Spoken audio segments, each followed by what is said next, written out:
I'm gonna just jump into the show already. Hope you all having a great week. Sorry for the delay in since the last show. I've just been really busy, and I'm kind of like a perfectionist. I want to get these things right. But let's just jump into the show. For corrections on the previous episodes, I want to do a little bit more research, but I think somebody from the last show was saying something to the effect of men have to sign up for selective service if they sign up for financial aid. I was surprised. That was actually correct. Um, I think I was kind of like thinking about, why did the men's rights activists not even bring that up? But I think it might not be as sexy as a talking point as maybe some of the other ones, the popular ones like the alimony, the men's shelters. What are some of the other little MRA talking points that they use? I'm trying to remember. It'll come to me, but child support, divorce court. What are some of the other ones? Just society's unfair expectations of men. Listen, I hear you, but women aren't the problem for that. Men set those rules up. So again, I forget the name of the guy, but he was, he had some really fire posts last show, and he was actually right about men having to sign up for the draft if they want to sign up for financial aid. I was surprised about that, but we haven't had a draft in a long, long time. But again, if men's rights activists want to change that, go fight for that. Yeah, correct. Good to see you, CC. Correct. And it's like I had so much content to show. I still need to kind of get it together, but it's like I'm convinced the manosphere is just men's rights activism. That's all it is. It's nothing much. It's not really much more than that, and it's really a response to fourth wave feminism. These guys, I think a couple of the reasons why men's rights activism never took off is because like it was always just a response to feminism. These manosphere dudes, these red pillar dudes, these men's rights activists, they're really stupid in the sense that they don't understand that feminism is actually fighting for a lot of the things that they want, if not all the things that they're looking for. But they think that feminism is the reason why men have to hold doors. They think feminism is the reason why they have to pay for the first date. That's not why feminism. That's not what I think. Somebody said it best. Like a content creator said it best. I was listening to him a lot the last day or two, and they said, feminism and red manosphere, they're both fighting patriarchy. It's just that, or this gender war thing. I think they were talking about the gender war. They were saying like the gender war is basically fighting the patriarchy. They just don't know it. But so that was correct. But let me see. Look at the banners too. So I talked about the guy's post last time being right. There's a lot of breaking news. We're gonna get to that in a second. Movie news. There's been a lot of movies I think I've seen. I've seen Jurassic World, Rebirth. It was entertaining. I don't think I want to ever see it again, though. It wasn't bad. It's just like maybe one time is enough. I saw Superman like 3 times. Multiple people were like, "Hey, have you seen Superman?" Of course I did. I see movies day one. But I went along and saw it for like the second and third time for people to be their first time seeing it. And I like the movie. I will only do that for like movies that I really, really love. Like Sinners, loved it. I think I saw like three times.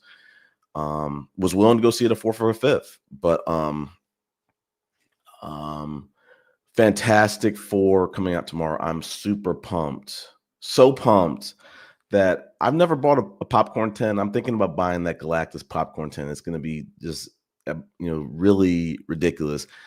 So I'm going to try to keep my fandom to a minimum and maybe just be a pedestrian and get regular popcorn and not that popcorn tin. When the Captain America Brave New World came out, I really wanted to get that Shield popcorn tin, but it was showing up dented because of it just didn't really handle shipping very well, and I think it wasn't really made of a very durable material or whatever. But it looked great. I really want that. I really wanted to get that. But going back to the movies, I saw F1. I think I saw that 2 times. for the same reason. My red pillar best friend wanted to see it after he came back from an international trip, and I was like, "Fuck, I've already seen it."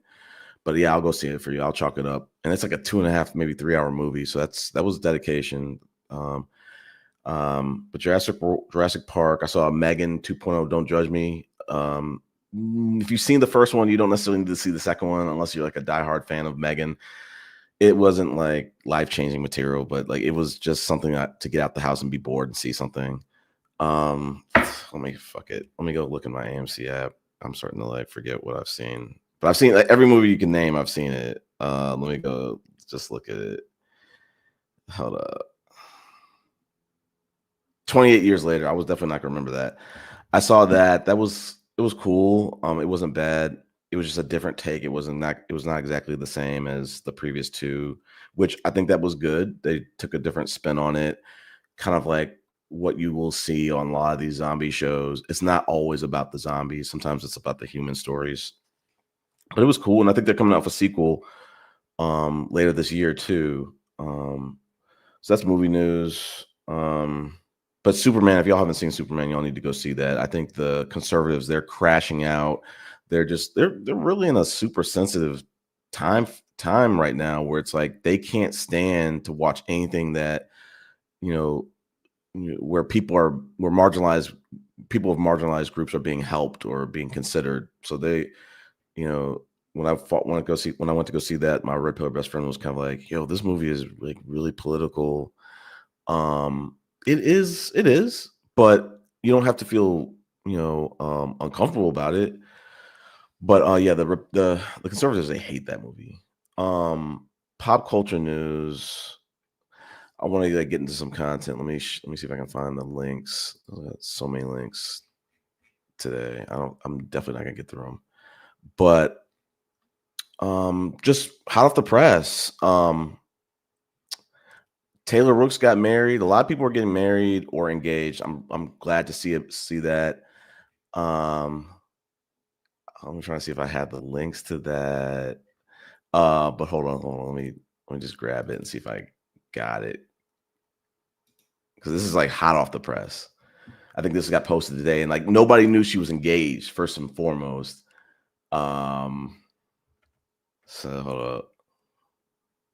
I don't think I have the link for it. But damn, I don't have the link for it.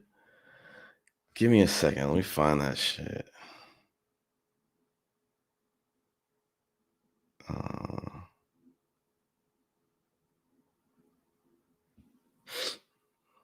Okay, let me send that to myself. Give me 1 second. I should have had this prepared. But while we're talking about, like I said, like she got married. We're gonna show some other stuff too. Whatever. I'll just post it on the bottom.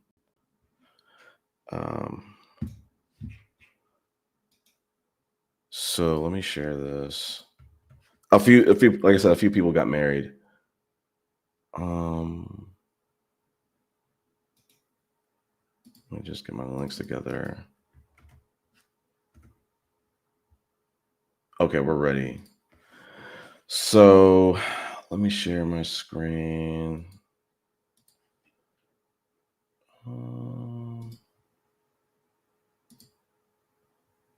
So, I think we don't need to say it, but we'll just say it anyway. Fair use.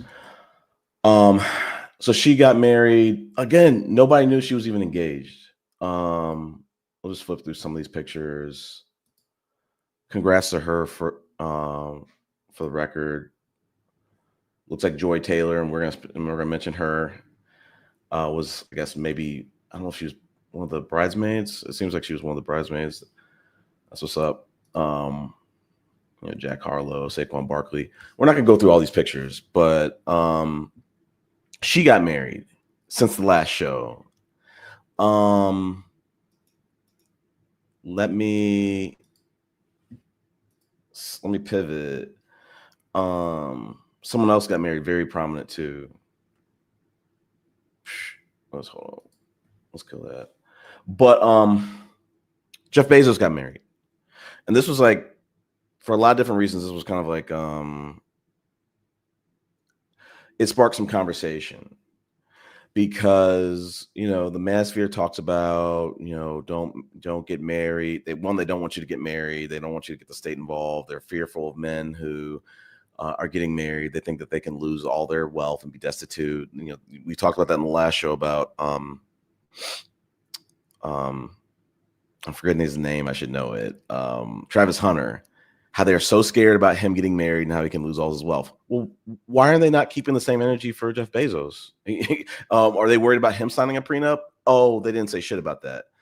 But so he married a woman who I think he has like 3 or 4 kids. I think she's been married I don't know if she's been married multiple times, but she's definitely been married, I believe. And that goes against like all the manosphere tenets, but the manosphere doesn't give a shit. So again, he, as I believe too, love is love. Like, you don't need to, not everyone is fully indoctrinated with this idea of trying to appease your peers with the person who you select in life. It doesn't always have to like come back down to like an algorithm of like, okay, you're a certain age, so you should marry young, you should date this type of woman. It's gotta be the woman that everybody else finds is the most desirable for your station in life. It's not like that. And the people who want to live like that, they're gonna be miserable. So, he, glad to see Jeff Bezos, he's been with this woman for a while. I've lost count of how long, but let's pivot. Someone else got married or engaged. So Donovan Mitchell got engaged to Coco Jones. Quiet as kept. I think Russell Wilson and Sierra were kind of pulling strings, kind of like putting them together. I think we saw that happen to another professional athlete. I'm just forgetting his name. I should know he was like on my fantasy football team. I should know this. But again, as much shit that the manosphere is talking about Russell Wilson and Sierra too. Listen, they're putting people together. They're putting more people together than the manosphere is putting together. They're putting more people together than Kevin Samuels quote unquote claims he's putting together. So listen, you love to see this, and also again it's I'm glad to see people kind of like finding their person through their own such social networks. So when these red pillars come out here and say there's no wives, there's no good women, good women is kind of like an endangered species, you got to call bullshit. So I think that's what I wanted to show for like the marriage piece of things. Let me look at some of the talking points. So I think like I didn't make a banner for it, but like we've got to talk about the high value men again. Tyler Perry, I wanted to do my research on that, but we got to keep the same energy. I love some of his work. The last couple of movies he's put out, Divorce in the Black, love that. Straw with Taraji P. Henson, I really like that.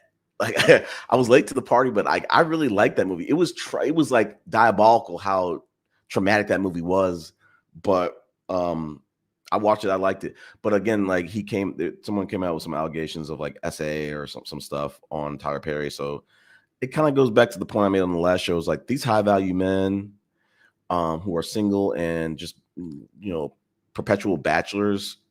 They're crashing out, and they're vulnerable of all reasons. Again, I didn't make another pivoting. I didn't make another banner for it, but Shannon Sharp, I think his thing came to a close. Manosphere, they were kind of idiots about it. They were like, because it started off with the trial with the defense lawyer not showing up, and the whole defense didn't show up, and they thought, oh, this must be a fraudulent case. Well, they just settled this week. Shannon Sharp, undisclosed number, but Shannon Sharp has written a check to make this walk away. So again, it kind of goes back to that same statement of like, dude, these old fogies, these high value, especially these high value old fogies, they're crashing out. If you guys want to still look at this and say, oh, Shannon Sharp, he got away with it. He was right, nothing, look at him, he's good. Nothing really happened to him. All right, whatever. He is reeling, and I'm sure he wishes he didn't, it didn't end up the way it did. And I guess a little T, that OnlyFans creator that he was dating, the 19 now 21-year-old, she retired from OnlyFans, for whatever that's worth. But it's just like I said, like when I was looking at some of the comments of it, it was some of the men were holding Shannon Sharp accountable, saying like, he needs to. I hope he learns from this. I don't think he's gonna learn from this, and he needs to like really look at this and realize, I need to make some better decisions. I need to maybe I need to vet better. I need to protect myself. Maybe dating 20-year-olds when all your kids are 30, maybe that's not the right play. But he's gonna make his decisions. Let me look at these comments. So coming on the Manosphere being, yeah, like this, it's this. Like, I'm gonna try to see like how much content I can get into this, but it's like they are jealous. Let me jump into one before I forget it. They are jealous about the sexual access that women have. Listen, y'all need to let go and let God. Like, they got that. They have that. They have access to that, well past their 40s or 50s and beyond, when a lot of men, society in the manosphere is lying to us, telling us, hey, your value is going to go up in age. Okay, for like the unicorn men, sure, it will, maybe. And they're probably going to have to be attractive men at that. Most women are not going to be looking at someone like Bill Belichick and saying, oh my God, I want to be romantically with him, or Ron Isley right now, and say, oh my God, I'm so attracted to him. No, they're attracted to his bank account. But going back to it, it's like women have more sexual access than men. I think one of the things, like I said, like I started to learn as I was going through my divorce about the double standards, about the body count. It was starting to pop up in the manosphere, and it's like the body count is nothing but jealousy of women's sexual access. And it's like, for men, like we probably have some privileges too. Like us getting married is not easy. I mean, sorry, it's not hard. It's nothing to brag about. And so like, I think the manosphere, they look at, women having sexual opportunities and they say, that was so easy, they could just have sex with anybody. It's not exactly that simple. And they feel like how do I want to say this? It's almost sleazy. It's just easy. It's nothing to be proud of. It's, whereas a man had to work so hard to get it. And it's like, but we don't look at when men get married and say, do you want a cookie with that? That was so easy for you to do. And also conversely look at women getting married and say, oh my God, this is like a milestone achievement that you did. You worked so hard for this. So they're not consistent with this shit, but it's like, they are jealous of women. And I don't think they understand every person doesn't have the same life. Like there are some, and I think I learned that like when I was dating during my divorce and after, and I learned like, listen, the manosphere feels like the baddie has it so easy in life. Not really. Actually, not at all. Because a lot of men who maybe have access to the baddies, they have more than one baddie, possibly. So the baddie is going to especially like if we look at the Black community, at no point in history were Black men, really leading the charge with getting married. In the last 70 years, it's been abysmally low. So it's like Black men are not marrying the baddies. So it's like, before I lose the point, it's just like, like I said, they think the life of the baddie is just so easy. They got it made. No, it's not. Because just to kind of maybe step outside myself, like they might not even be taking that woman seriously beyond and I think that's kind of like a common theme with just men a lot of men in general, is like they're dating for sport. They're not dating to actually court. They're not dating to actually get to know these people and become friends and, become better people or be challenged to become better people. They're dating for sport. So in that theme of dating for sport, nobody's winning. No matter if you're a baddie, no matter if you want to get married. I'm gonna touch on this too, because in the manosphere they love to hammer women and say there was a man in your 20s that there were men in your 20s that would have married you, but you overlooked them. And they kind of use the marriage statistics of other races to browbeat black women and say, oh, look, we're more married than you, or look at some of these other races of women that got married in their 20s. They went to college and they got an MRS degree and an accounting degree. Do you know if those women were black, they wouldn't be able to do that? Do you understand that would be way harder to do than what they were able to do, because they live in an environment, in a cultural environment where their culture, the men in their culture actually take that final step and get married. They don't look at marriage and the first thing they think about is divorce court and alimony. That's for non-select men of different races and just kind of the average black men. And it's like that's one of the things that's just been kind of like on my mind the last couple of weeks, is like they don't understand that like women in other cultures have an advantage because people are getting actually getting married in those cultures versus ours. And when black women not being as married as other cultures, there's a lot of factors for that. One of the biggest ones, the biggest one is black men. And the other one of the biggest one is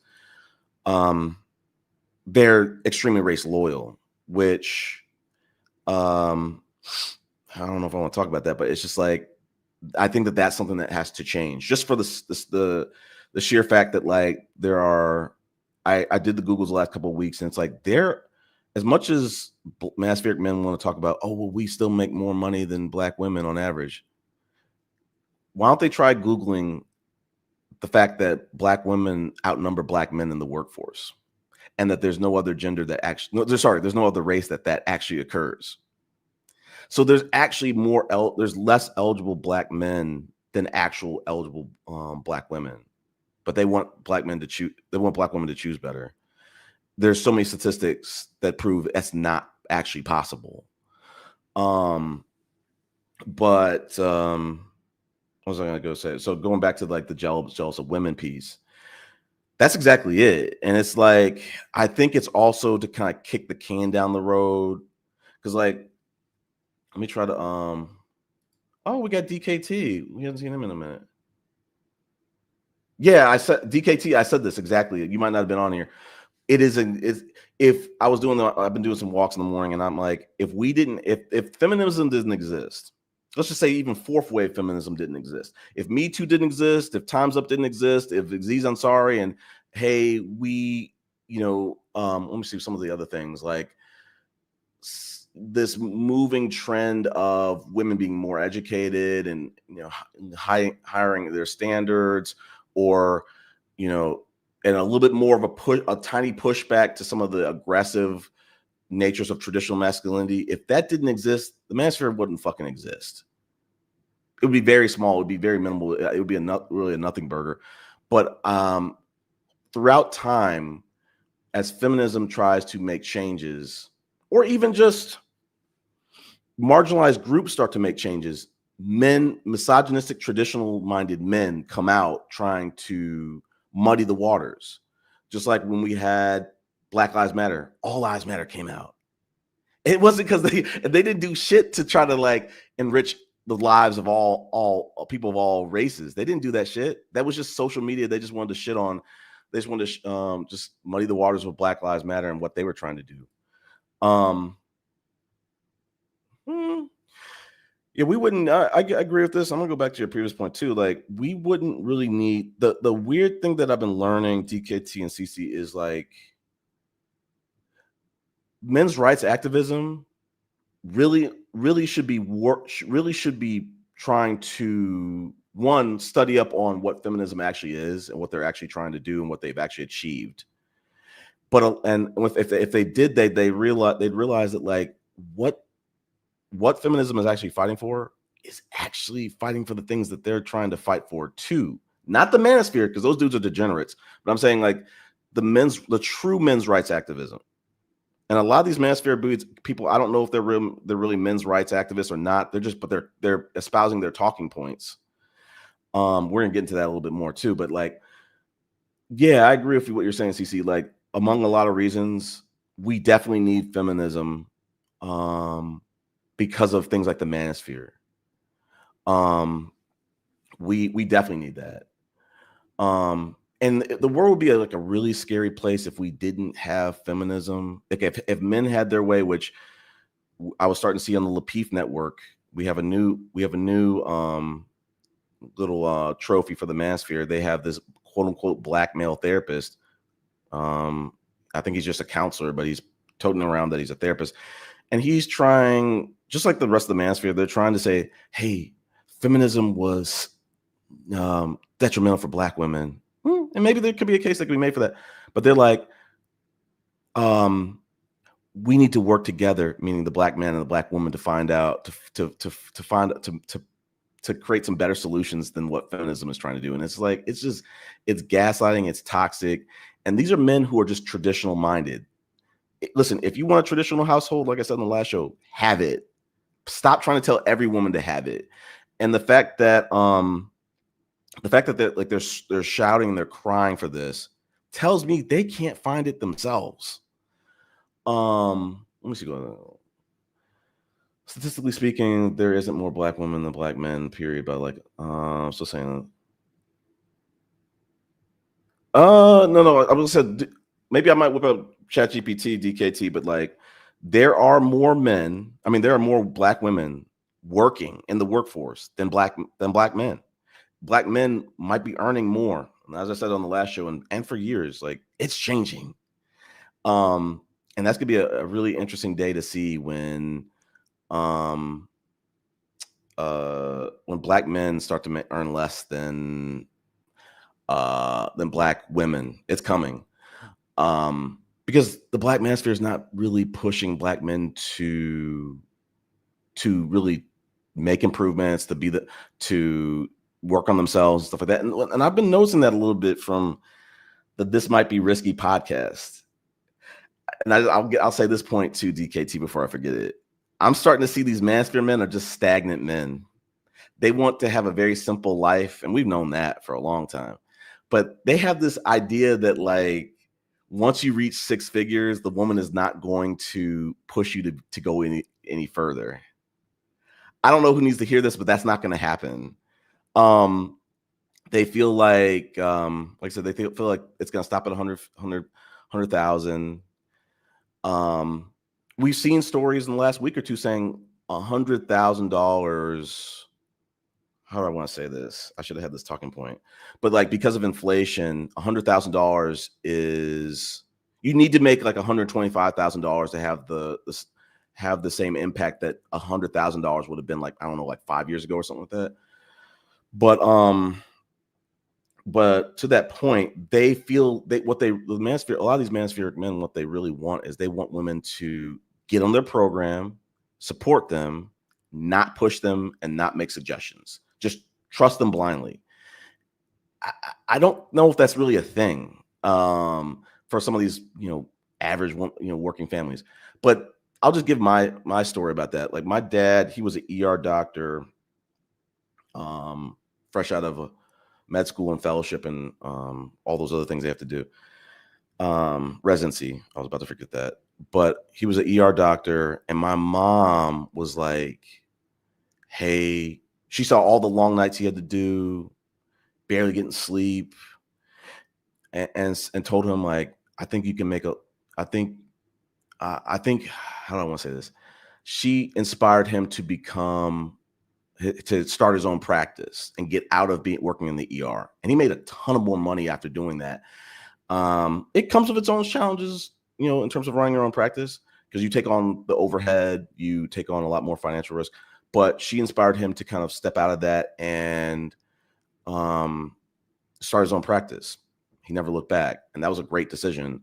So I was telling the people on the This Must Be Risky Discord, I was like, dude, I want to let y'all know, like, Earth to Dave, when you make $100,000, the woman's not the woman in your life, whether she's your wife or what, girlfriend or whatever, she's not gonna just zip it and say, this is enough. She's gonna push you to make a little bit more. I don't know if it's gonna be 125, 150, 200, 250, but she's gonna try to see the potential of what you have, what you bring, what your skills lie, and your career. She's gonna take a vested interest in that. So it's like I said, this idea that like the woman is just never gonna give suggestions. Good luck with that. That's not gonna happen for you. And they're pushing you to become your best. I think the Manosphere, they're really trying to frame this and say, oh, they're just pushing you to make more money so they can spend more money. That's not it. Let's see. Hold on. The Wacky World is back here. So I wouldn't compare the Manosphere to All Lives Matter. It's closer than you think. But let me see. The Manosphere would have what the Manosphere would have now become is more complex than what you have. What the Manosphere? I will agree with you on that. I'll agree with you on the last statement. The Manosphere is more complex than All Lives Matter. They have a lot more staying power than All Lives Matter. To be dead serious with you, All Lives Matter is in the Manosphere too. if we want to keep it a stack, like the All Lives Matter is probably some of the founders. They are probably some of the earliest members. They are probably Manosphere Red Pill members. They're active. They're just not working on All Lives Matter because that shit's dead. But it's now more of a veiled racism, veiled sexism, through the belief of this traditional masculinity is being under attack and crap. What?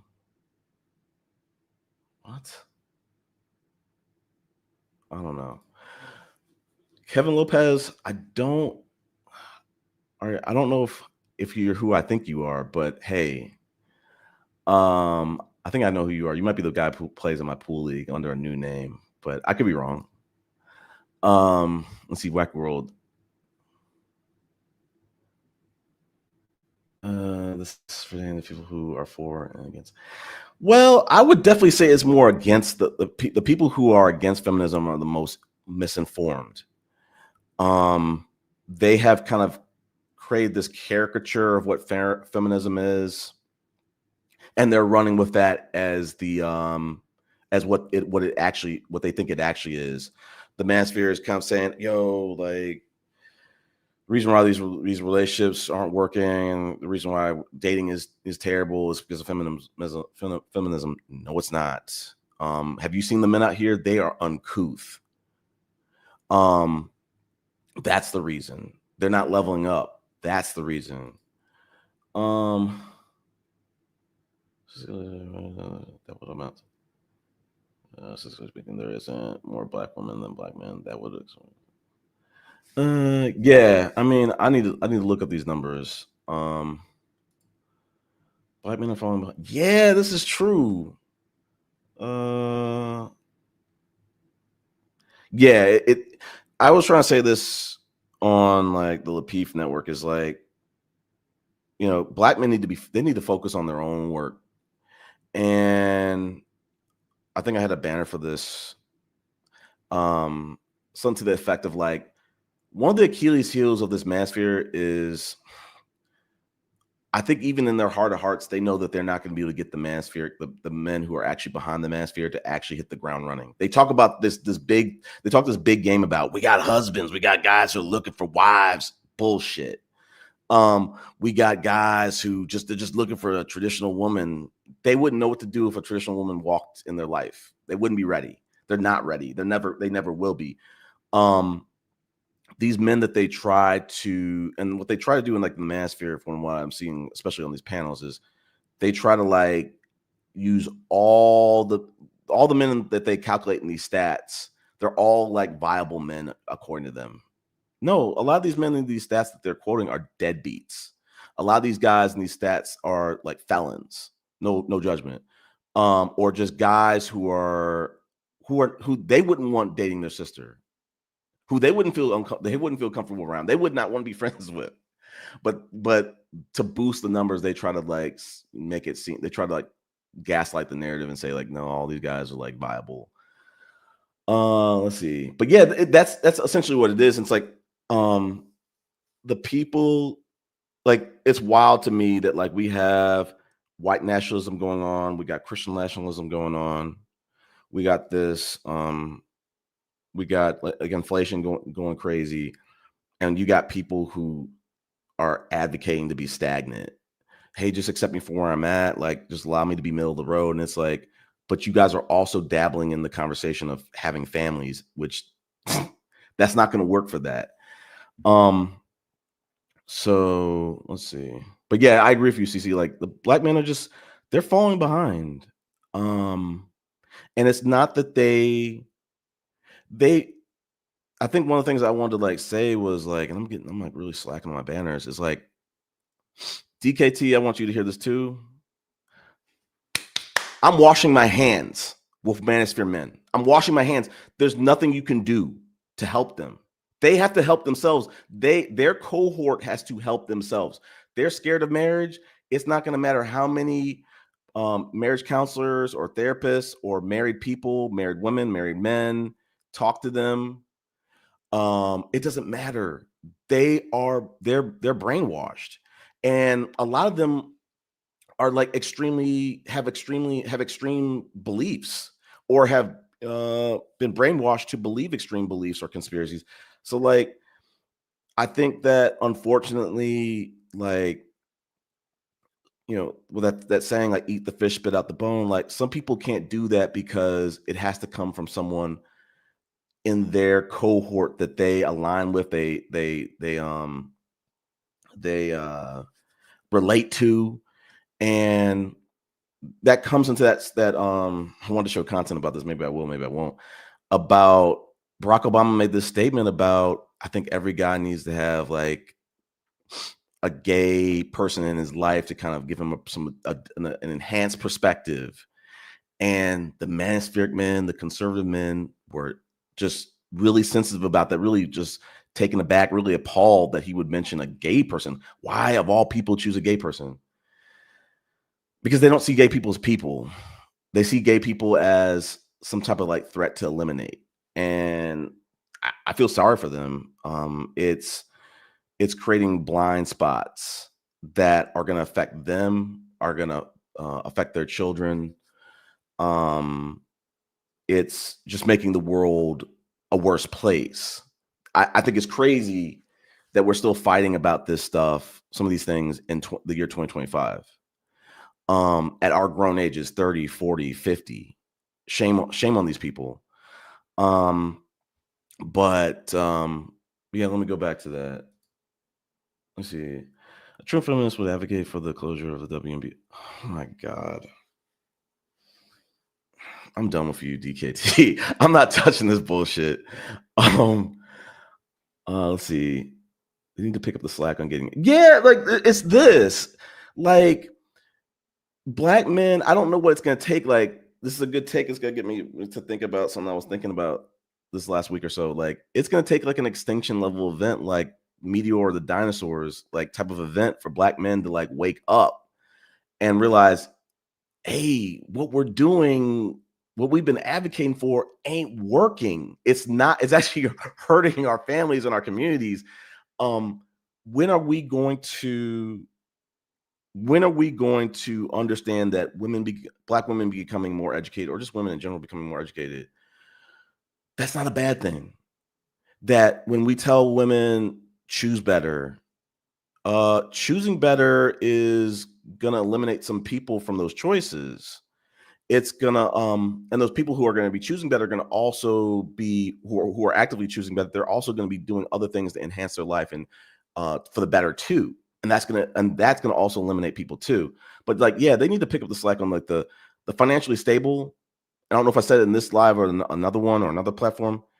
Black manospheric men love to throw out, hey, black women lead all people in debt. Now, I think that there's truth to that when you bring in like the student loans and the housing, but when you talk about pure consumer debt, black men have more debt than black women. They don't tell you that though.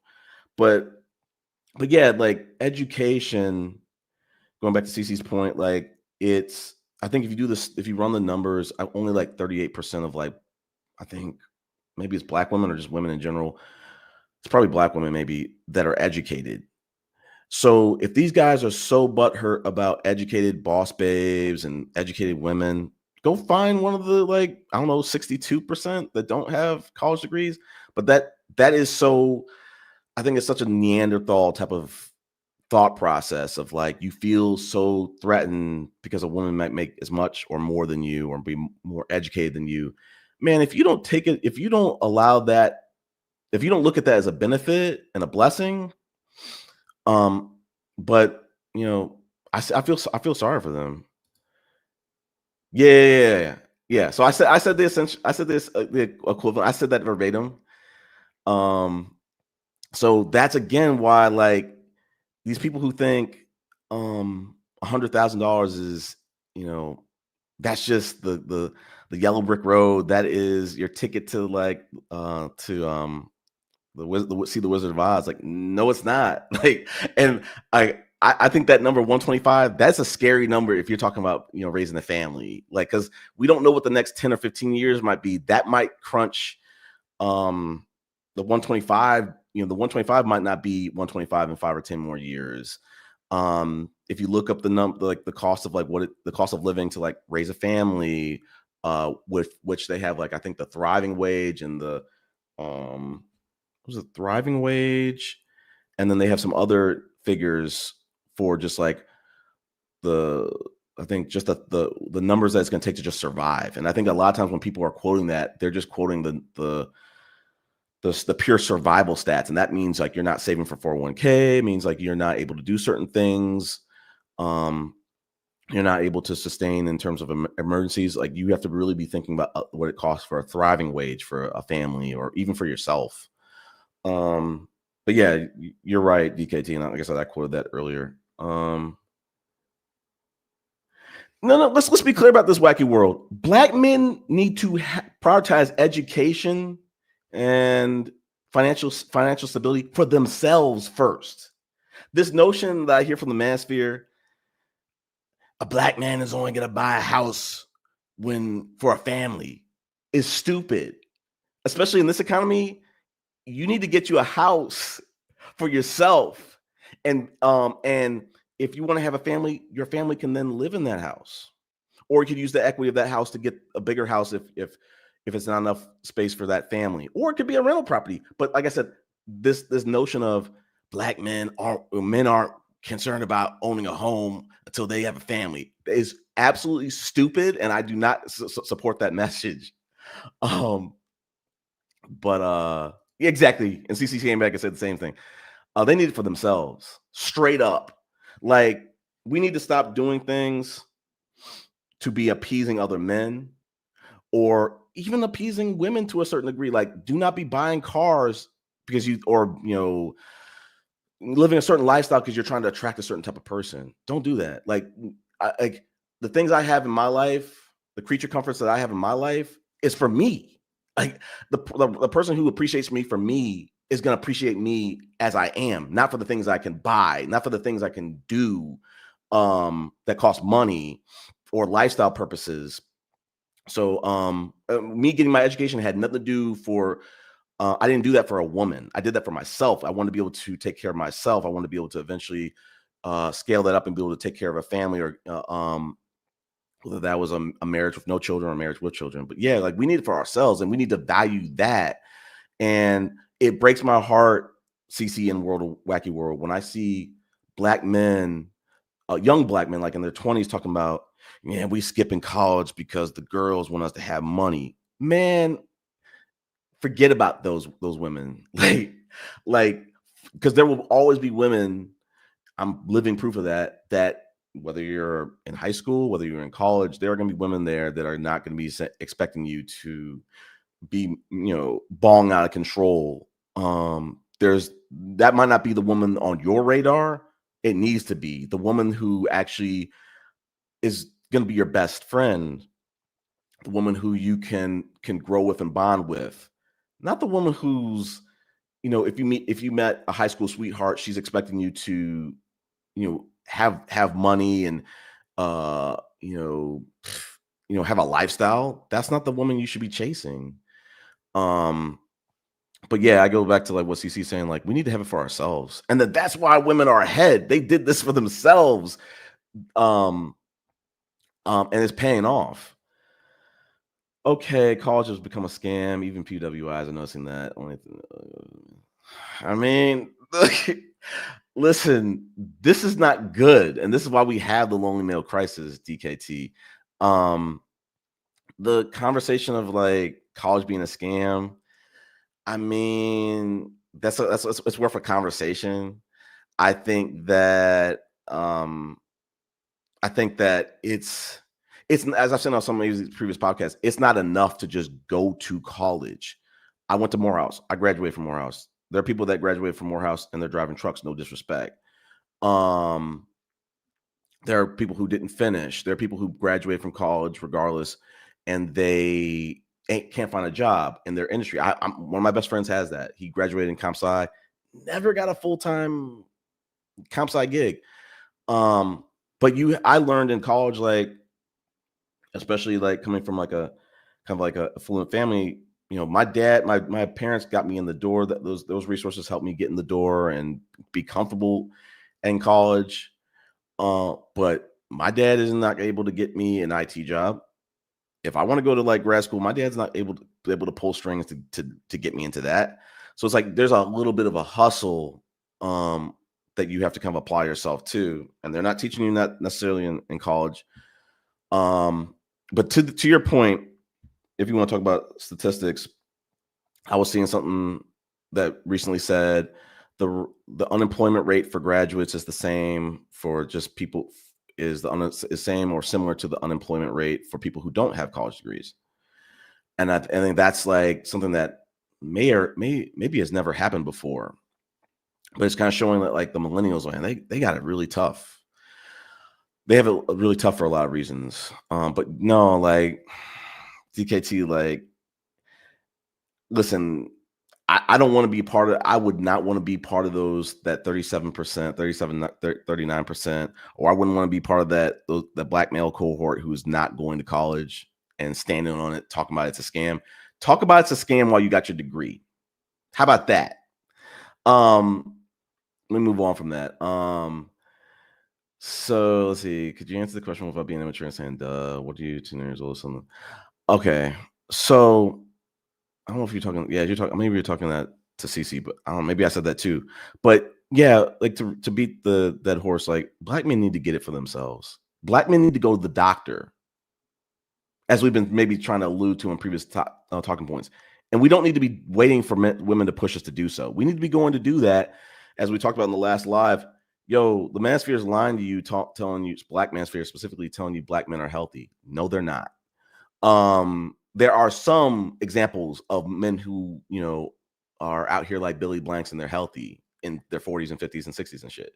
That's not the average black man. The average black man, and that's why, like, this idea of, yo, you got all the time in the world. No, you don't. For health, for education, for opportunity cost, you don't have all the time in the world to get certain things started. Um, But yeah, I mean, to like close it, Wacky World is like black men need to do certain things for themselves. You need to be able to get a house or prioritize getting a house, and a woman not even be a thought for that. Because the market should be the thought for that. Yo, we're getting price gouge out here in the renting market. Maybe it's gonna be better to have something fixed and have some equity, build some equity versus trying to buy this house to appease a woman. Don't do that. Or wait till you have a family to start thinking about getting a house. No. Um, so let's see. CC did kind of come back. Um, okay. Andrew Tate is winning the hearts and minds. You're right about this, DKT, and this is a good point. I'm going to the banners. I've been really slacking on some banners today. Hold on.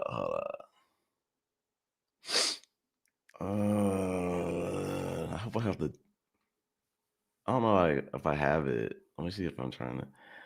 If I don't have it, if I can't find it, I'm going to talk about it. But ultimately, my stance is this, TKT. I don't want to hear anything about manosphere men or conservatives talking about, but think about the kids. They don't give a fuck about kids. Yes, you're right. Andrew Tate and the conservatives. I do have one that's kind of similar. Let me go find it. Just to put some respect on myself. I'll admit it, DKT. We the liberals are getting our ass whooped in social media. We're getting our ass whooped. Anton Daniels, Sneeko, who's that dude? The white dude who Aiden Ross. There's so many others to name. Scott Galloway because he's got money. Chris Williamson, that new dude from Diary of a CEO. We're getting our ass whooped in social media, and I think it's for a lot of different reasons. But like I said, like part of this is these MRAs, men's rights activists, or just the manosphere men. They're monetizing men's issues, and they don't give a fuck about these men, and they don't give a fuck about the kids because they're polluting the minds of impressionable millennials, impressionable men who are Gen Xers and younger. And like I said, like I'll double down on that. Like they don't give a damn about the kids because the kids should have always been off limit. They're so concerned about a gay agenda being pushed on kids, but they don't care about pushing extremist beliefs to these kids that might end up leading them down a really, really dark path and ruin their life, high key. But yeah, you're right. Like I'll give you that point. Like Andrew Tate, and I think there might be a bigger reason as to why they are. But yeah, they're whooping the shit out of us in social media. Something needs to be done about it because I think that they're kind of like tiptoeing the line of like hate. I think it's blatant hate speech. They should be in jail, in my opinion. Like if we cared about the kids, we would be doing stuff like China is doing, DKT, banning OnlyFans. Conservatives and manosphere men don't give a shit about banning that shit. We would be banning porn. We would be banning extreme content, but we're not. So this country specifically in the conservatives, they don't give a shit about kids, about the young men and boys. They care about them because they can make money. They can get votes from them in the future. They care about them because they're making them the money by clicks. Some of these impressionable 20-year-olds might be giving them money to buying courses and shit, but they're doing those young men and boys and even adult men a huge disservice. And the Democrats and the liberals, they're struggling to try to figure out how they can win back those young boys. And I'll say this too, DKT. I've always been on this platform apolitical. I'm a liberal, y'all know that. I don't give a fuck who y'all vote for. But let's be honest. Let's stop being disingenuous. If y'all let's stop using this manosphere, selling this manosphere as, hey, I'm just trying to teach you the women's nature and that's it. That's not what you're doing. You're indoctrinating people with hate speech. So like I said, like if men want to be stand-up men, I don't care who you vote for. I just want men to be stand-up men. If it took us having more conservative men to have less out of wedlock births and marriages, so be it. That's not going to happen because like even the conservative black men don't give a shit about marriage and out of wedlock children. But yeah, you're right. Like I said on the band, like it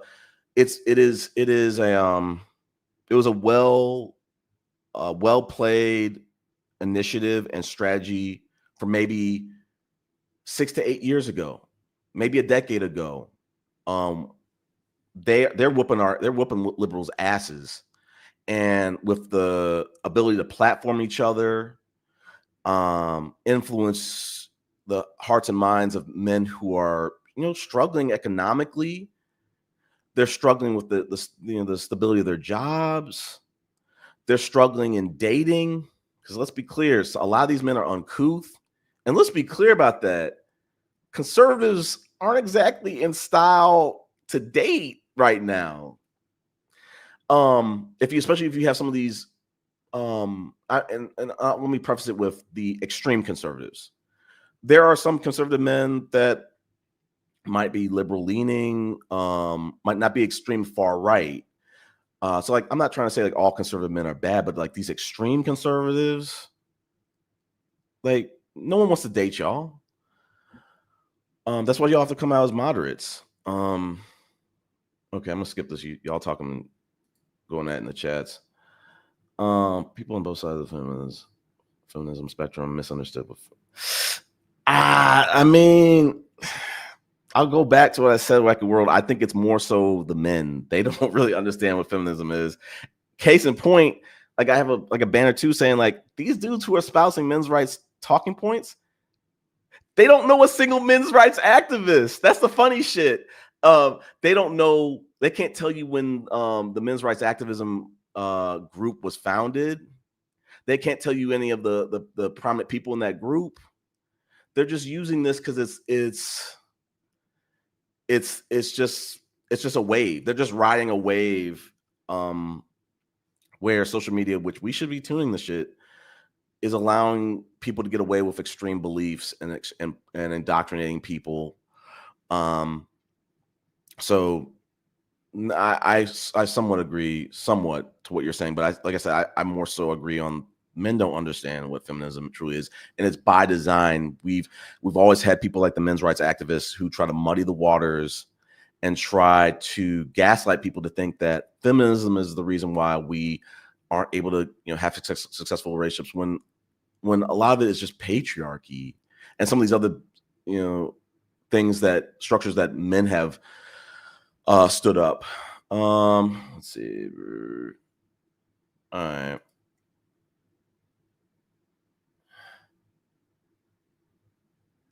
No, I talked about this, DKT. Black women are the most race loyal women in this country, I think, throughout time. Black men should look at that as an asset, should look at that as a blessing. They look at it as leverage. And so for Black men to say, hey, we have higher marriage rates than people who are race loyal only to us, that's not something to brag about. Because and like I said earlier in the show, I said like all these other races of women that unfortunately, I think within the Black race, we're the only race where the men are more married than the women. I think every other race, the women are higher. But again, most Black women, especially that I've met, they're staunch, only dating and only dating Black men. I think that the numbers don't really support that goal. The fact that we have the manosphere coming out here just outwardly emotionally abusing Black women, I don't see why they're still doing that.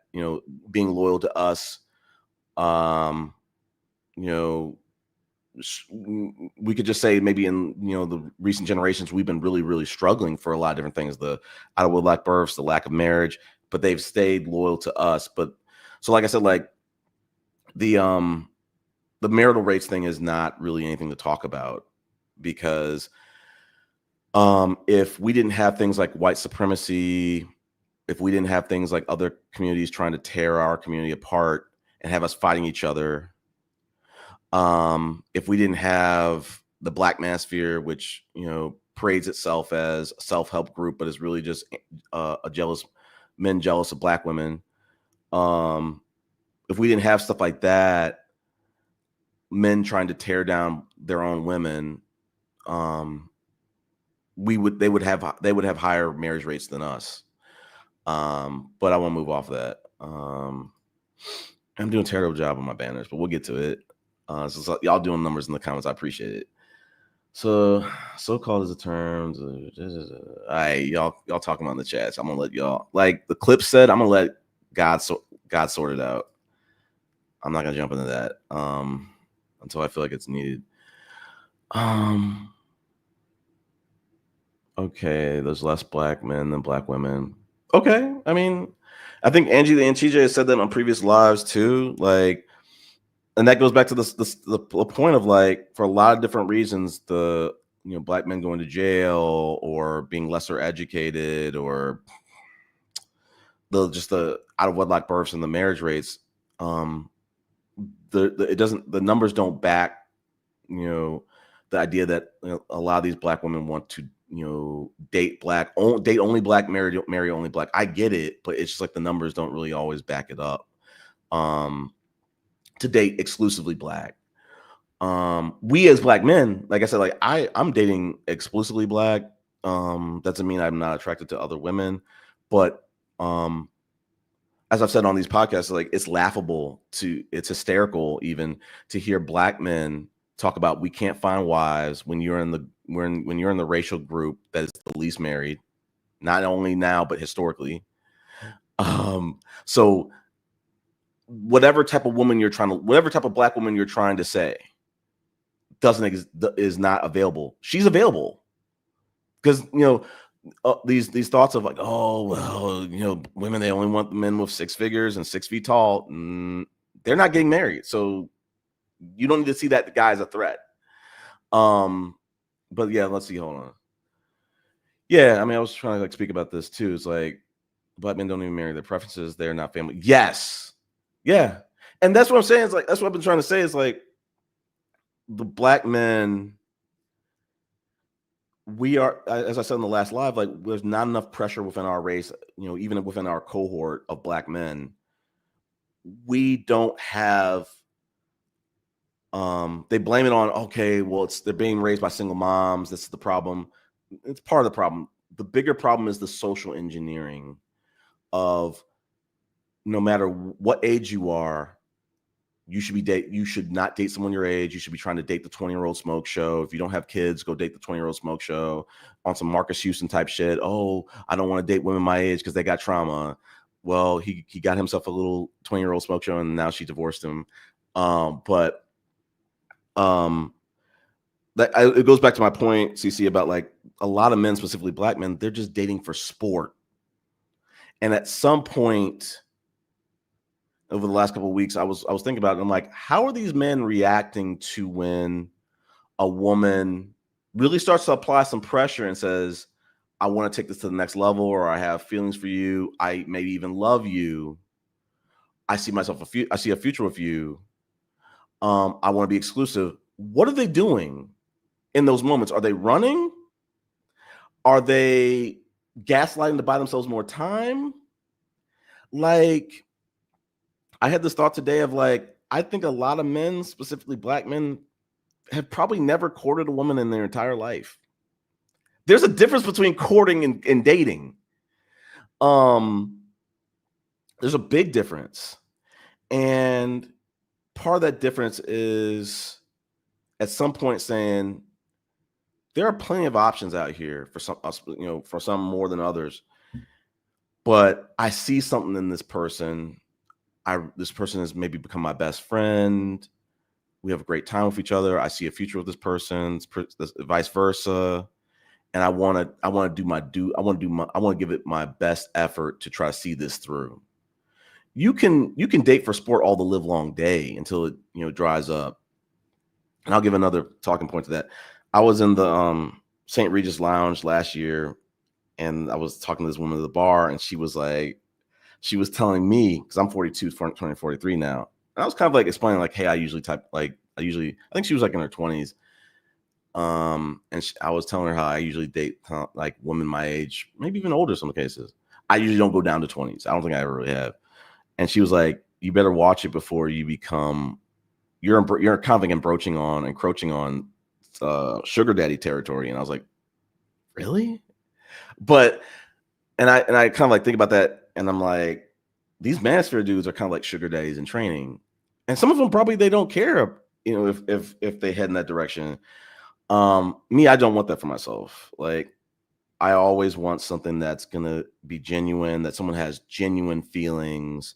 And sometimes it always doesn't. It doesn't always work out. We saw the married woman, great woman last year. It didn't work out. She's an incredible woman. but it just didn't work out. But yeah, like, let me go back to CC's point. They're just trying to get their body counts up, and like I'm so tired of this notion of, well, the women expect men to be experienced in bed, and that means we got to get our body counts up. No, stop it. Y'all just want to have sexual experiences. That's cool. That's fine. There's nothing wrong with that. But stop trying to normalize, because like, men, specifically black men, they get extra weird about it. Like, okay, if you want to run your body count up, that's fine. But y'all looking at the woman who has the same body count, the exact same experiences, word for word, bar for bar, you look at her as like damaged goods. I don't get it. I get it, but I don't get it. I get it because it's like, it's patriarchy, it's misogyny, it's all this anti-woman stuff. It's social engineering, it's social programming. I get it on that. I get it why it's happening. I don't see why. Like, I think a lot of these people, they need to be studied, because like 30 years old, 40 years old, 50 years old, and you're still dating for sport, you're still trying to run your body count up, you're still trying to date in a way where you're taking from these people. I'm gonna get into some content. I'm gonna go further. Like, I know I talked about how what's happening with these men when they run into a woman who actually likes them, regardless of whether that woman was their type or not. Let's play both sides. The woman was their type or the woman was not their type. But things are good. They both love it here. And then the woman, like I said, applies some pressure and says, like, I want to take things to the next level, or I really like you. I love you. Da, da, da. Like, how are they reacting to that? And I think I fucking forgot my point. It is like, are some of these men not able to tap into those emotions of, you love that woman, but you're not willing to accept it. You love that woman, but you're not really willing to like embrace those feelings. You love that woman, but you're not really willing to let her know. Like I told my red pillar best friend, he dated. I need to press him again, because he's been dating this Paris bae for like 2 or 3 years, and I think a year and a half in, I learned he hadn't even told this woman he loved her. I think that's psychotic. I think it's emotional abuse. But I need to press him and ask and slide that in and say, like, have you told her you love her yet? Because he makes like frequent trips back to Paris. But I'm just saying, like, I really like if a woman ever cried in a relationship, does that affect those men? Do they look at that and say, I don't want to ever see this happen again? I need to make some kind of corrections. Something I did might have affected this. I feel sorry that this person is hurting. Or are they continuing to date for sport and just saying the game is the game and they need to just get over it? And it's just like, I think, like I said, I think these manspheric men, these guys who date for sport up in the past 35, like, they need to be studied on some what do they call that in football, the concussions. They need to be studied. Let's see. Hold on. I'm gonna skip over these comments. Let's see, curious. Okay, DKT. It's a good question, but the problem is, I'll answer that 2 ways.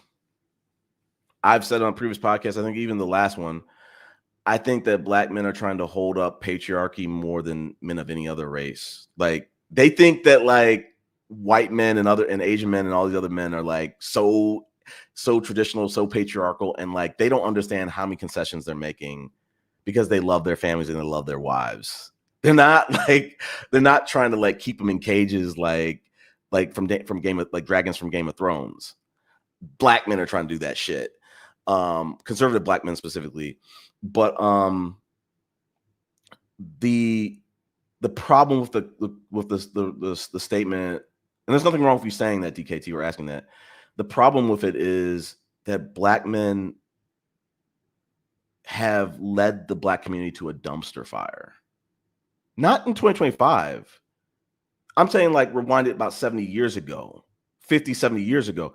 It's been a dumpster fire. So like, unfortunately, I think that the problem for the manosphere is they're looking for traditional solutions to get out of the dumpster fire that they've led us into. We have to think creatively. We can't just use what other races are doing and say, okay, that's going to get us out of this. No, because we live in we have different factors, dealing with our race and stuff like that in our community, our men, specifically. But what I'll say this, that phrase, there's different ways to skin a there's multiple ways to skin a cat. That's all Barack Obama was trying to say. It's like, do you have to have a gay mentor? No, you don't. Find a way to skin the cat to you so you can get to the place where you see people as people. You're more empathetic. You to marginalized groups. You're more empathetic to women. You care about building families. Having the gay mentor isn't necessarily going to make you a family man. Maybe you need another man in your life for that. But maybe the gay mentor does help you with that too. But I'm saying his message was Black men specifically need to enhance their social networks to have a broader view and a more informed view on the world, on life, on family, on manhood, on A to Z. So, which I think the gay mentor would, if the men actually took to it, it would open their eyes to, you know what, these people, they have this reputation in society, but it's ignorant. What the people are saying about them is ignorant. But when you isolate yourself from people, from those marginalized groups, you are basically upholding a lot of these white supremacist, white nationalist tenets of, there is someone that's beneath you. There is someone that doesn't deserve to have their voice heard, doesn't deserve to fight for rights, things like that. So it's like, maybe not, but like, as I say on these podcasts all the time, DKT, I don't give a fuck what the other communities are doing. My heart, my passion is about seeing the Black community improve. I'd love for other communities to improve, but like, whatever we have to do, let's do it. I don't think, like, the fact that we are, instead of saying, are other communities looking to, encouraging them to have gay mentors, I'll tell you this right now, they're probably encouraging their people to go to therapy. They don't have as stigmatized views on therapy as we do, specifically Black men. So they're doing a lot of things, DKT, that we're not doing. And I quite frankly don't give a shit what those other communities are whether they're suggesting them to have gay mentors or not. If it's going to help us, let's take advantage of that. And I think it's only going to help us. So like, this must be risky. I want to show a video about that. Somebody in the chat was like, I was commenting and I was saying, yo, I'm so disappointed that in 2025, we as Black men are sitting over here like it's Hidden Figures, trying to convince ourselves of Barack Obama's statement about the gay mentor. It's like, dude, somebody pressed me and said like, yo, are gay people a positive or a negative to our community? And I'm like, that was a dumb question. But I was like, I think it's actually a good thing, because like, befriending or being empathetic to LGBTQ people is going to always keep us on our toes to be empathetic to someone else's issues and see it from their point of view. Traditional values is just, it's easy. Don't give a fuck about what everybody's going through. Pull up your bootstraps. It's a game of musical chairs. You better get your butt in a seat. I'm not helping you, and I don't care if you didn't get a seat. I don't care if you didn't get if you missed out or if you got eliminated. It's a very non-empathetic point of view.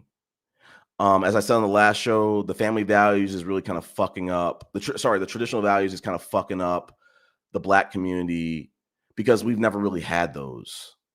We've never really had stay-at-home wives. Most communities, I think that's never been like a really majority. It definitely wasn't for the Black community, but again, there's nothing wrong with having a gay mentor. Nothing at all. And I'm so tired of Black men pushing this. They're trying to spread the gay agenda. Like what I want to say, and I'm forgetting about it, was, yo, I'm sorry, DKT. If you, I don't care who you are, white, Black, whatever the heck. If you're going against, if you look at Barack Obama and you're trying to characterize him as like a senile old man, and he's out of touch, and you are pushing back against Barack Obama's advice, bruh. There's no way to help y'all. Like, there's no way to help y'all. Like, that's the thing that we're seeing from. That's why I said, like, I'm washing my hands of these manospheric Black men, because you think they need therapy, but they don't go. They're clamoring for psychiatrists and psychologists like Jordan Peterson to just espouse the same talking points for their confirmation bias. But the crazy part is they don't go to therapy. The Lapeef Network, they got this new Black male therapist who's espousing men's rights activism talking points, and they're cheering for that shit. They want him to be the next Candace Samuels. But they themselves don't go to therapy. So it's insane. So it's like I said, like, I don't. We, and as at our grown age, DKT, and for our own environment that has a lot of issues going on, which I've said on a lot of these podcasts, it is heavily male driven. We need to be open to a lot of different solutions to kind of like improve our community.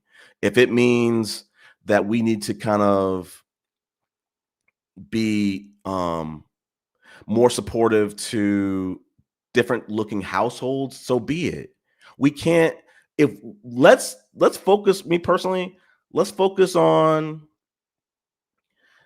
How do I want to say this? Like, I said on the previous podcast, if you want a traditional household, go about it, go get it. If you can't have it, you need to pivot. And that's one of the problems with like our community, specifically the men. We're not pivoting.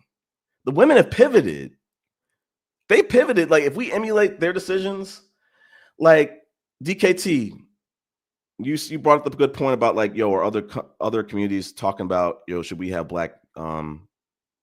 gay mentors? The manosphere, some of the pushback to the manosphere has been, we need to raise our sons like we're raising our daughters. There's truth to that. I said on the Lapeef chat, I said, if I have a kid, I don't want a son. And y'all don't know how much that hurts me to say that, because like I grew up and I've always wanted to have a Chris Jr. Not now. Because he's gonna have the manosphere coming after his ass. He's gonna have algorithms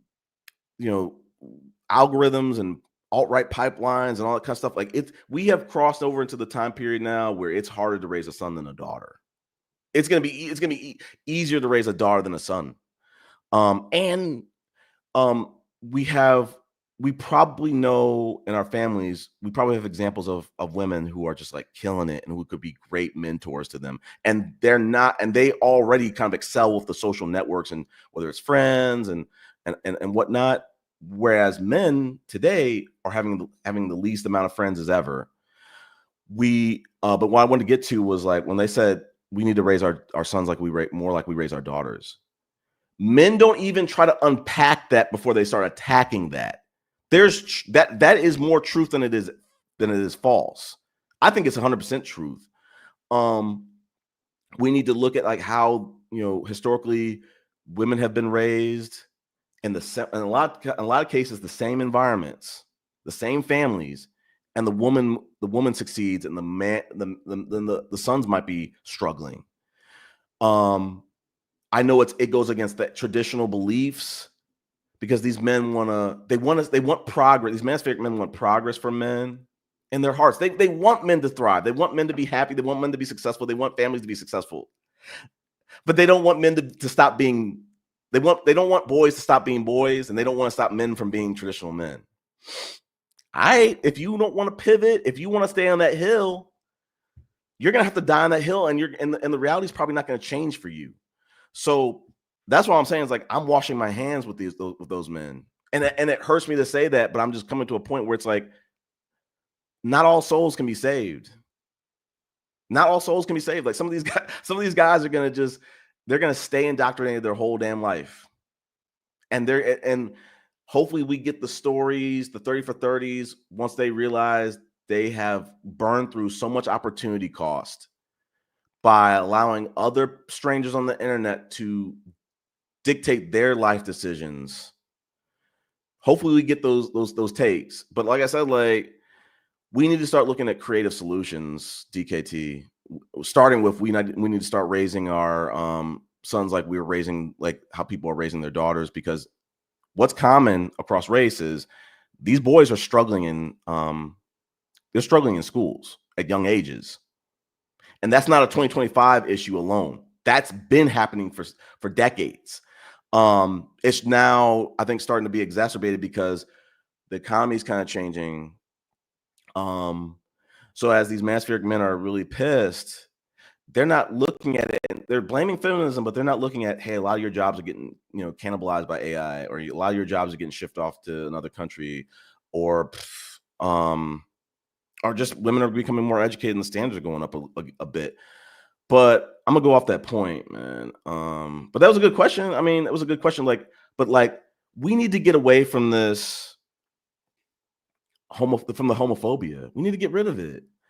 We need to start seeing LGBTQ people as people, because like if we want to be clear about this, the conservative men feel touched about Me Too.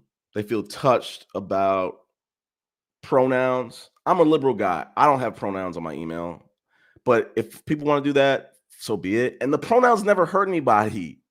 Red pill is hurting people. It is ruining marriages. It's ruining relationships. It is really it's getting Republicans votes. So they're getting a W from that. But it's ruining people's lives, and it's putting women in danger. So like I said, like these conservative men might have a bone to pick with some of these liberal, thoughts and movements. All they did was try to get LGBTQ people rights that y'all weren't prepared to have a conversation about, or hold people accountable that needed to be held accountable. But men, took to these tribal opportunities and said, "No, like I'm tired of y'all talking about men in general." No, they're not talking about men in general. They're talking about the problematic men. But y'all can't separate the two. Let's see. Hold up. Okay, y'all still going at it. Huh? Oh, okay. Oh, yeah. Let me get my talking points and I'll put the stream up. The panel up. Yeah. I think I have to do the numbers, but like I think we're already there with the black women. I think they outnumbered the black men. I could be wrong. But yeah, that's coming. If that's not already here.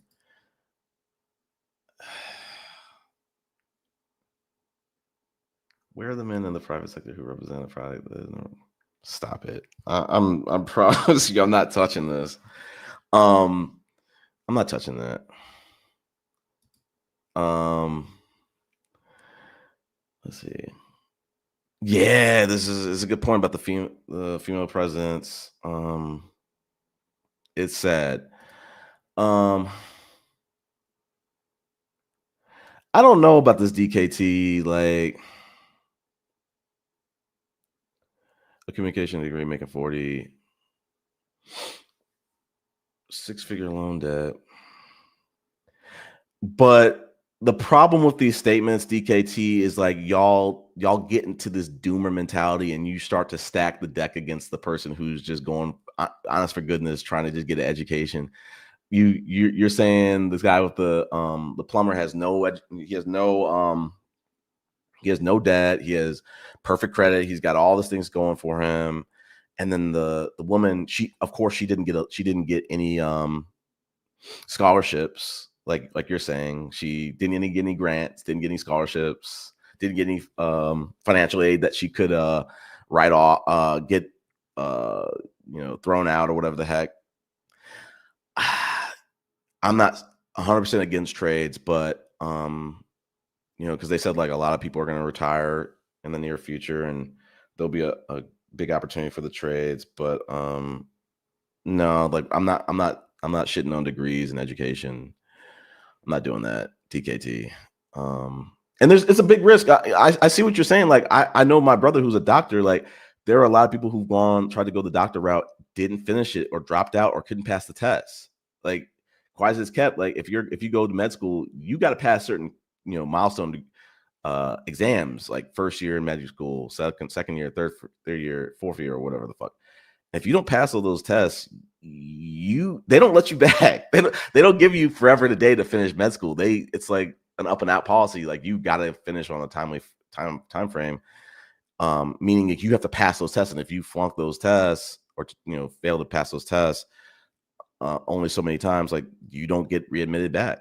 And I've heard some stories from my brother of people like that, and they've had to like pivot, find another way to another med school or something like that. But like,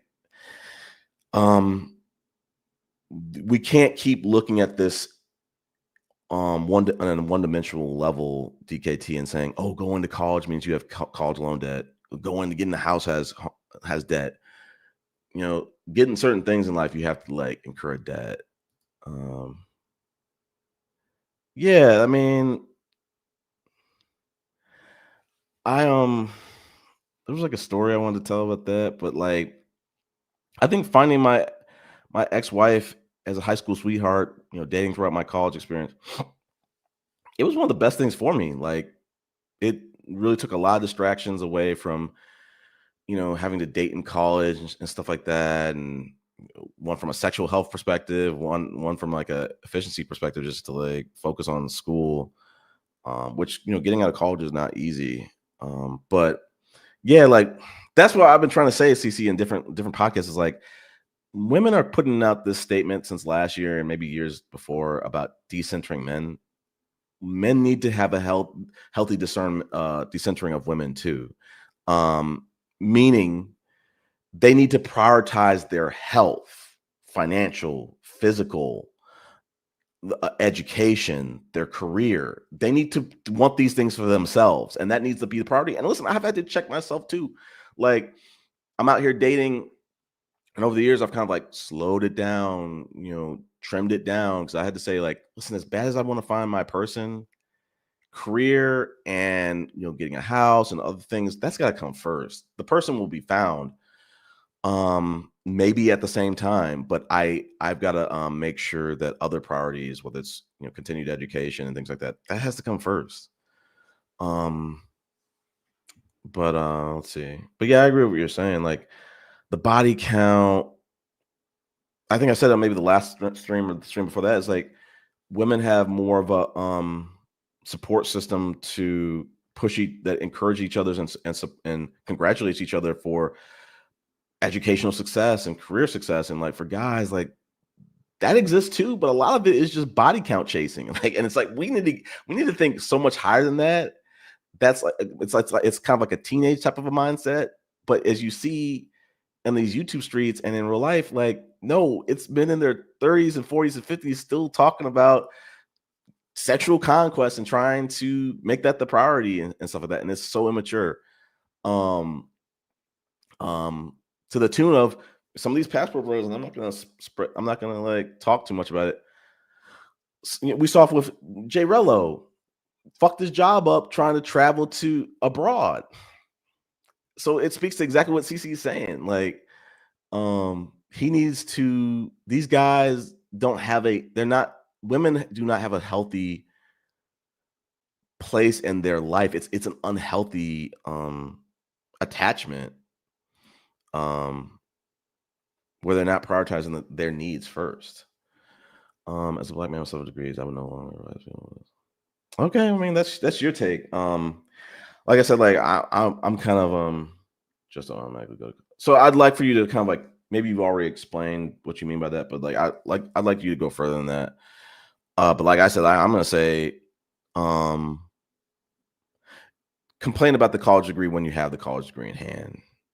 Because you pull stats, DKT. There's a lot of stats saying like you make a whole lot more money over your lifetime, making with a degree than not having a degree. Yes, there are cases with people who have trades or people who are entrepreneurs that don't have college degrees and they make more than people with college degrees. Okay, that's maybe not that's probably not the norm. Yeah, like this is true too. Like on a side note too, like the thing I find funny about the manosphere, I'm gonna kind of like pivot into some points.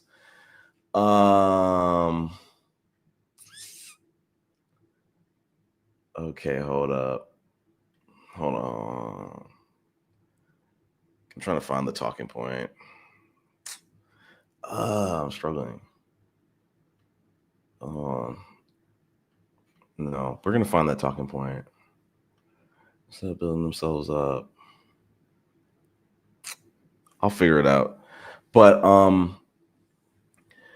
yeah, I think ultimately the talking point I wanted to pivot into was like it's so funny about how the manosphere is so like infatuated with like women talking. They can't make content for a day or a week without trying to punch down on women. They got to punch down on LGBTQ. They have to punch down on simps. But none of those cohorts, none of those groups of people are even concerned about manospheric men. We're going to sleeping really easily, sleeping great, getting some great sleep. We're not worried about manospheric men, but the manospheric men are worried about LGBTQ people. I don't know for what reason. I don't know why. So they're worried about single moms. For what reason? I don't know why. The single moms are living their lives. They're thriving. They're not thinking about manospheric men. They're not checking for manospheric men either. Let me see what else. But yeah, they need to build themselves up. I agree with this. And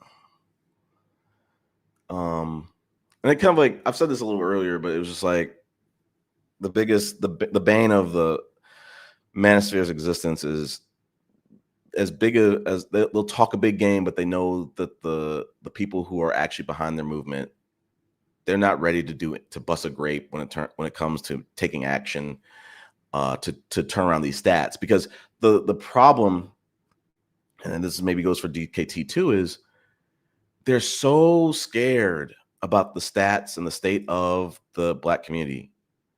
I'm a math major. I don't know if DKT if you know that. I never took stats to heart in the sense of scaring myself to death. I always look at it and say, I have my own life to live. And I feel like I had like a talking point of like, life is kind of like a Rubik's Cube. Everybody has a different Rubik's Cube.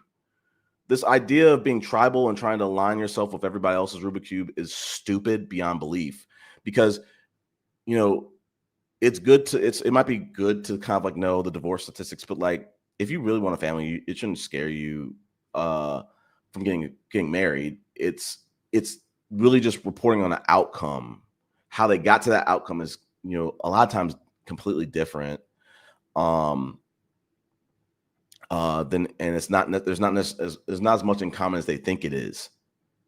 I'm so terrible with my like talking points, my banners today. Where is it? Yeah, here it is. Like I think that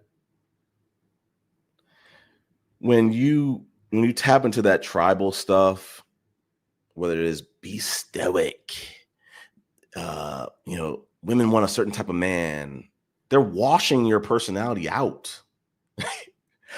You don't get to truly be, and there's like this fear instilled in men, like, don't you dare show up as your true self. Women don't want that. They want this stereotypical man. I mean, if that's how y'all want to play it, if that's how y'all want to do, that's fine. I find it to be that sounds so uncomfortable. Like, you should be able to, be the best version of the person who you truly are, and be proud of that. But it takes self-esteem. I'm like, hey, True Poetic. Good to see you. Let me get back to, there's a lot of comments. I appreciate this. Like, we're doing really some numbers. These comments. Hold on. Yeah, you got several degrees. Props to that. But And I got ideas about college too. Like, it definitely needs some reform, and it needs some retooling, especially with the AI and stuff like that going on. But I think, like I said, I'll triple down on the complain about a degree when you got one. Yeah, let's go back to this. Yeah, like, I want men to truly, as Therese, and I want to show someone's content from Therese, the content creator, how she talked about gender studies and how women have often kind of dabbled in that to kind of understand the systems that are oppressing women, and one of them being white supremacy and things like that. But as she said in one of her videos, like, anytime we offer the suggestion of men should emulate, we need to raise our sons the same way or similar ways as we raise our daughters, or boys should kind of try to be a little bit more like women, like girls. Men get in their feelings and they just don't know how to, like, eat the fish, spit out the bone. But yeah, like, women are really thriving with the building themselves up, and I love that for them. I really do. And I don't think, as the manosphere tries to discourage these women, if you get a house, he's gonna feel intimidated. If you get more educated than him, he's gonna feel intimidated. Fuck him then. Like I said, like, if I have a daughter, I don't want her to have to need a man for resources, because then she's going to be subjected to these manosphere type of men where, let me speak about it. I might have spoke about it in the previous podcast. Some of these women who are in relationships, DKT, they're in vulnerable situations where the man can just kick them out of the place, the apartment, the house. I've talked about it previously, like how these trad wives who never really had a career or had to sacrifice their career, they're in a very vulnerable situation. So it helps that woman to have her own career and be, maybe even her own house, and be stable with that. And we should be looking at that as a blessing and an asset. Let's see. Yeah, like, CC, like, one of the wildest points that they say is, like, I forget how they say it, but something to the effect of, like, the man is only invested in the kids as much as he has access to the mother of those kids. And I think that that's wild.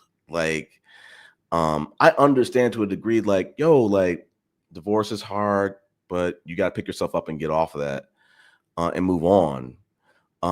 It's hard for both women and men, emotionally and financially. But I'll be damned if I'm going to let I'm going to, slack in terms of being a father to my children if I lose access to that woman, or the relationship ends, blah, blah, blah. Like, I agree with what you're saying. Like, I think I think I was saying a little earlier, like, I don't think the manosphere cares about kids. They look at kids as legacy. That's all they care about, the kids. They want to talk about, they don't want the kids to get exposed to LGBTQ stuff. They don't want drag queens reading to their kids. They themselves don't read to kids, and they don't do shit for kids outside of their own kids. And really, an argument can be made that they're setting their kids up for failure, in the sense of raising them to not be empathetic, raising them to not be able to properly adjust for the ever-changing world. I'm throwing, like I said, I'm throwing my hands up. These people who you want to use these for the kids, it's about the kids. No, it's just come out and say it. Like, you believe in traditional values. Okay, you can have that, but that's where it needs to end. Everybody else doesn't need to have traditional values. We are that's it. We have to be inclusive of all the people in this country. Yeah, like, that's what I'm saying. Like, I'm gonna keep doubling down. Like, anybody who says, I care about kids, I care about families, I care about traditional values, then get rid of OnlyFans, get rid of porn, right now. Get rid of strip clubs right now. Let's see. Okay, we'll do some research on that.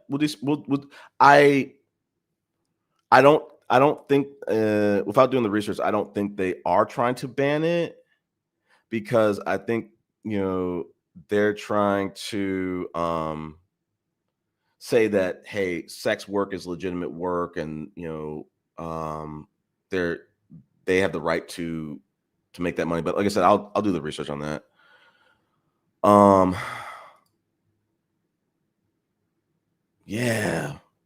This is a good question. Like, they try to put up these like fake stances, like, hey, we're trying to we want women to dress modestly, we to protect them from other men, when we really need to change the stigma of the we need to change the perception of men being just thirsty ass people. Men respecting a woman's consent, women's men respecting women's bodies and their feelings. But going back to the children, no.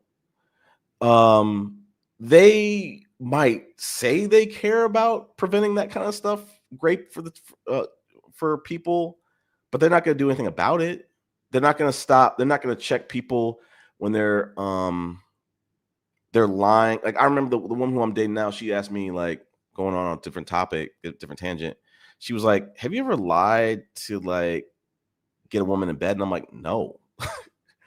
No, I don't want. I have a really strong belief of, like, I don't want buyer's remorse. I don't want someone. I don't want to for someone to buy something on, like, false pretenses. But going back to your point, I'm being like very tangential.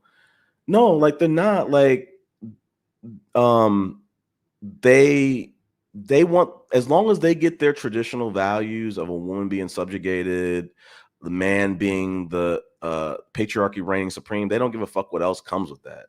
And that's what I'm saying is, like, with the red pill. Listen, y'all made a lot of money. At what expense though? And they and if and they don't. I don't think they give two shits that they or specifically Andrew Tate. I don't think he gives two shits about how little kids have been indoctrinated. Sneeko realized that he had an effect on some young kids. He's still doing the shit. He's still doing his his uh his little his little grift.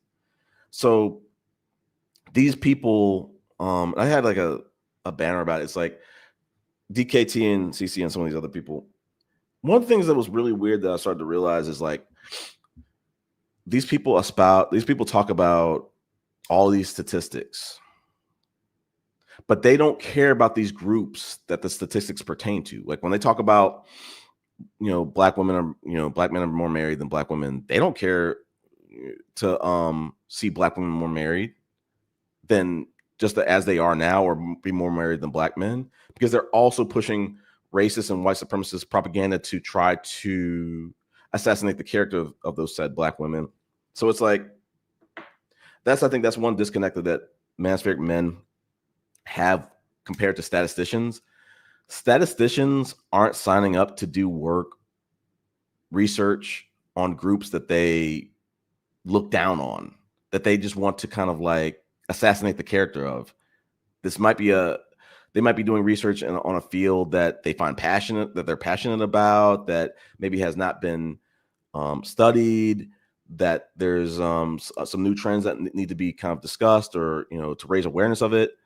But the manosphere is coming into it with a disingenuous spirit to try to say, oh, we're just trying to like bring awareness to this. No, you're not. You're doing this to try to slander them. Let's see.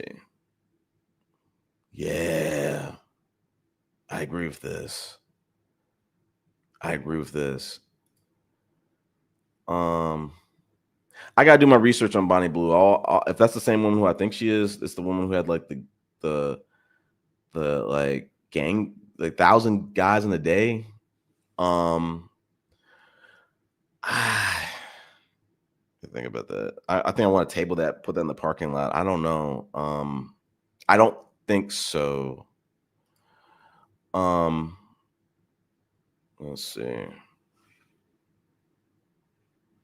see. Misunderstand feminism has nothing to do with people on both sides of feminism. Misunderstand feminism have nothing to do with whether or not MRA is.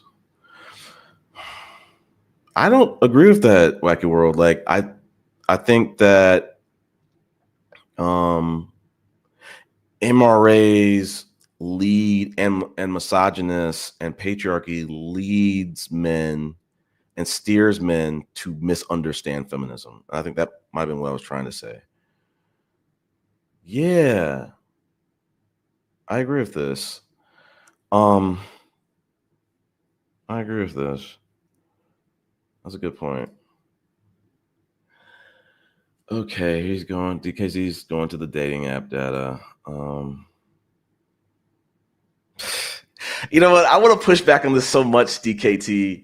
And you know what? Honestly, I want them to refresh this. And I want them to do actually I want to find the source of the one that you're quoting because I think it's dated. I think it's probably going back to like the 2010s, maybe even earlier. Like there's an OkCupid one that was like early 2000s. But I want them to put honestly, if they put out a poll today, black men they cannot be desired with the way that they're abusing black women and women in general in plain sight on social media. There's no way we can be desirable. As we've said on this platform, like specifically the Passport Bros, like they are kind of like leveraging the equity of black men who are kind of like stand-up men, and they're ruining our reputations around the world. You say, but black women are the lowest ranked of the women. So is it that they're race loyal? That no one? Yes, I've said that on this platform, and if I haven't said it, I'll say it here. Yes, that factor, the white supremacy, external and internal, and the fact that they are extremely race loyal historically, that's a factor to it. I've spoken on that. So let's see. Courting is definitely a thing. We saw that we saw this on this podcast last year, DKT. I did that with a married woman. It did not work out, but I did court that woman. Courting is not necessarily, to your point, courting is not necessarily a thing anymore because men are uncouth, and they're doing that because they're always trying to lower the bar for low effort to just be enough. But yeah, you can court. Anybody can court a woman. It's a decision to make. It's not culturally accepted or celebrated. It's really maligned, as we saw on this channel.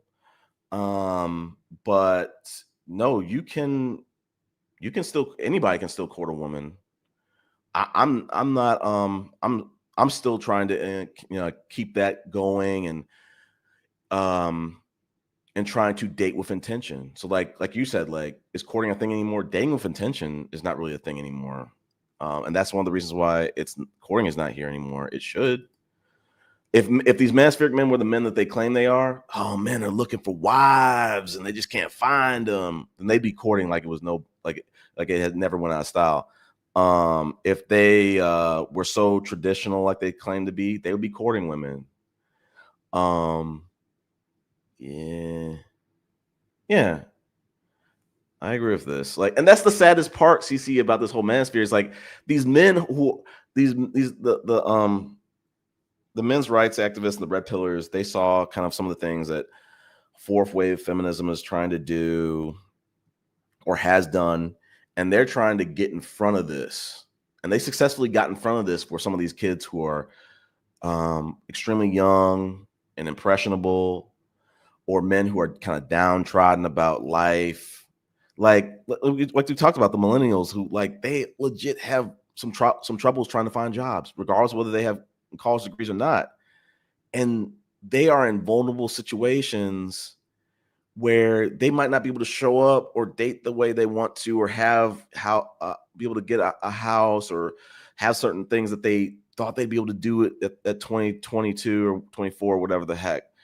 And the red pill came in before, I don't know if they say like you have to be 27 before your frontal lobe is fully developed, but like the manosphere it's indoctrinating a lot of men who are like, they are not of that age where they're fully developed, and it's sad. And you would think that the red pill would have some integrity and say, you know what, we're going to put some disclaimers and we're going to try to we're concerned about the influence that it's having on young men. We're concerned about how, some of the directions it's taking their mental health and things like that. They don't care. They don't care about those men. Oh, it's Mr. G. Let me get to these comments. Like, I had content too. I had stuff, videos I want to show, but yeah, Mr. G, it's a long time seeing you. Let me get to these contents. I promise I'll drop the link. Let's see. Black men are so insecure that the blame everything for being failures in life. Yeah, like gay people are thriving. Like LGBTQ people are thriving. They high key, I think I'll pull the stats after the show. I think they're making more on average than black men are making on average. The black couples and maybe just individual LGBT people in the LGBTQ, but like the manosphere is so concerned about these marginalized groups that are not in crisis like they are in crisis. Men, and specifically black men, they are in a legit crisis. Black men need to do the other thing that uplifts the black community. They shouldn't have. Yeah, like there was a guy on like This Must Be Risky who was telling me, man, most black people share the same beliefs as white supremacists, and that's not uncommon. And I'm like, that's not a good thing. But yeah, like I think like white supremacy has like the black community in a chokehold, specifically black men. It's got black men in a chokehold.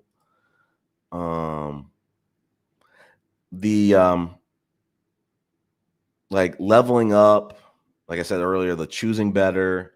Well, women are kind of starting to do that, whether it's their, stepping up their standards for dating, they're getting education. The problem is that we as men specifically should be looking at that and saying, okay, that woman might be a doctor, or that woman might want a certain type of lifestyle or a certain man to provide in a certain type of way. I can't get there. That's not me. That's not what I want for myself. I just don't have those opportunities to do that, or I don't want to be that. I don't want that lifestyle for myself. But I encourage other men that have those resources to, value those women who are looking for the men like them. But no, like in the manosphere specifically, like men are shaming women for getting education, and I don't think that that's happening in any other racial group. Don't be confused by the Whatever podcast. Those are undesirable white men. That does not resemble the average white man. I think the undesirables are starting to, they're getting indoctrinated by that. But like, as I said on this Must Be Risky podcast, like the black community and the white community are completely different. Like the white community is like married like 54, 56% of the time. I think in their lifetime, they get married like 64% of the time. And I think it's like only like 52% of black men never get married. And like maybe 27, 29% of black men are married at a given time. So black men, they don't have it even remotely as close, as competitive to date as some of these other communities. But they're being indoctrinated with this one band, one sound. We're all struggling the same way. We all can't find wives. All of our women are like just unbearable to deal with and shit like that. And it's like, are you kidding me? Like, whatever. Yeah, like traditional values is like, I agree with you. To me, no progress needed. And if they want to stay like that, God bless them.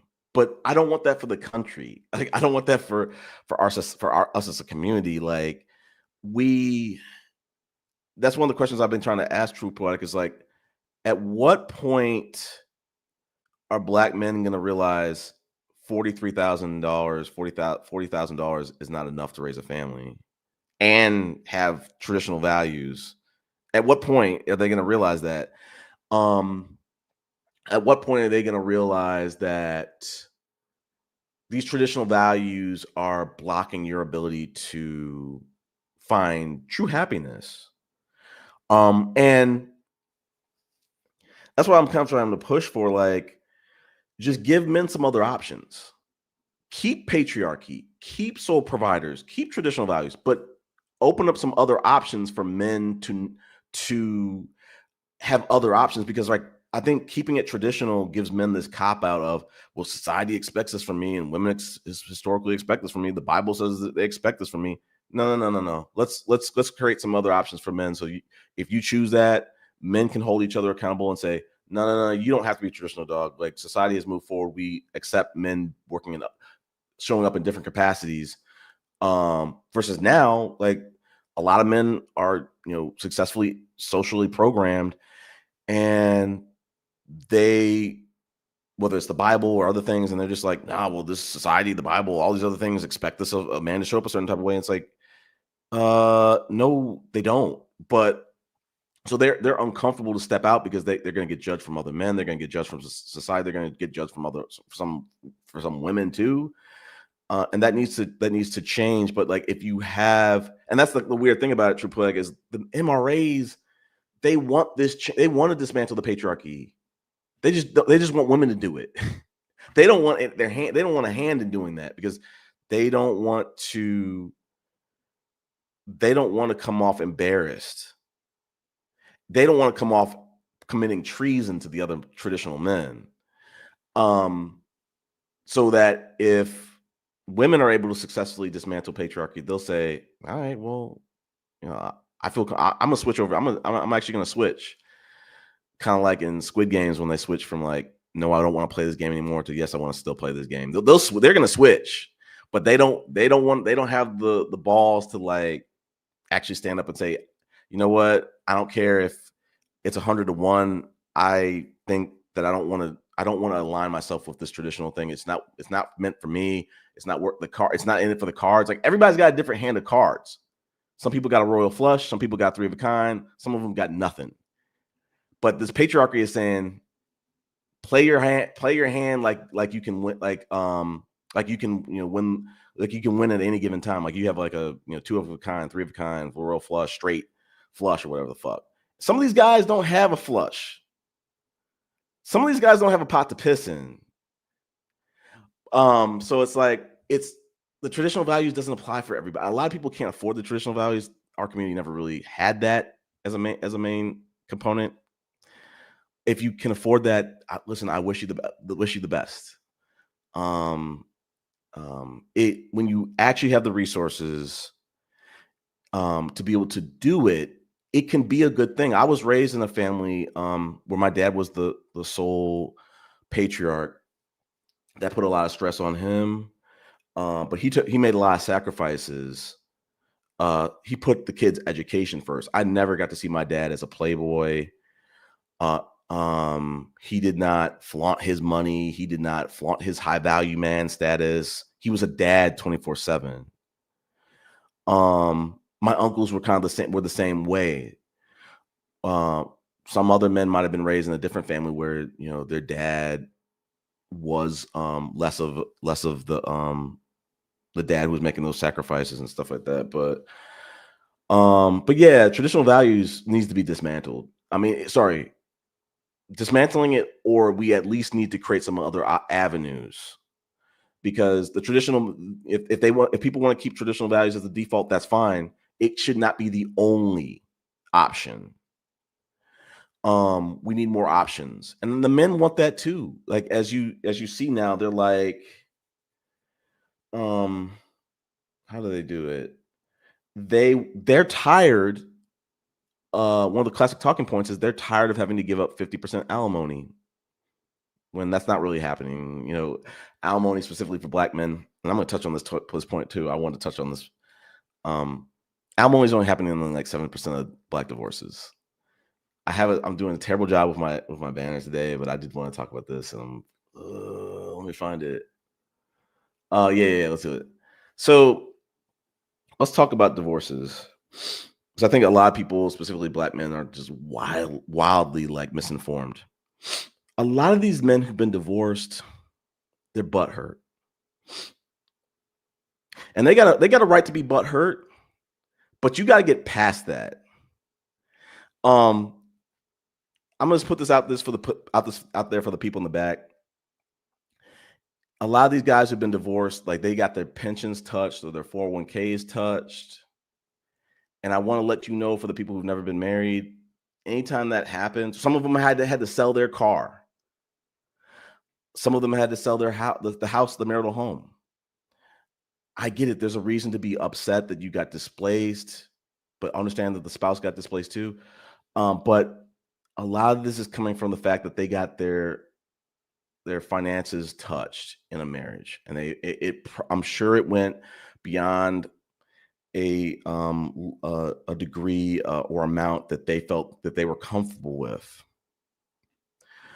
That's life, unfortunately. As I've said on these previous podcasts, like divorce is trying to make someone whole, both people whole.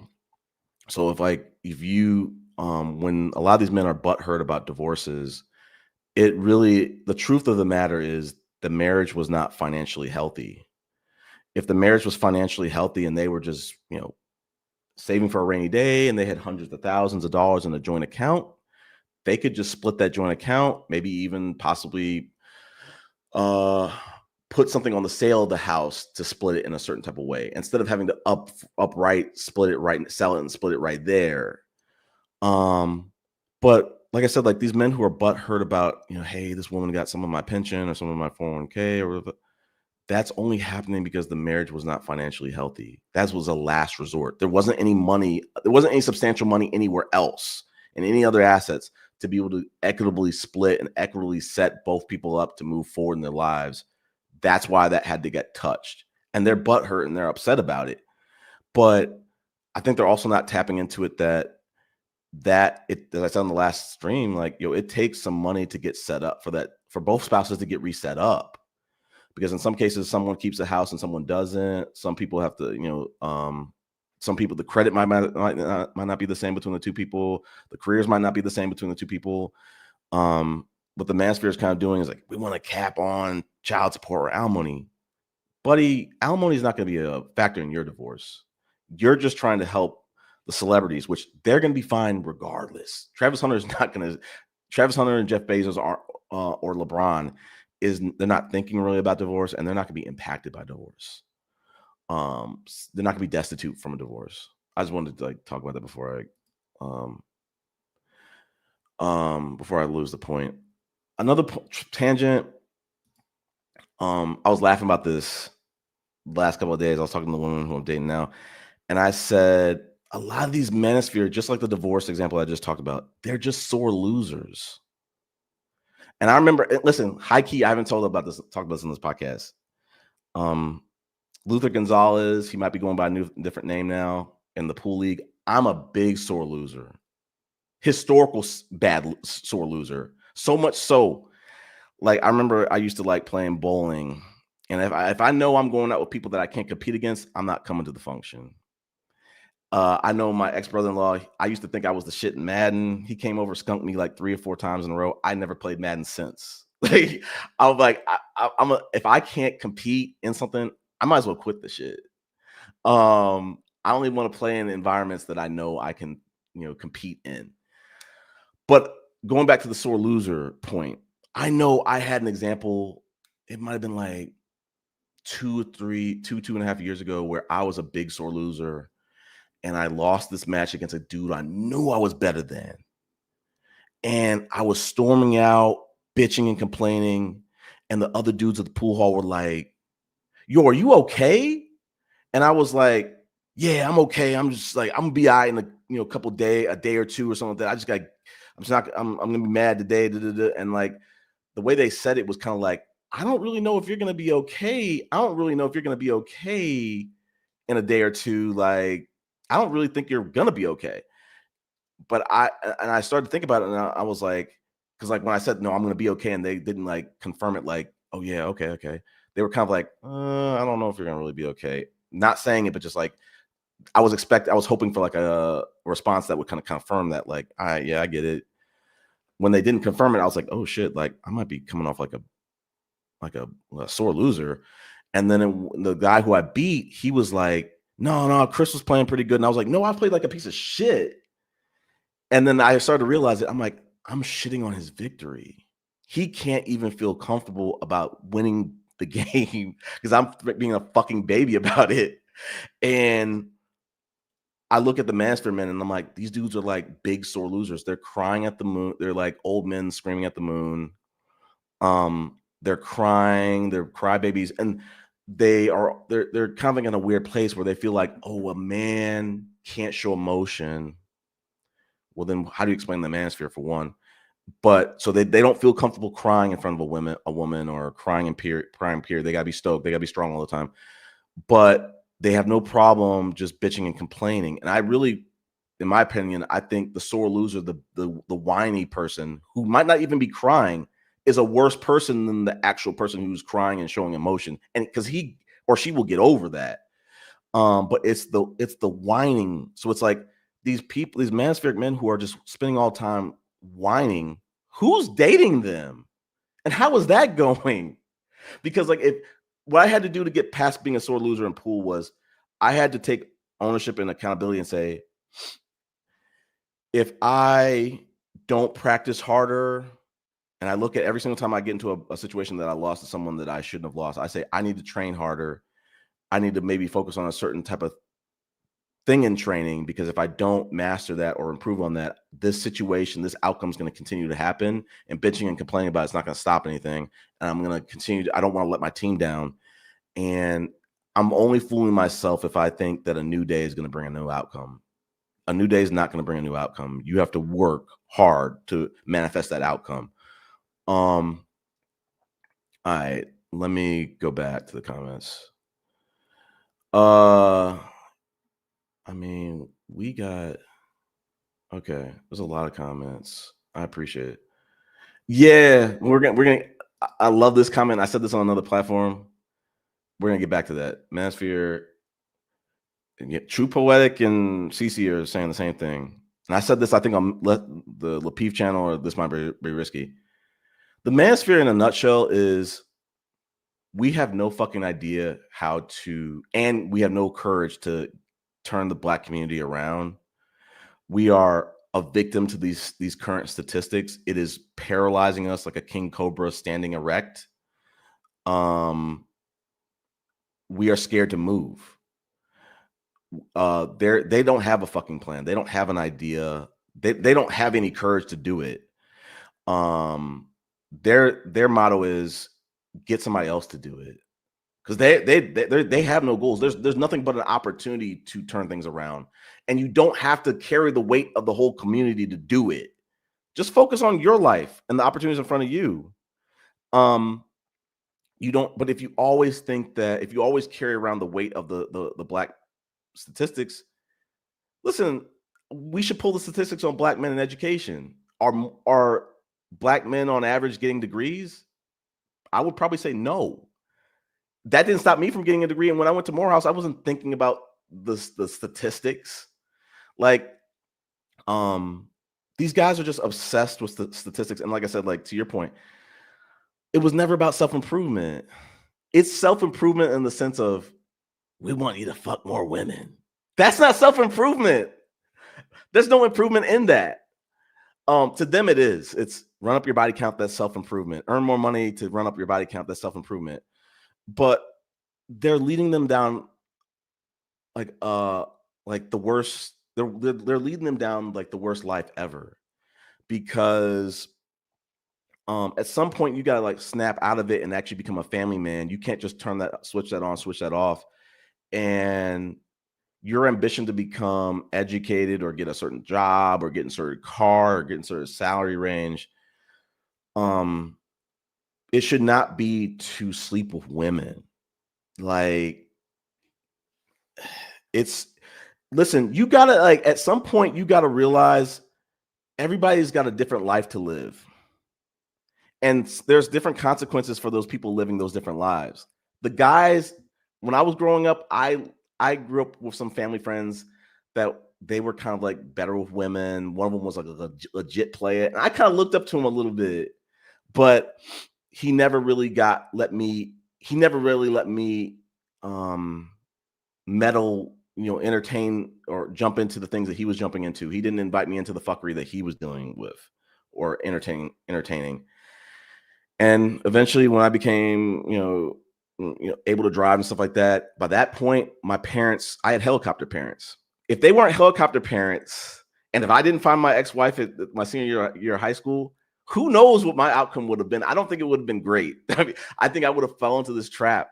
But like I said, like at some point, you got to realize some people are going to they're going to have different opportunities than you, and you got to be happy with the opportunities you have, and you got to work on yourself to kind of like maybe better those opportunities, but like never, and I mean never, be jealous of what any other man has. Like, as I told Red Pill, our best friend, I was like, do you want to have a baddie for a couple years, or do you want to have a woman who you really get along with, that really cares about you, and you be married for like 20, 30, 40, maybe even 60 years? Like, listen, beautiful women, everyone admires that. Everyone loves that. But that a job does not mean that you're compatible with the woman who you find the most desirable. That's chemistry. So this manosphere leading these men to get higher jobs, to try to pursue these highly desirable women, thinking that there's some type of formula that's going to, with the job and the optics and the dressing well, thinking that that's going to like lead them to success, to be family men. It's a lie. Like, the opportunities to be a family man are always around you. They say like, oh, the average woman doesn't appreciate the average man. That is bullshit. It's absolute bullshit. There's always a woman around you. She might not be the woman you think is for you, but if there's truly chemistry in both of y'all, between both of y'all, that's a working thing. And that the idea of like you leveling yourself up to get someone better, regardless of whether you're married or you're single, whatever the heck, it's just, you're gonna waste so much opportunity cost, and you're gonna regret it. There's gonna be a lot of men that are gonna come out of this manosphere, and they're gonna have stories like me, like, hey, I'm starting to date and trying to start a family at 40. I'm trying to have a kid at 40 or 50 in some cases. And at least I spent most of my time married, and it helped change me. It helped me, it gave me some things to work on as I left it. I spent 13 years with, the love of my life. I actually kind of ran. I think I saw my ex-wife in a shooting range. That's for another conversation. But these manosphere dudes are going to be spending 5, 10, 15, 20 years with no love around, no love to be found, tumbleweeds. And they're gonna have nothing to show from it. No stories, no closeness to show from it. That's sad. Let me keep going on these comments. Black men are the ones that require the most help, asking for women to hold them down. Yeah, they're starting, like Angie and TJ put out a video showing like how some of the men are starting to switch up and starting to kind of like beg women to build them up. Let's see, hold them down. And they did that in the past, and they screwed the pooch. Yeah, I love this whole post, like, especially like they don't want to extend the same empathy to someone else. Like, empathy, I've said it on these previous podcasts. I'll go off on a tangent. Like, being the opposite of what the manosphere is, gets you there. Women are appreciating that out here. Like I said, the married woman, it didn't work out with me, the married woman, but she appreciated that, like, I wasn't manosphere, that was nothing like that. She appreciated that. I think the women really enjoy the conversation, enjoy the dates, enjoy, trying to make women feel comfortable. I really want people to, as I've said in the past, I really strive to try to create an equitable experience. And to your point, Cece, it's like, I don't see any problem with men who are coming from a genuine place. It's kind of a dangerous territory to ask someone to build you up, but that does happen sometimes. Like men are so in a stranglehold of, I gotta get married. I gotta build myself up before I get married. And it's like, no, you don't. Like, you can build with that woman, because marriage is an opportunity to build. It's not, it's a lot of times it's squandered, but there's an opportunity to build wealth because you're living under one roof. You don't have to pay separate rents. You could actually be, buying a house and paying that together with two salaries or something like that. You are growing together and pushing each other. And especially for me, as someone who's 42, 43, like, I understand now. I'm gonna get into another tangent of like why it's better to have kids younger. I think I made a banner for it. But like, I think it was something like, you don't have all the time in the world. I'll tell you why you don't. Because it dawned on me maybe about a month ago. And I was like talking to the woman who I'm dating right now, and I was like, it dawned on me. I was like, oh my God, I understand why people need to have kids in their 20s and maybe 30s at the latest.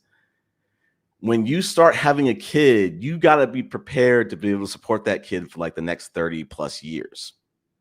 Not just emotionally, financially, career-wise, and all that. And not every person is going to have that kind of career to be able to run out at 40 years till 70, or even just retire at maybe like 60 or something like that, or earlier, and be able to have the financial wherewithal to be able to support that kid, college and all that. So like, doing it younger, or just even the time, like, you might not, some people, not everybody is going to be able to live till they're 90 or they're 80 or they're 70. I have a grandpa, I've only one grandpa left. He turned 102 this year, about like a month ago. I think maybe this month too. But you do not have all the time in the world. As I've said, it's a lie, because it's, Black men specifically, our health starts to decline on average after a certain age. A lot of these men, they say, like, the stats say 50% of the men at 50 have ED. It's one of the quietest epidemics going on, because Black women are showing men grace and not putting them out on Front Street. And even you'll see some of these women who are younger, like 30, 40, saying like, I'm running into men with ED. And as long as if he just would have came out and said, and was honest about it, I could have worked with that. We know good and well men aren't really working. A lot of these, especially these MANOSPHERE men, they're not willing to work with women at all. They got one kid, it's a wrap. They cheat, it's a wrap. They don't want to be traditional, they're a boss baby, it's a wrap. They're not extending the grace that they're expecting the woman to give. But yeah, like, there's so many different points to say about, like, you don't have all the time in the world to become a dad. You really don't. And the other one is desirability. The MANOSPHERE is confusing these men to think that we all have the same desirability. We don't. A lot of us are not good company, and we're going to end up becoming like Ebenezer Scrooge, just an old man in a castle that nobody wants to even come up to the doorstep. They just want to throw the package. They don't want to be anywhere near your energy. Some of us, it might be a wrap at 30 in our 30s because of maybe health, or what else? It could be financial. As I've said on some of these podcasts, the standards are going. You might have some time, but the standards are going up. You think it's not getting any easier; it's getting harder the longer you wait. And also that runway to make things happen is shortening. Let's go back. Let me go back. Yeah, I'm gonna drop sorry, I was looking at Mr. G's post. I'll drop the link. Let me just try to get through some of my content. I'm not gonna show content, probably not tonight. I really want to. But I think we got a lot of comments, and I think people want to join the panel. First and foremost, I didn't talk about this, but RIP to Malcolm Jamal Warner. I didn't say that. I wanted to like kind of lead the show with that. Yeah, rest in peace to Michael Jamal Warner. You know, really tragic situation. Apparently with like rip currents. The woman who I'm dating, and we went to like Florida, I think like last month, and there were notices about rip currents and how strong they are, how to avoid them and stuff like that. And it's like, it's really dangerous. So, but yeah, it's really tragic that happened to him. Another one, you know, a little bit self-serving information, TMI information. I've been talking about some of these previous podcasts, like, hey, you know, I took a male fertility test in 2021, maybe 2022, February 2022.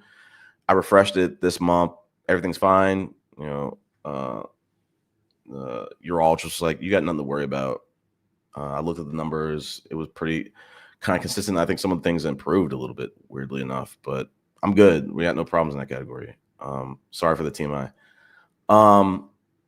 But hold on. We talked about what's their goal. They don't have one. It's just to antagonize women. And the thing is, like, I was laughing about True Poetic and CC. They talk about, well, back in the day, women had Oprah and they had Ricky Lake and they had Jenny Jones. We had stuff too. We had Jerry Springer. We had not Montel. I think maybe his name was like Montel Jordan or something like that. But it's like, what I want to understand is like, okay, so you guys want to have a gossip lipstick alley for men. At what point are y'all gonna get tired of that? Like, or is this just gonna be a chatty patty evolution for men? I'm not mad at that. I just want to understand what it is. Is this just the what you guys are going to continue to do? So we talked about this. Yes, women are pivoting all over the place. Yes. Yeah, like I don't understand why they're so hell-bent on, like, I understand it's like they're like staunch traditionalists and they feel some type of way about women. This is going to go into another pivot for me, but they feel so touched about women kind of operating in different roles or having a flipping the script as they think that they've been told everybody should play. And like I was kind of pivoting back to myself, is like I think that's one of the things, that's kind of where I fuck up the game, because like I always grew up and I was like, nobody's going to tell me what I can't do. There was this notion of like, you can't bring a white woman home. Says who? You can't do, or coming up in an affluent family, you ain't black because you didn't have a black experience. You didn't black because you don't talk black. You what else? You're not black because you didn't struggle. You didn't grow up like the rest of us, or what the fuck. So like, I was telling the woman I'm dating last night, I was like, people who grew up in like the burbs, like we've had people come in for our black card, telling us that we're not black.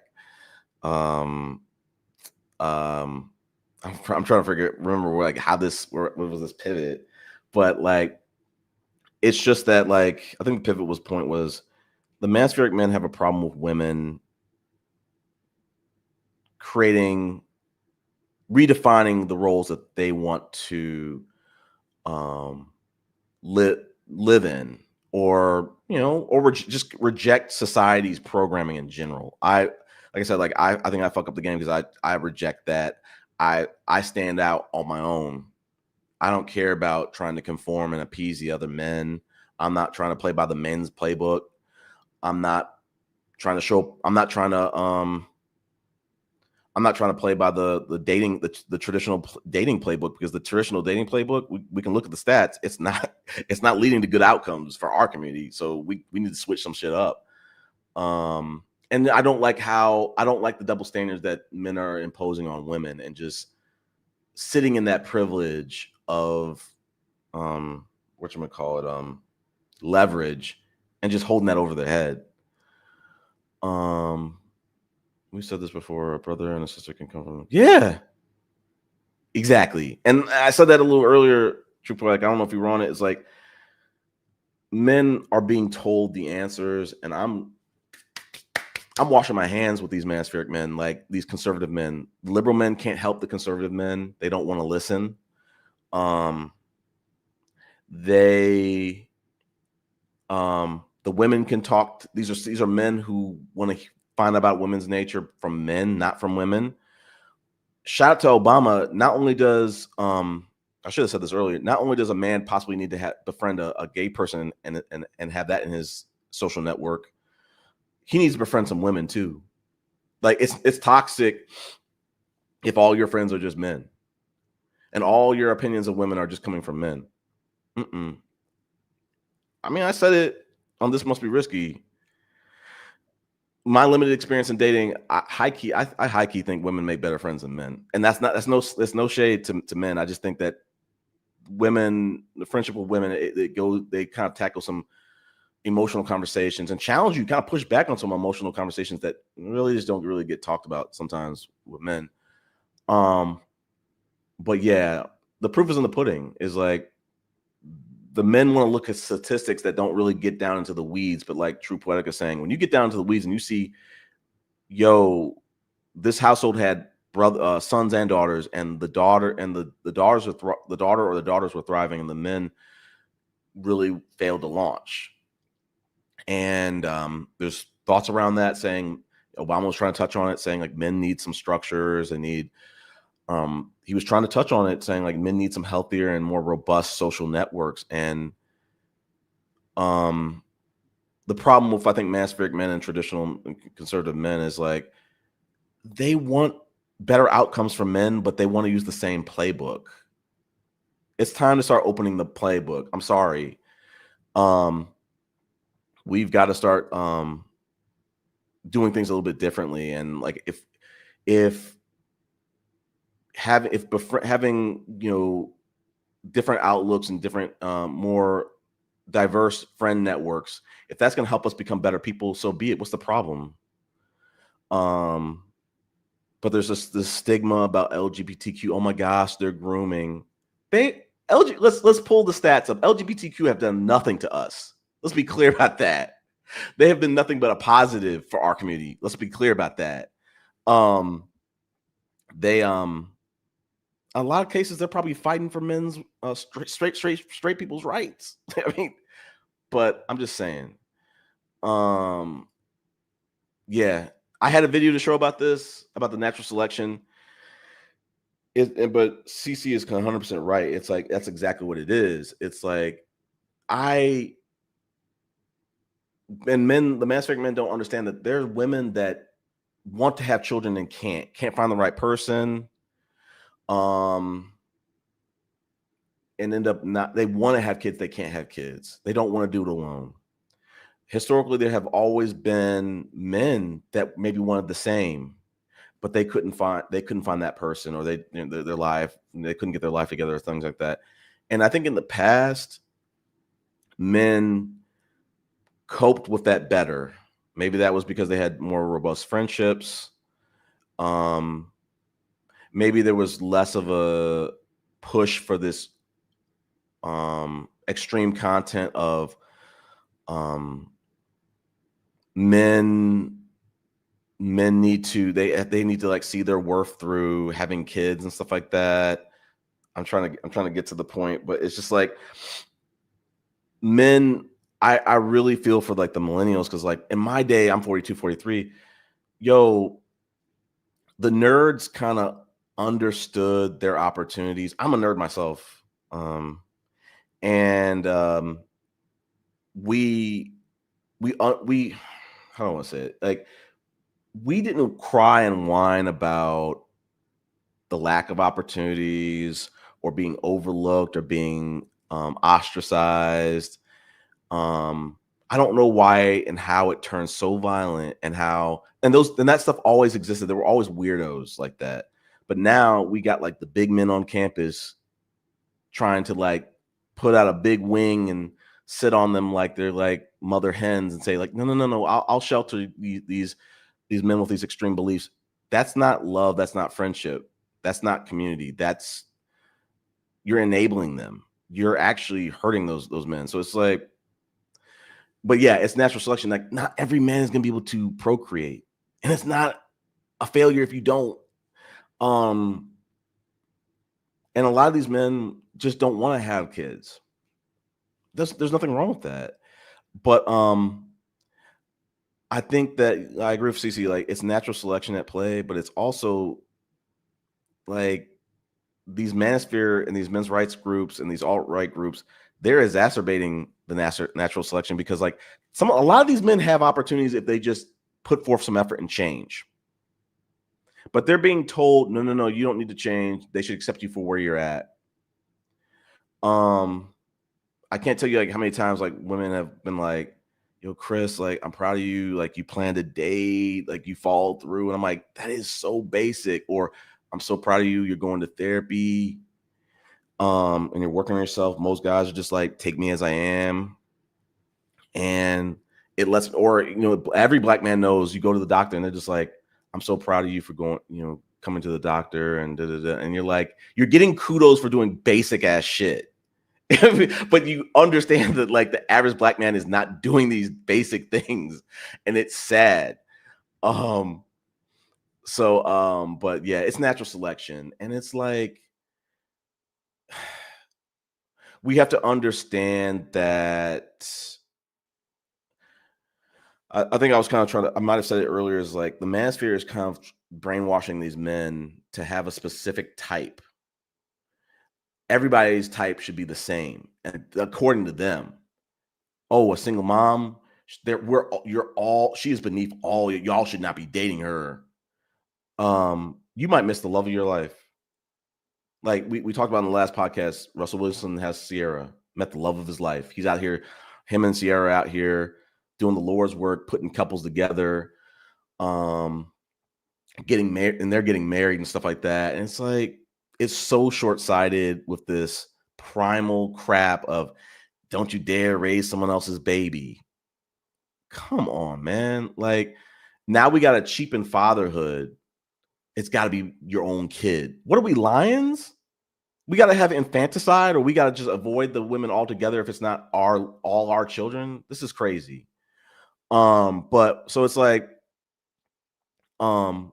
we've got to evolve past this middle school type of thinking of, it's got the stuff that Kevin Samuels and some of these manosphere dudes, they're trying to set up people for perfection.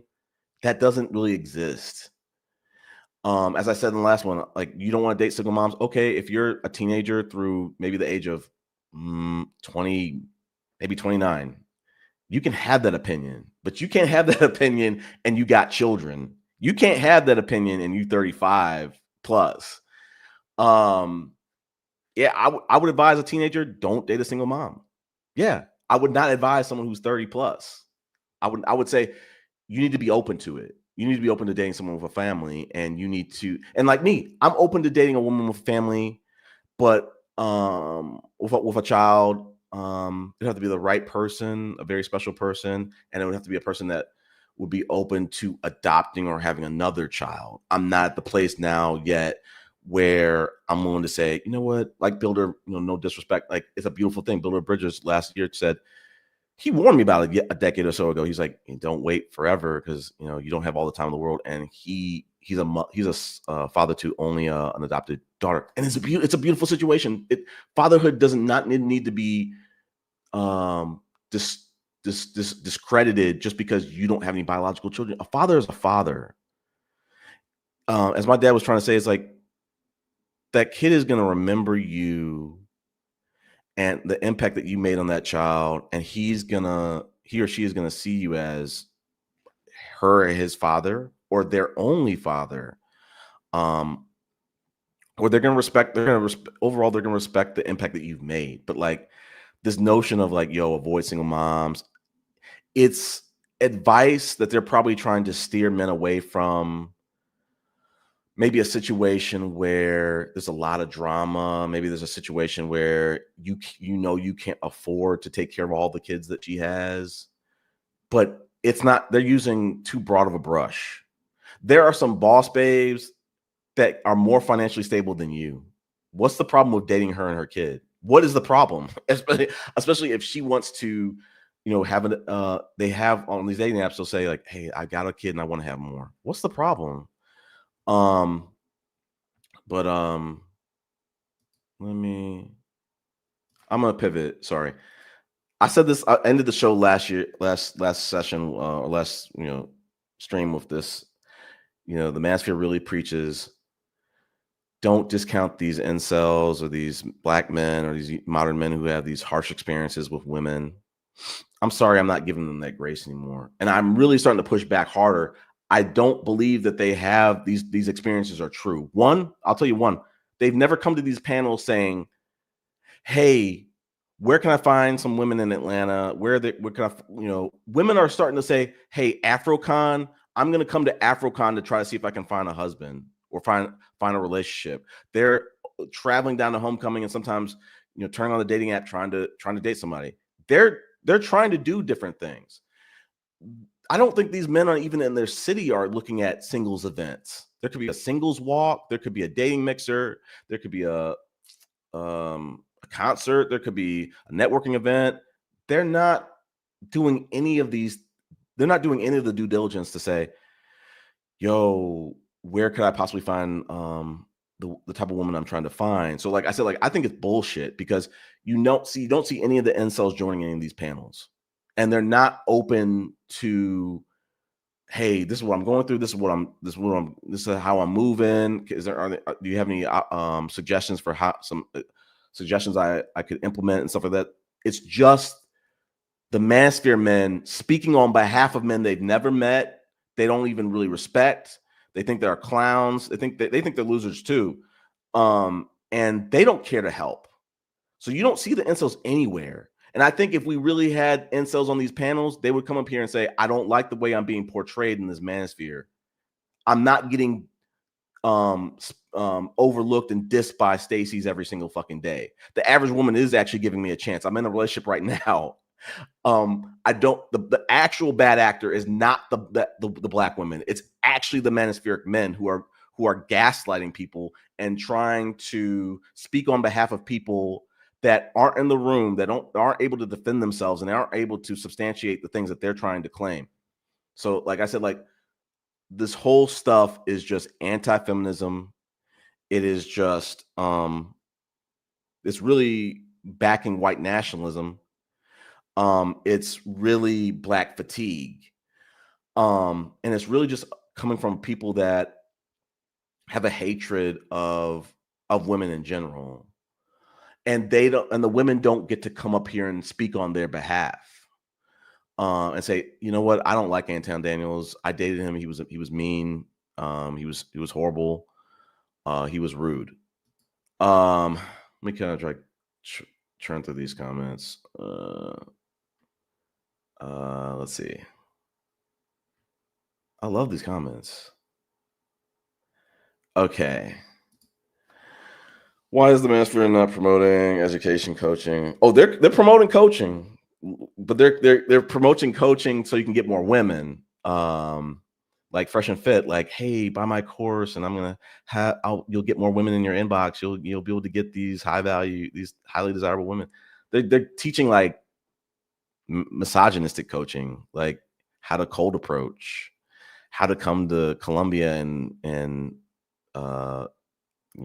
settle in Columbia and be able to find these women in the red light districts. But yeah, speaking to what you're saying, they're not really giving the coaching to be a better person. That's what you're really saying. I agree. They're not promoting their education, and I think that's wild. It's a missed opportunity. Mentoring. I said that on like the first live I was on Zed's channel. I was like, yo, this is a call to action for mentoring. And like, I want to get into that. I need to slap myself on the hand. I'm not doing it. I need to do it. But I'm kind of overextended right now at the moment.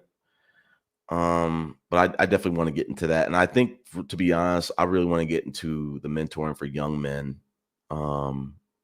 Because I really think some of these 30 plus men, specifically the 40 plus men, it's over for them. You're not gonna be able to really help some of these men.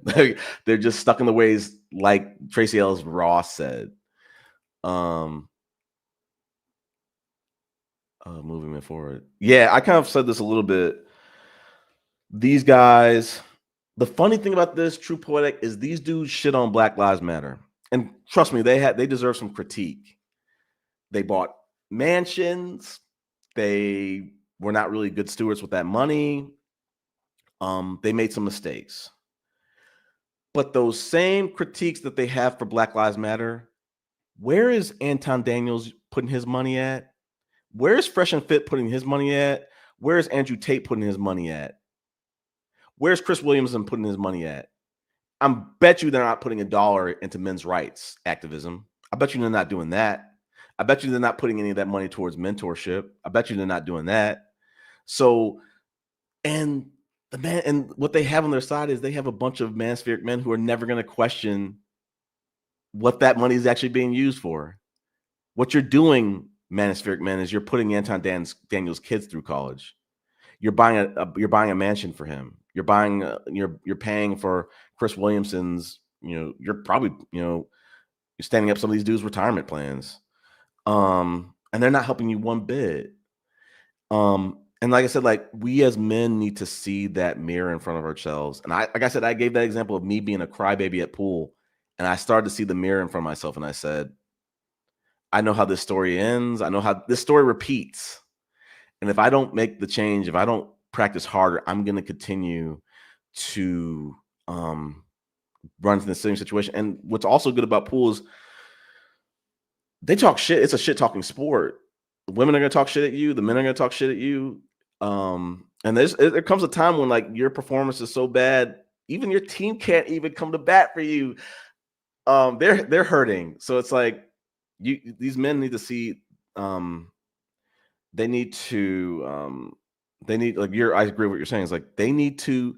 The men don't want to move forward. To answer your question even more directly, they know that historically men's rights activism never got off the ground because men don't really care about men's issues. Because a lot of these men, especially the men who are living the American dream and they got the TradCon experience and they got their traditional families, they don't give a. They look at you like you're weird if you're advocating for anything anti-traditional, even in the slightest. So like, and they know they have to go through the patriarchy to do it. Men's rights activism, I challenge any of y'all, go on YouTube and Google and query for feminism lobbying, and you're gonna get some stuff that comes back. Google men's rights activism lobbying, ain't shit coming back. They're not doing it.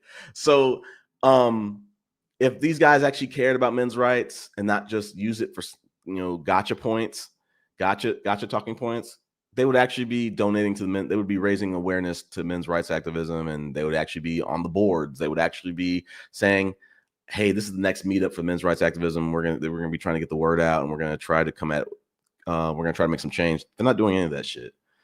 So in short, the men just care to placate each other. Like they don't care to make any change. Like they I'm trying to think of another reason why, but it's just like there's always this. They're being sold this bill of goods of like sold this lie of like, yo, level up, and the carrot right in front of you is becoming a high value man. Become a high value man, and you got everything you want.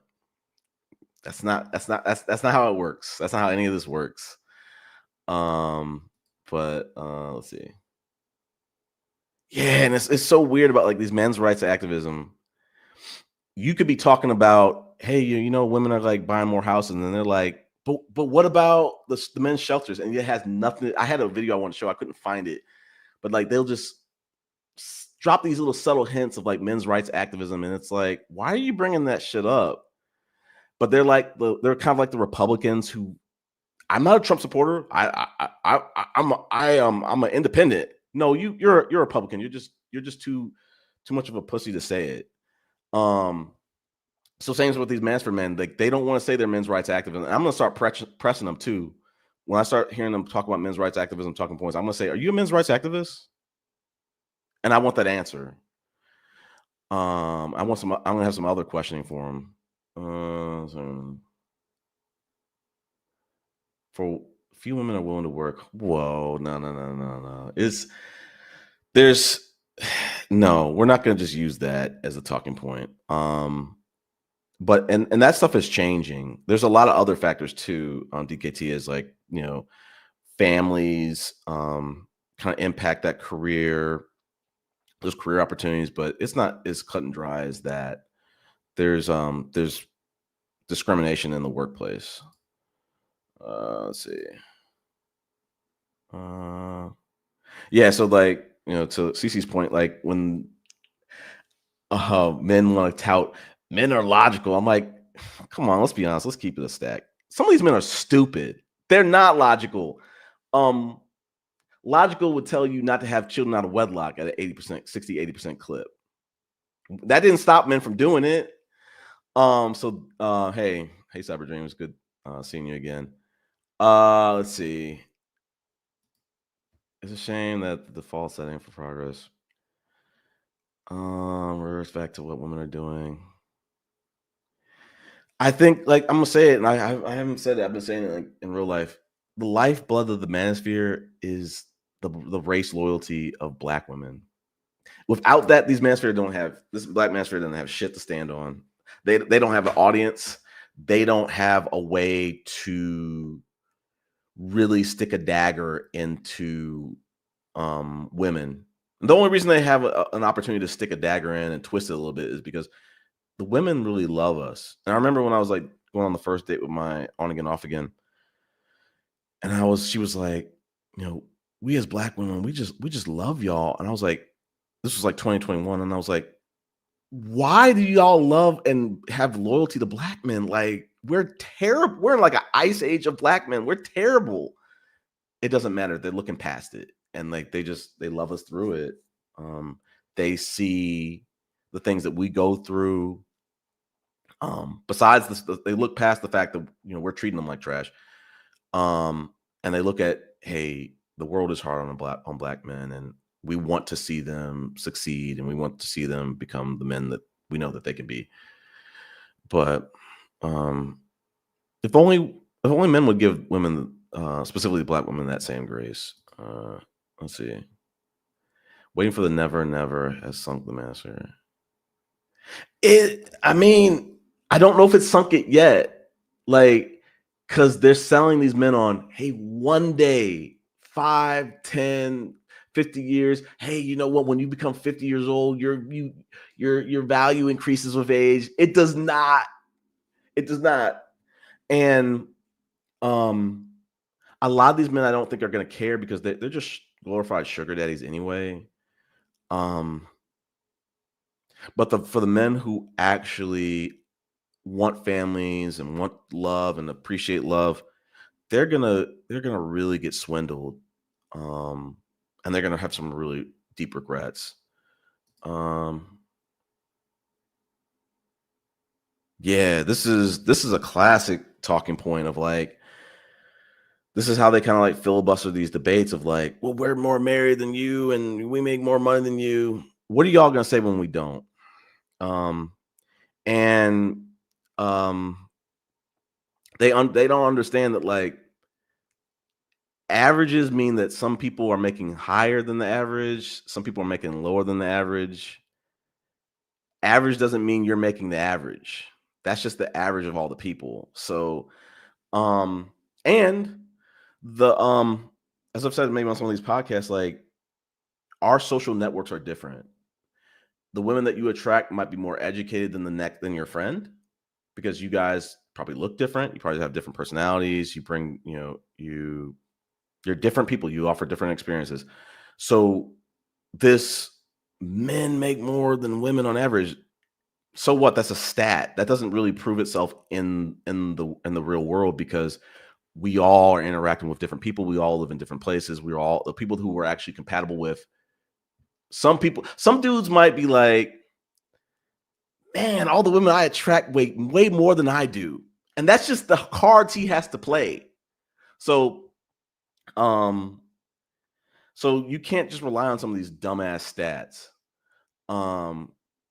You have a card to play, and that's not necessarily completely in your control. Let's see, the Mansfield stuck while everyone. Yeah, like we were saying that earlier, like they're so focused on the LGBTQ, they're so focused on boss babes, they're so focused on single moms, they're so focused on unwed women, women who don't want to have children. Man, those women are at Essence Fest having the time of their life. Those women are on the beach having the time of their life. Those people are living their life, getting out, making moments, expanding or enriching their existing social networks. They're not on panels bitching and complaining about shit that doesn't really, realities that don't really exist. Like the Manosphere. Yeah, but see, I'm Supper Drinks. I'm bringing those stats to the table. I brought them on the last show. Black men lead all men in ED. Black men are utilizing mental health services the least of all men. Black men are the least married men, I think, throughout time. If you heard anything different, that was probably in a different universe.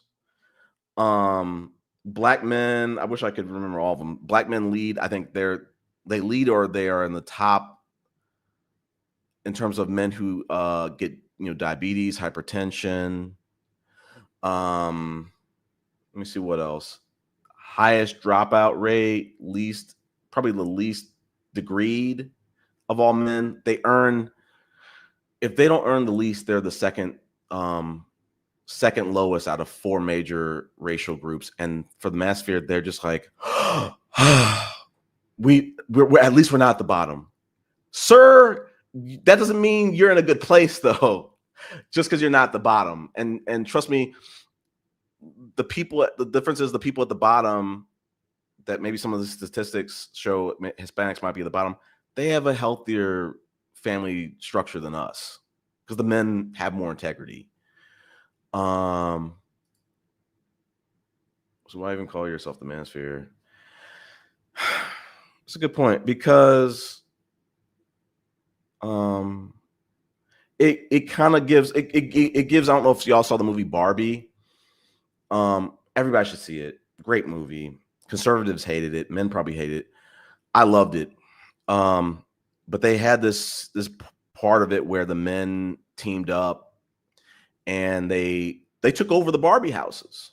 Spoiler alert. And they turned it into the Mojo Dojo, I guess, Casa House, I think. And that's kind of what the Manosphere is. It's like men, as Therese, the content creator, I think her name is like Therese Lee. She said, men are starving for community. Women have it baked in because they're just better at this than us. They have like the idea of you're gonna die alone. No, they're not. They have friends. They have family. They have their children if they decide to have children. Men are the ones who are dying alone. But yeah, it's a catchy phrase. A catchy name. The Manosphere is just kind of like a tree house. That was cool when you were like 8 years old. But for whatever reason, 40, 30, 50 years, 60-year-old men, they want to go back and live in a treehouse and just play, and be in community with other men. When there's healthier opportunities, join a fraternity, do some community service, do some speed dating, go to church, I don't know, touch grass, as people say, learn a new skill, like get a hobby. I can't tell you how much I love coming to pool. Even if the games don't work out for me, I love getting to see those people. They brighten up my day. They're different personalities, really captivating personalities on in a lot of cases.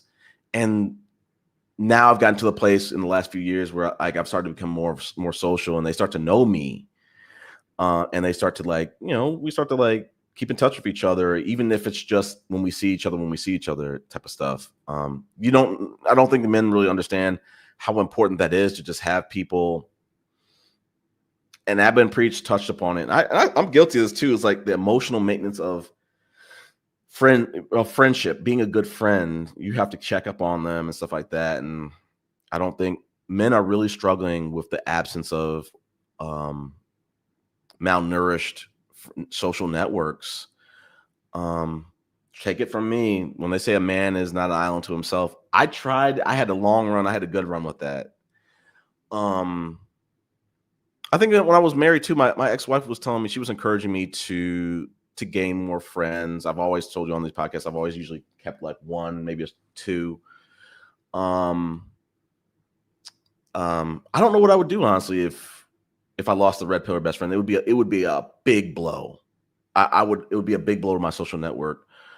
But it would be good. It would be good for me to gain more friends. But I'm not in the place that the manspheric men are at. They're really in dire straits. And I've been kind of like, historically, I've been kind of like a lone wolf. That shit is not healthy. But I don't know. Like I can deal with it, and I also value relationships. So I think for the men who struggle with relationships and they're lone wolves and they're susceptible to extreme content, y'all know me on this podcast. You can't get shit. Extreme content can't get shit through me. They're not going to convince me to do shit. I've been in a place, like I said, from a very young age, I'm like, I'm not letting anybody, specifically strangers on the internet, tell me how I need to live my life. They're not paying my bills. They're not going to fuck up my ability to be happy and rob me of an opportunity to have things that are meant for me in life. I'm not letting them do that. Yeah, like this needs to be studied. Like this needs to be in a documentary. Like, Black men are going against their own interests. Like, do they value love? And to be honest with you, like, they might not even realize it. They might not even, because some of these people, they're afraid to cry in front of women. Men don't cry. They don't. No one's gonna respect you if you can't. If you cry. Okay, some women might do that, but that woman, I feel like that woman doesn't really respect you if she doesn't allow you to cry. It doesn't mean you're weak if you cry. But yeah, they want to have this double-edged sword where they want to keep the patriarchy, they want to keep the infighting and the bullying and these traditional things. They want to keep things traditional, but they want to cry about how the opportunities are dwindling for them. Listen, when I grew up, I used to have a Scottie Pippen. I used to have like the box haircut. I think every Black kid probably did. I used to have a Bobby Valentino in high school. I wouldn't wear that shit now. I don't even think my hair grows like I can do that anymore. But I wouldn't put my hair through texturizers anymore. I went through different phases that I'm glad I grew out of. Like I said, if you want to die on that hill, you got to go down with the ship. You can't take the social media bitching about going down with the ship. That's a choice you made. You don't have to stay on the ship. You can get on the life raft.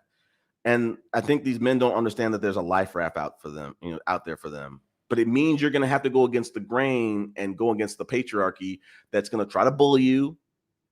Fuck those people if they bully you. Get some other friends. Those are not your friends if they want to see you single and lonely and not happy. You need better friends, and that takes courage, that takes effort. But it will be rewarding at the end. But yeah, like what True Black's saying is like the Manspheric goes against everything. These men don't understand how much patriarchy goes against is detrimental to men. It's as a jokey joke, it's kind of like the Venom movie. Most people might not know about Venom. They might just see a regular guy putting on a symbiote costume. They don't understand that the symbiote costume is killing him. He can't live without that symbiote as the symbiote takes more and more of his resources and shit. That's what the manosphere and the patriarchy is kind of doing. Is it's kind of like tapping your resources, taking your personality out, taking you away from the women who really can appreciate you and love you. But the patriarchy tells you deserve better. The patriarchy says you just need to level up and you can get this shiny thing in the window. But like the patriarchy is like ruining lives in ways that it's like you can never really, we have not been able to put a RICO out and incriminate the patriarchy on it. We're trying to, like, the Manosphere men don't understand that the feminists are trying to get to help and improve the lives of men. They're really trying to. They just see the radical, the caricature type of feminists and shit like that. But like I said, to your point, I'm going off on tangents. The black men are these men are so lost. The Manosphere men are so lost, and they you're always going to be a man no matter what lane you go down. Like, men are so upset with now, hey, I can't approach women in public now because they're gonna claim me too. No, they're not. Like, if you're being that type of person, maybe, yeah. But these men feel like masculinity is under attack. No, it's just kind of like, it's kind of a little obsolete. It needs to adapt. It's been due for a software update for the longest, and people have been fighting. So like the woman who I'm dating, like, she recently upgraded her iPhone. She had the push button iPhone. She didn't have Touch ID. She didn't have Face ID. And when she turned it in to upgrade her phone because it cracked, they looked at it. They looked at the phone and were like, "What the fuck? This still exists? Shit, people still have this." And that's where we're kind of getting with traditional masculinity. It's like, yo, this shit is so fucking outdated. It's really like fossil. It's time for us to, like I said, to create some other options so that men can get some relief and be able to say, listen, I have choices to make. I can go this traditional route. I can hop out of that traditional route at any given time, or whatever the fuck. But I agree, without the rambling. The black men can't see it because they're so hurt. The men are, in general, they're so hurt, and we've all been there. I talk about it all the time. Like, I used to not be in therapy, and I used to be in a very unapproachable emotional state sometimes. Not to the point where I'd be indoctrinated by the Manosphere. When Kevin Samuels came on the scene, I thought this shit was ridiculous. But I came to now know over the years, like, how insidious and dangerous it is. It's not just humiliating people on live streams and promoting double standards and trying to size people up. It's way more than that. It's not self-help like they're talking about. Hold on.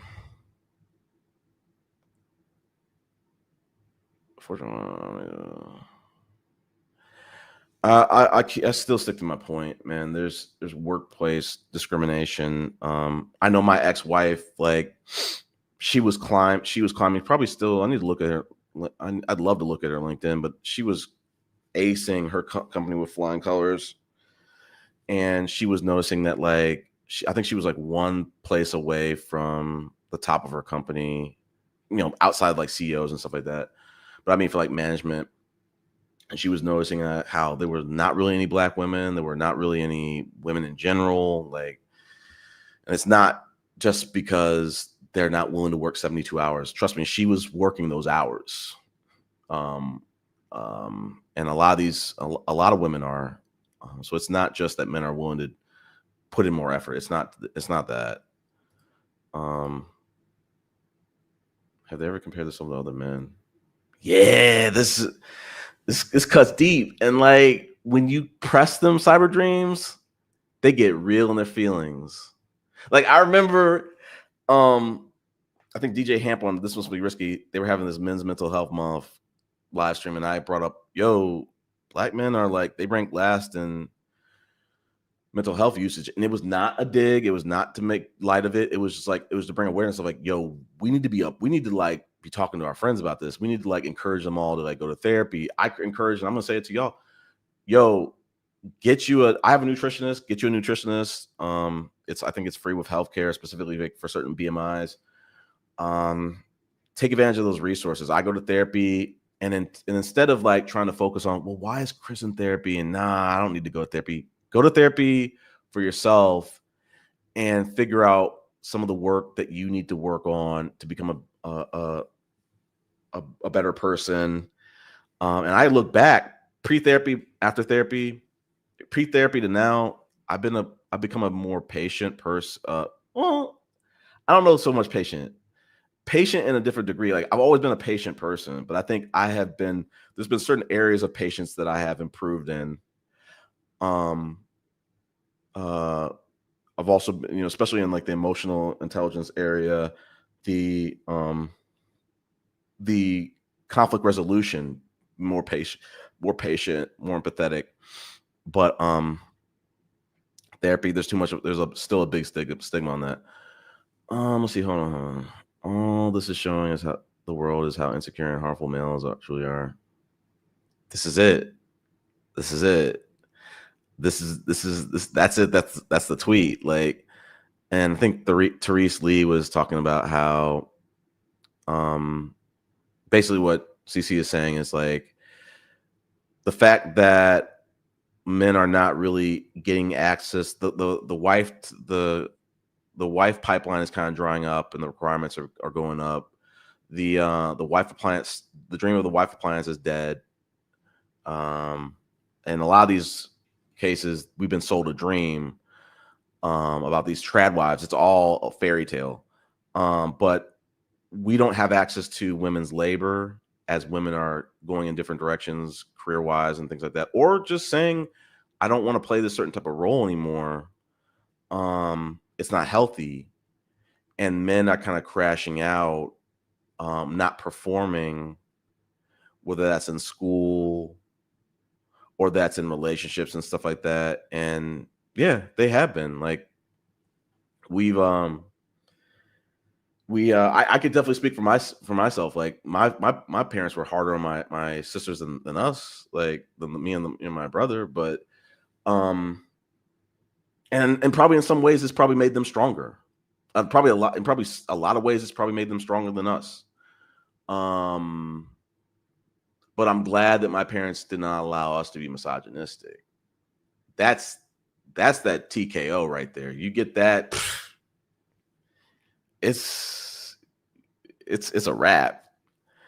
But yeah, they emotional, hysterical gremlins. Yeah, I mean, shout out to the people who know the reference of Gremlins. Go watch that movie. I grew up on that. But they have she calls them gremlins. I was telling the Red Pillar best friend, for the people who watched the show The Last of Us, I said, yo, we are not taking stock into how many of these men are just like walking zombies, are bloaters. They've transformed into something grotesque. I can speak from experience, like they're uncouth. And they want they want like a Taylor Rooks. You're not getting a Taylor Rooks being a misogynistic dude. You're not getting that. Tracee Ellis Ross already tried to let y'all know, tried to give y'all some game and said, stop being misogynistic. Did they take heed to that? No, they didn't. They bucked back. And that's why I said, I'm washing my hands with these dudes. I'm washing my hands with them. Jesus could come down himself and say, guys, like, stop doing all this. And they're going to push back on that. So let's see. Ask him if he's part of. Let's see. Yeah, he's not. A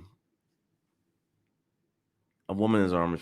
Yeah, like the problem is with this manosphere is the black women are already strong. They're already the backbone of our community, and they're being blamed for that. No good deed goes unpunished, as they say. And all they're doing in this manosphere is making the black woman even stronger by browbeating them for being single moms. Choose better. You guys pick Pookie and Ray Ray and this and that, and you guys are single moms and you guys are ruining the community. Okay, well then they stop the birth rate has plummeted. You guys are ruining marriages that as well too in the manosphere. But yeah, women they're so strong, and I know it can be intimidating. And I think that's really where the manosphere is coming from. Is like these guys are intimidated by, I said it before on previous podcasts, they're intimidating. They're intimidated by where their forefathers have left the community. They've left. It's embarrassing to say, to look at some of the statistics that we have in our community, but we have to like dig deeper beyond the embarrassment and say this happened for a reason. Some of it was redlining. Some of this stuff was white supremacy. Some of this stuff is, economic. We weren't able to participate in certain things or have these economic opportunities.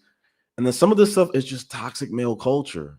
And like, we can break out of this if we really, really want to.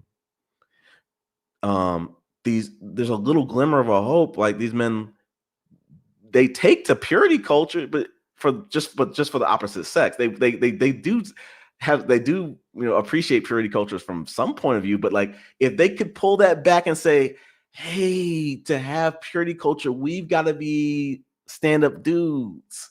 We got to court women. We got to not waste their time. We got to be honest with women. We got to stop lying to get intimacy.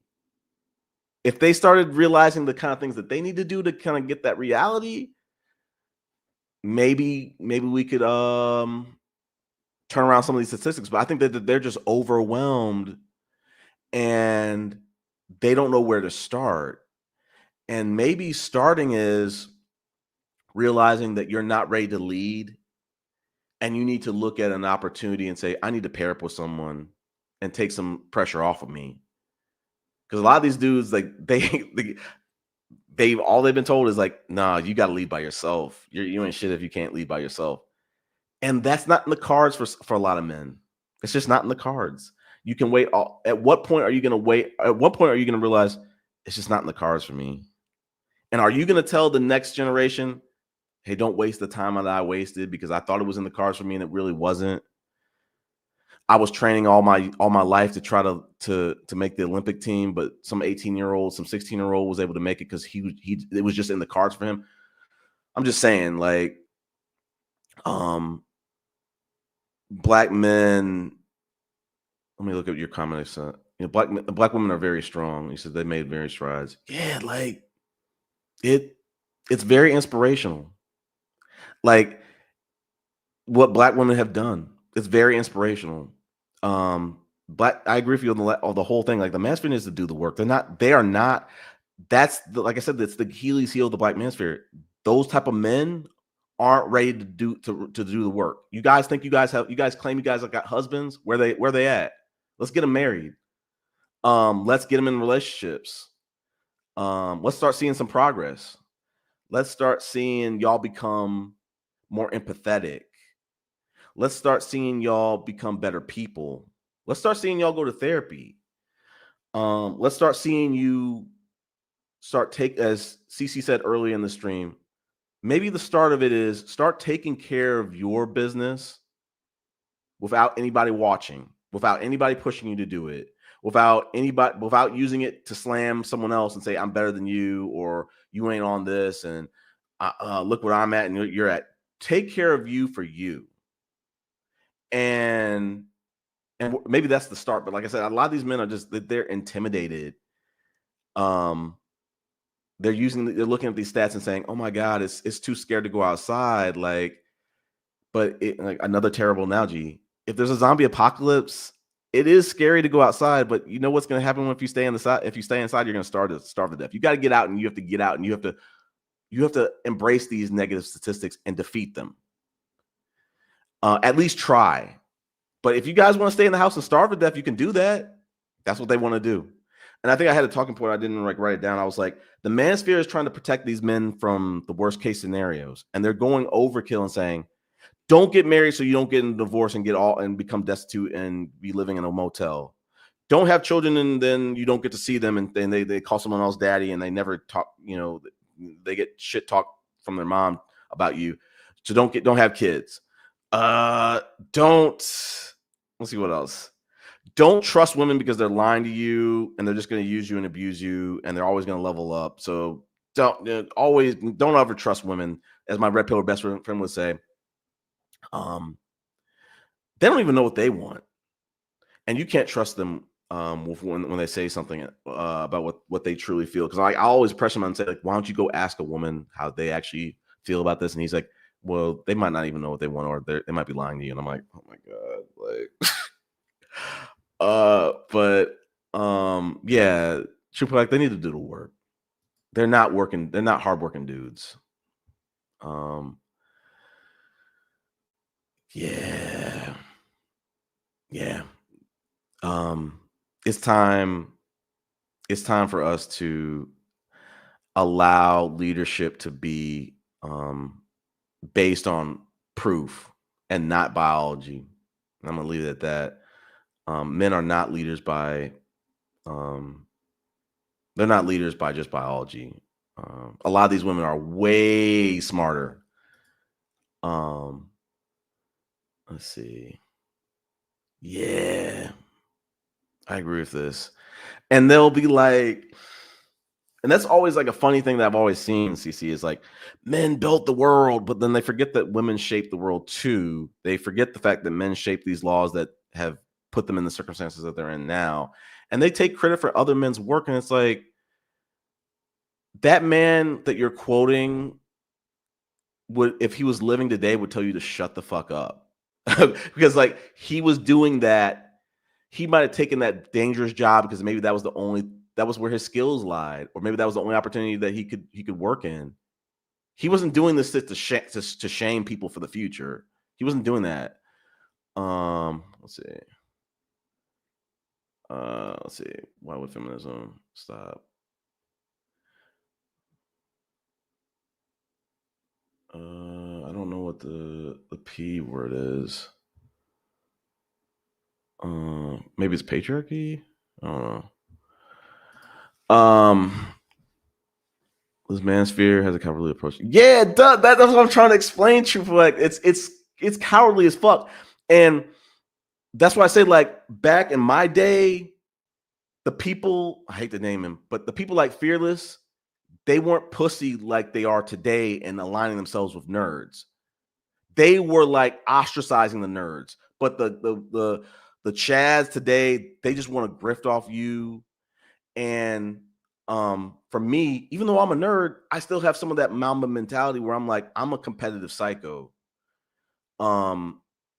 So me, people like Kobe Bryant, people who are truly competitive, we look at people who are whining and we're like, yo, we see pussy. Like we see someone who, it's not about you got to be able to beat up every single man in the bar, but you got to have some confidence.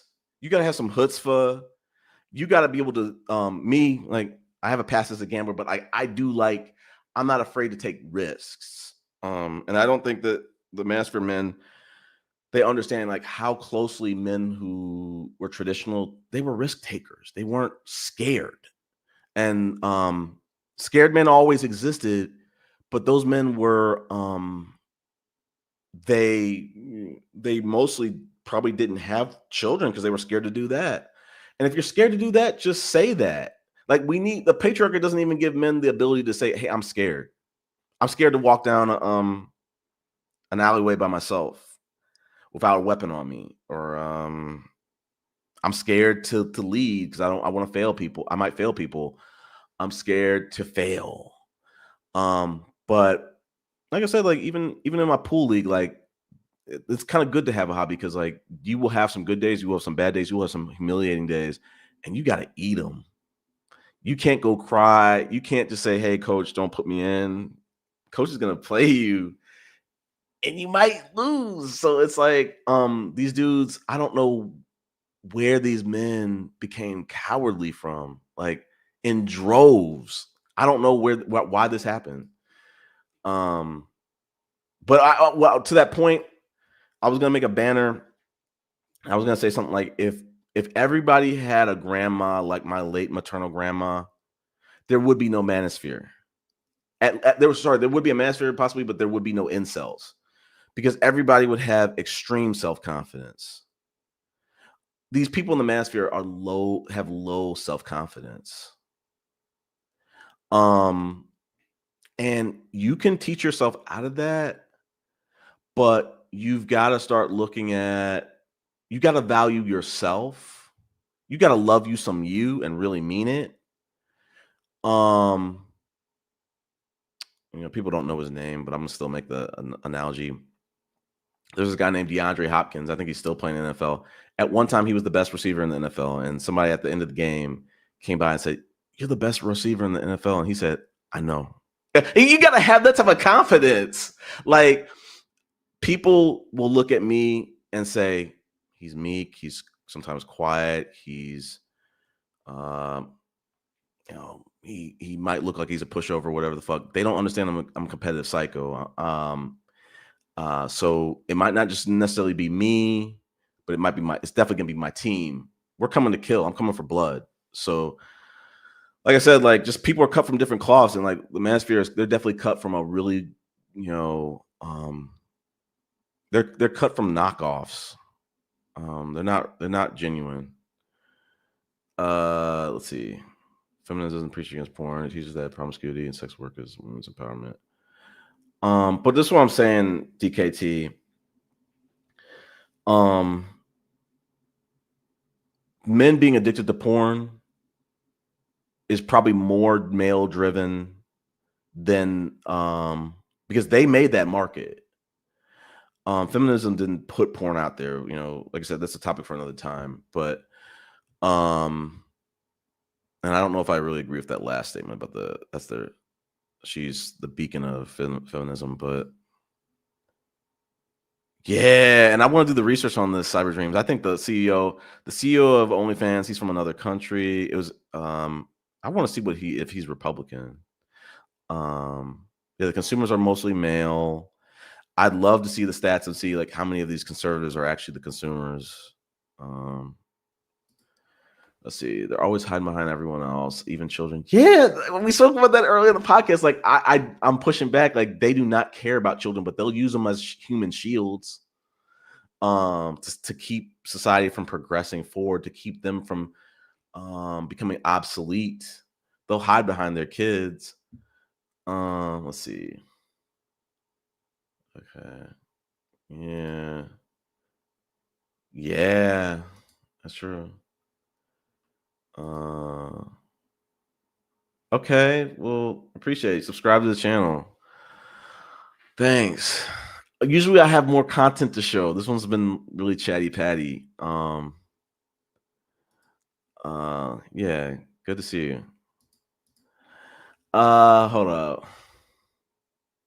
Listen, I'm gonna say this, Wacky World and the other dude. I don't know if I have the energy in me to do a panel tonight. I think I'm gonna kind of go through these comments, and then peace out. I really had content to show. I really wanted to open the panel, but I'm kind of tired. This has been a damn good live. I love the comments. It's been incredible. Teaching men should bond together and stop supporting sex work. Exactly. Like, create a healthy, like, I'm pro porn. I mean, I am. I don't look at it very often. That was a much younger Chris. I grew out of that. And I was never like so obsessed that I was avoiding my goals or education, stuff like that. But again, men in this day and time, they're growing up in a different world. Like, when I grew up, it was Playboys, and maybe you'd have to watch porn, you'd have to download a picture on like dial up and wait like 5 minutes for it to come out. But so they're living in a different world, and they have a lot of different factors. I said it on maybe a previous podcast. It was a lot easier to grow up in my day because you didn't have people able to mobilize hate groups overnight like you can with the internet. They couldn't really touch you. They really couldn't get to you. They'd have to like really know you. They'd really have to run in the same circles. Man, people this day and time, it's really different. It's a day in full incels, yeah. Oh, White Girl's still here. Who's fighting against human trafficking? Okay, we'll look into that. The dating app stats are so trash. Because they'll be like, for one, only like 20% of women are like on these dating apps. They're overwhelmingly, populated with men, and then the men will use statistics like, oh my gosh, women don't swipe very much and men swipe at everything, because they're just trying to like they're just trying to like date for sport. And then they'll be like, that means all the Chads, they're the only ones getting, getting action or getting swipes. And it's like, you don't know if those Chads are leaving those women on red. That's, there's something I did want to show. Like, I'll just pivot to it real quick. I want to show something about Jeff Bezos. Shit. Where is this? I think I'm gonna find it. Okay, I got it. I'll just talk about it for a second. Once I show it.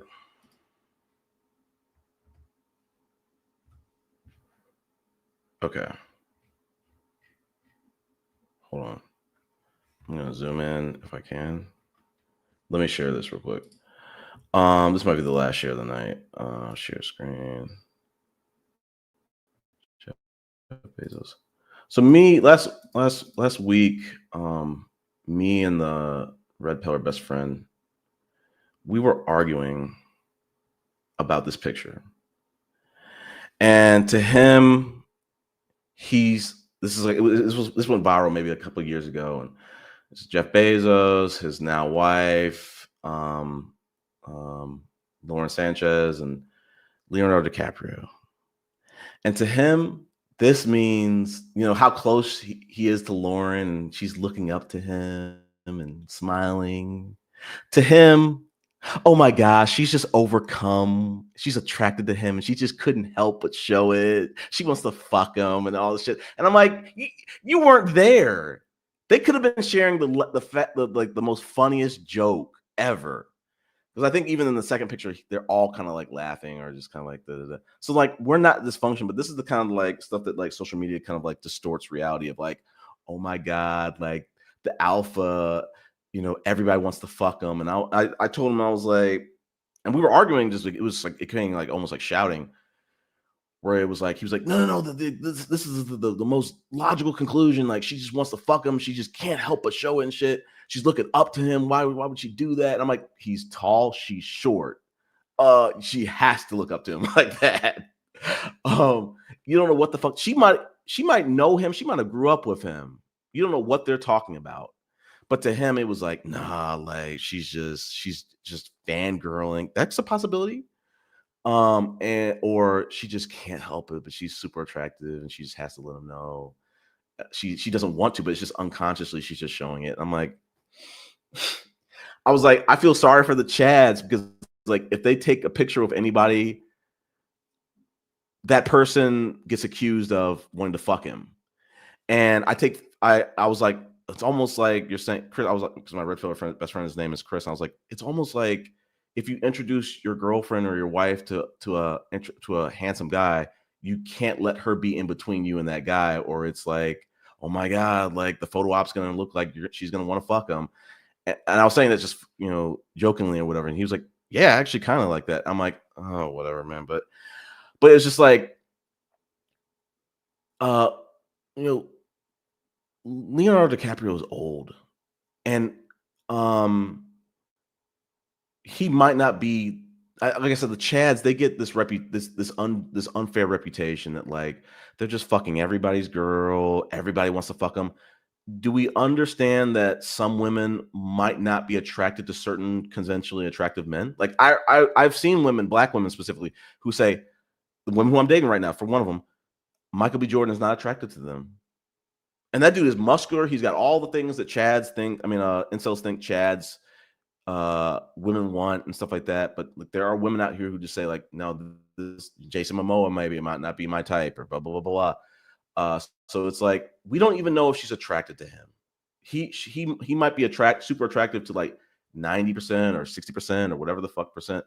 It doesn't mean that she is attracted to him.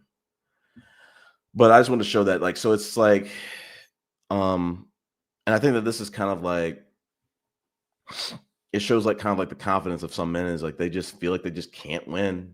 They think that their girl is always, more interested in someone else. Let me turn this off. I wanted to show something. So let's go back to it. Okay. Wow. Okay. I need to do some research on that. Go outside for once and you see black. Go outside for once, you see black woman. Fact. This is a fact. And that's what I said like earlier. Like I'm calling bullshit on these incels or these manspheric men speaking through incels, saying, "Oh my God, the average man is not attractive to the average woman." Says who? Um, and are you sure that the average man is even pursuing the average woman? Is the average man even giving an average effort? We're doing a lot of assumptions. It doesn't matter who's in the trafficking. Okay, I'm gonna jump off the trafficking piece. Right, I agree. Violent protesting. Yeah, and men need to get out here. And I love like on the Lapeef network, one of the women was just like, "Yo, I hear you with all these MRA talking points, but it sounds like you need to get your boys together and you guys need to start making rallying to make some change instead of trying to push women to do it." Okay. Why would laws have to be created in the first place? Yeah, I agree.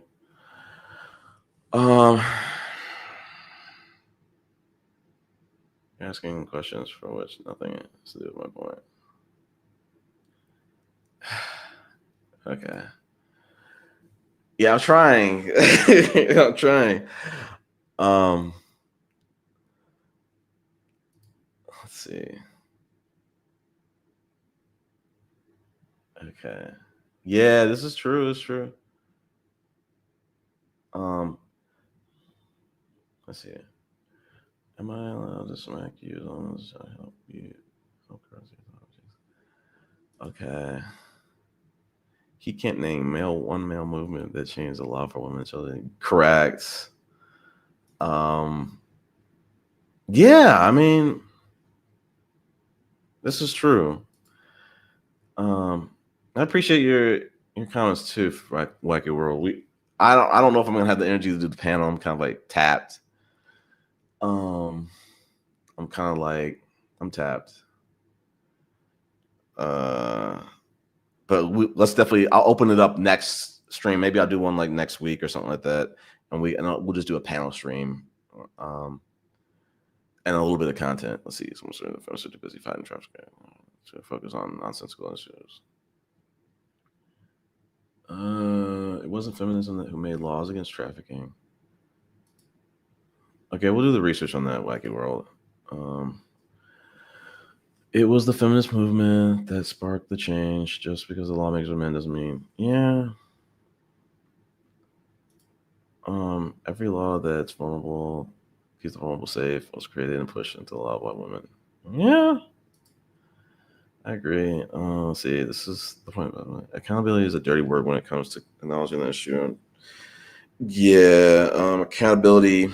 They love accountability when it means they get to like point the finger at someone else. If they really cared about accountability, they wouldn't get so defensive about self-help. They wouldn't get so defensive about constructive criticism. They wouldn't get so defensive about just keeping up with the times and trying to resolve the issues in our community. Yeah, they had a video. Some creator said something about 100 men versus accountability. They say women are not accountable. But men, they're gonna give people a run for their money, specifically the manospheric men. Let's see, man.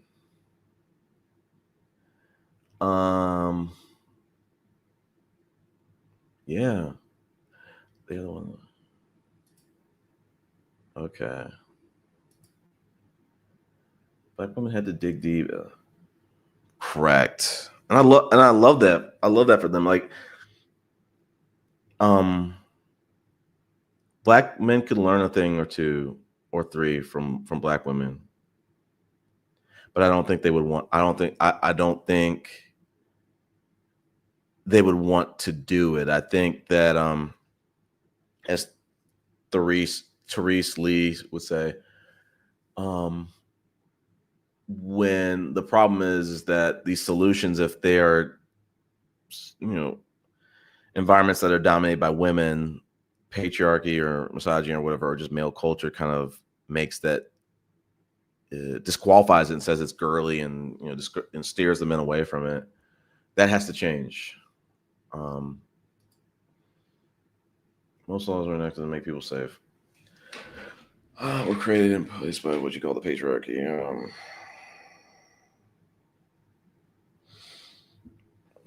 Placed in effect by the patriarchy. Why won't? Yeah, they listen. Truth, like, they see the need to change. They just don't want to be the ones doing it. They want the women to do it.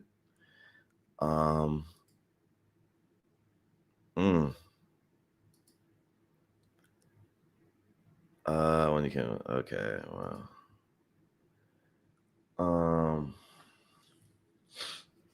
yeah. Oh my God. I'm not saying for this comment. Let's see.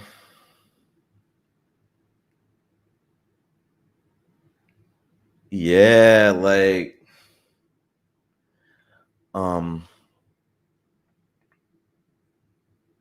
I agree with this. It's I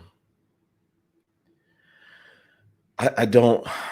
I think a conversation is really necessary to have with these conservatives, and I did want to talk about the big beautiful bill a little bit last week. I wasn't really going to talk about this week. I need to relook on it and come back up to speed with it. But yeah, like, some people are going to get really hurt with that big beautiful bill, and some of these laws are getting passed. We talked about one a year or two ago when they with the AB, as they call it, or the susmortion laws, making it harder or taking it away. That's one of the reasons why these dudes are kind of in really tough situations, because, like, now it's more dangerous to be pregnant, or to, in a lot of these states, women are going to be be making some hard decisions of of circumstances, situations that they're going to put themselves in, and the men who are the low effort men, they're going to lose. And I think they're going to lose out. And to that point, it's like, the men who are low effort, that's all this Manosphere is. It's the low effort men fan club. The high effort men aren't struggling. 4B, whatever. The high effort men are still the high effort good men. They're not intimidated by 4B. They encourage it. Like, but the low effort men, they don't understand that, like, today's price is not yesterday's price. They're not willing to change. They're not willing to adapt. So again, terrible analogy. If you want to take your house and you want to try to, like, put it on the market, and you don't have any buyers, but you want to stay on that hill, you can't come to the internet and bitch and complain about it. That's a terrible analogy, but okay. Let's see. When a man concentrates his... This is a complete fact. Like, the real men who are the ones who are not getting red pilled, they don't got time for this. Like, if I ever get my parents on a live stream, I want to ask them about their generation, and did men care about body counts, and were women so focused on chads, and why did this kind of manosphere kind of stuff exist in their time frame, and what did they think about it? Did they ignore that? Stuff like that. But yeah, a man who's on his purpose, he's not worried about this crap. He doesn't have these experiences that the Manosphere is talking about. I have dated nothing but great black women. Nothing but. They have all added to my life for the better. And some of it is just like, Great company, kind of showing me just, different types of people um and stuff like that. But they've and if nothing else, they've been great company, and great friends, for the most part. See, child support and child custody are way bigger issues than alimony. Well, let the Manosphere tell it, DKT. I don't really know about all that, but because they lead with that alimony.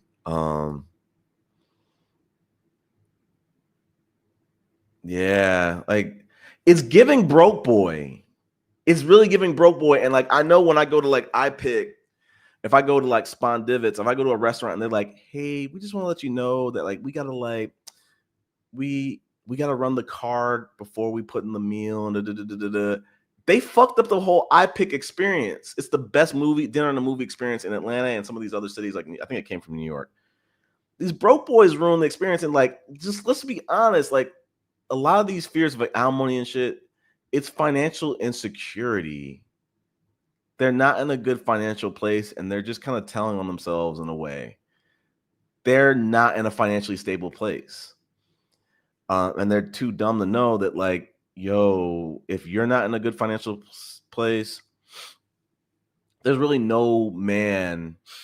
Well, most men are not destitute. They're, as we talked about earlier on the stream, like some of these men are getting their pension or retirement touched, but they also decided to date someone who wasn't working. That's a lot of risk. Or they dated someone who made significantly less than them. They avoided dating someone who made more than them. If they dated someone who made more than them, they're not parting ways with anything, or very much anything. Shit. Hold on, I gotta end that call. Sorry. Should have chosen better. Men need, and that's I was saying that last year. Like we need to start kicking men in the face with this. Yo, you went through a bad relationship. You should have chose better, buddy. You got your pension and retirement touching the divorce. You should have chose better. Should have thought about that. Maybe maybe you should have been doing a little bit more to save your marriage, or whatever. But these black men are so scared to start. And I think True Black was saying that is like, why don't they put in the work? And I was saying like they're so scared of their circumstances. They're talking about submission and they haven't even met the woman yet. They're talking about traditional values and they haven't even met the woman yet. They're talking about alimony and child support. They don't even have the child or the marriage yet. Cross that bridge when it comes. And that whole saying is, yo, I'm not going to stress over this right now. We will address this when it comes. And we're going to probably try to prevent some of these things from coming. But these manospheric men, they're just like, oh my God, if I talk to a woman in public, I'm going to get me too. I'm going to get hauled off to jail. Oh my God. If I try to be a man, masculinity is under attack. And it's like, no, the guys who are trying to be like Aziz Ansari are under attack. The guys who are like Shannon Sharp are under attack. The guys who are like Diddy are under attack. The gentlemen are not under attack. Let me see. I can't wait till the women start giving. I can't wait till the women start giving the mail. Ooh. It hurt to read that. It's already starting and the men are crashing out online. Women always find a way. Yeah, like I understand there's a part of like, yeah, maybe some of these men want to be in their children's lives. Okay, I get it. But they also have that stat saying like, yo, when men fight for child support, they win like 65% of the time or something like that, some high percentage. So in most cases, they're not trying to fight for these children. But the manosphere tries to like paint it as a John Q situation of like, oh my God, they're just like they're laying it all on the line for these kids. They don't want to. No, a lot of these guys are deadbeats. A lot of these dudes don't want to be. They're sperm donors. They do not want half custody. And that's what I'd love to have too, as a wild thought. I want to have a conversation with deadbeats, true deadbeats, honest to goodness deadbeats that will be honest and say, man, what the manosphere is saying about us, we don't want full custody. We don't want to have custody. We were not good fathers, and we'll admit that. It hurt to get the judgment that we didn't get half custody, but we weren't stable. We weren't good fathers. Um, let's see. A man should not. Yeah, like, and listen, to this point, I'm trying to say, like, we need to open up new lanes. Like, afford it is so. Men are kind of like paralyzing themselves with that statement, saying, I can't afford to get married. Yeah, you can't afford to get married and be a stay-at-home provider. I mean, a sole provider. That doesn't mean you can't afford to get married. But unless you're willing to break apart from what the patriarchy is indoctrinating you from, you're going to only see your option as getting married and have to be a sole provider. When you could have gotten married younger, as I said earlier, you could have built some wealth. You could have put two incomes together and had a investment property and all that shit. You don't got to do everything by yourself. Stop doing that, men. In 2025, stop doing that. If you got it like that, if you're a doctor cracking 400K, okay, do that. You might be able to afford to do that. But if you're making 40K, let it go. Like, please hang that in the rafters. Let it go. Yeah, give him the kiss. Oof.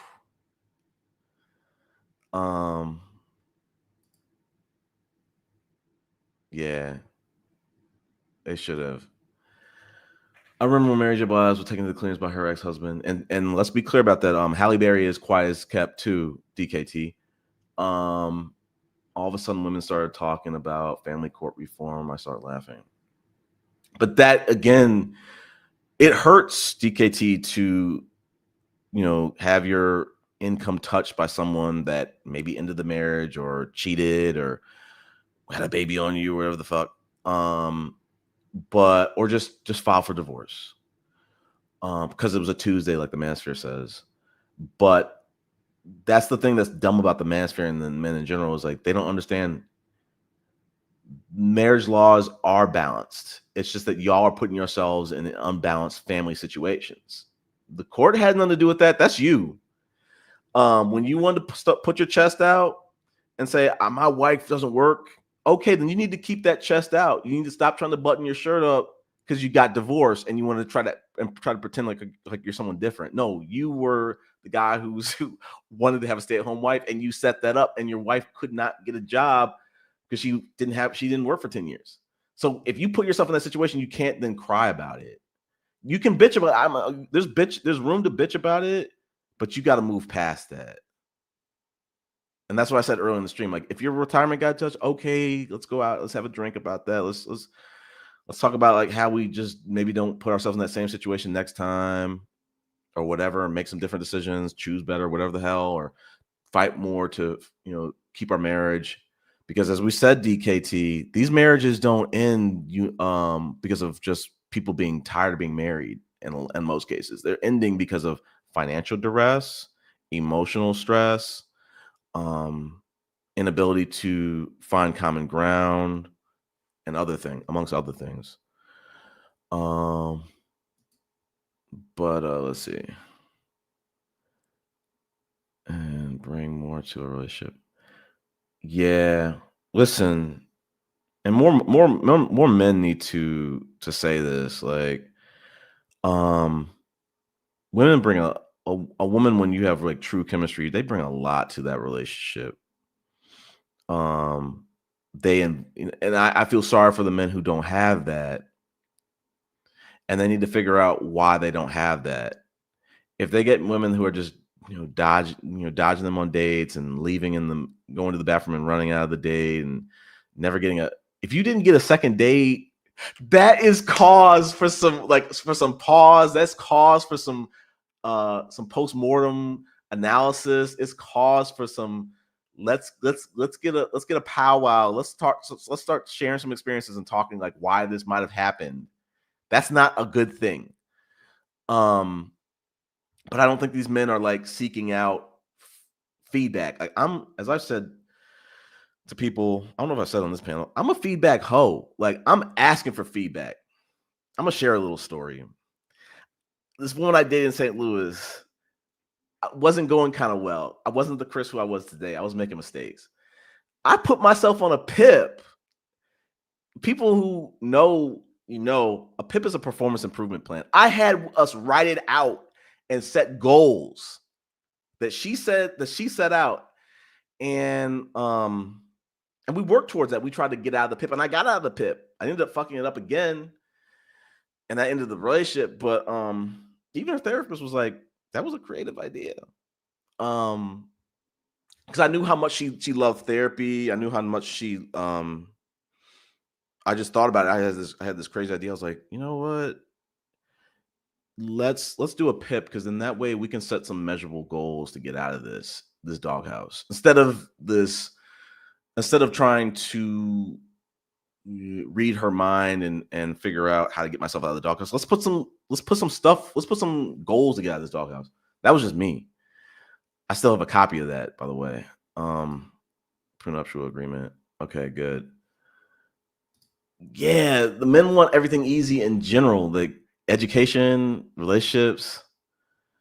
They want a no effort needed life. It's not gonna happen. Like I said earlier on the stream, like in the This Must Be a Risky podcast, these dudes were sitting saying, oh, once you get to 100,000, then the woman is not gonna offer. They want women to not offer suggestions, not push them. And I'm like, wait, where do you get off thinking the woman's not going to push you to be better? You make 100, she's going to push you for more. I gave the story about how my mom pushed my dad to, get out of being an ER surgeon and open his own practice. And she helped him stand it up. She was doing like the payroll. She helped him financially too. She helped him physically to stand up that practice, because they started out and it really was probably just the two of them to start, and eventually they just grew it and got people to work there, more people to work there and stuff like that. And she had to help him set up the billing and all that kind of stuff. And but they took a risk, and I can admit, like when I was married, my ex-wife was pushing me to be the best version I could be. It didn't feel that super comfortable, but I had a lot of stress on myself in other areas. But I look back on it and I say, yeah, damn, like I understand what she was trying to do. I just wasn't doing a lot of the things I'm doing now, whether it was going to therapy. I had a lot more stress on my shoulders. It might have been a little bit too much at once. And I wasn't necessarily built like she was. I'll be honest about that. Like she was built different. Like she was we can handle different pressure, and I think she was able to handle certain pressure earlier than I could. But like I said, I dealt with my fair share of pressure. I had my plate full. Let's see. A woman would gladly pay child support. Don't ask for nothing else. I mean, Cyber Dreams. I don't know. I don't know if they're gladly gonna pay it. And then nothing else is not necessarily guaranteed. I know my sister, she went through a divorce, and I think she made more than her husband, and I think she had to give up. I need to ask her what she went through, but I'm not sure if she's paying out child support. But she ended up like giving him the house, because I think he wasn't in a financially great situation, and in doing so, she like sacrificed equity. I do know that. Mary J. Blige proved that women should focus on being hypergamous, never marry a dusty. Yeah, but I mean, there's prenups, and that's where I think it really becomes confusing for like the MANOSPHERE man. It's like, yo, y'all are so scared to get married. Sign a prenup, but we know you don't got the 3 to 10K to do it, buddy. So you talk a big game about these prenups, but you don't got the money to do it. You don't, because you not just that, not just the 3 to 11. You paying 3 to 11 times 2, because you're paying that 3 to 11 to open the prenup, and you're paying that 3 to 11 to for the divorce lawyer to execute it. So you don't have that money. You don't on average. Because if you did, you'd be doing it. Half standard, stop relying on a delusion guilt. Yeah, I agree with this. 40 a week sounds like trips vary. 40,000 weeks on trips vary every year. I don't know. What are you trying to say with this? If you're talking about 40,000, I don't know how you're taking trips every year with a family. Depending on the lifestyle, it depends on the lifestyle. So that $50. Oh shit. Damn. So this is a good point. What are men gonna do, to Cece's point, when alimony and child support go both ways, but it's vastly unpaid? Like, I think the reality of the child support today, it's vastly unpaid. The way the manosphere wants to tell it is like every man is on. All these men who are divorced, they're on child support and they're paying it. They're current. They're not in arrears. And oh my God, you can go to jail. Like I said in the last live, there's a lot of hoops to go to jail. It's not what they think. And they're defending a lot of deplorable people by saying otherwise. No, but this is the thing. Andrew Tate has access to women. We can all agree with that. I don't know if he's got access to love, though, and that's pathetic. He can get a date. A lot of these manospheric men can get a date. Some of them can get married too, but they don't value love. They don't really build with people. So they're always looking over their shoulder of, like, with that manospheric notion of a woman is gonna leapfrog to the next man as long as she can find a man that makes more, no matter if she got kids, don't matter how many kids she's got, don't matter how old she is, she's willing to leapfrog. And I'm like, you guys are insane. Like, y'all are insane. Like, that is not what's happening. Maybe it's happening for y'all because y'all are like not interesting to be around. It's a chore. The woman's always looking at her watch when she's on a date with y'all. She's you're the last resort of maybe the thing she wants to do. But that's not me. That's not a lot of men. That's not men who are working on themselves. It's not like True Poetics said, not men who are on their purpose. They're not dealing with those problems. How, to that point, how pathetic is it to have women who are race loyal and you try to say, man, we don't have any love out here. We can't find any wives. Yes, you can. It's like I said, it's pathetic. It's almost, I wrote a banner saying, the manosphere is trying to make it look like women are more privileged and they have easier lives. And I was like writing down this thought of today. I was like, what happens if the white community one day says black people are more privileged than white people in other races? That's how pathetic the manosphere are. I mean, that's how pathetic they are. They're creating this fake reality and saying we are victims. They're going to extreme lengths to say like we're victims.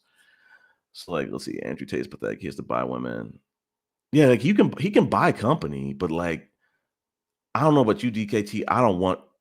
I love the company of women, but like, as long as it's going somewhere, like, whether it's friendship or something like that, like, I don't want it to be this, like, to pay for company. That's pathetic. Let's see. Hold on.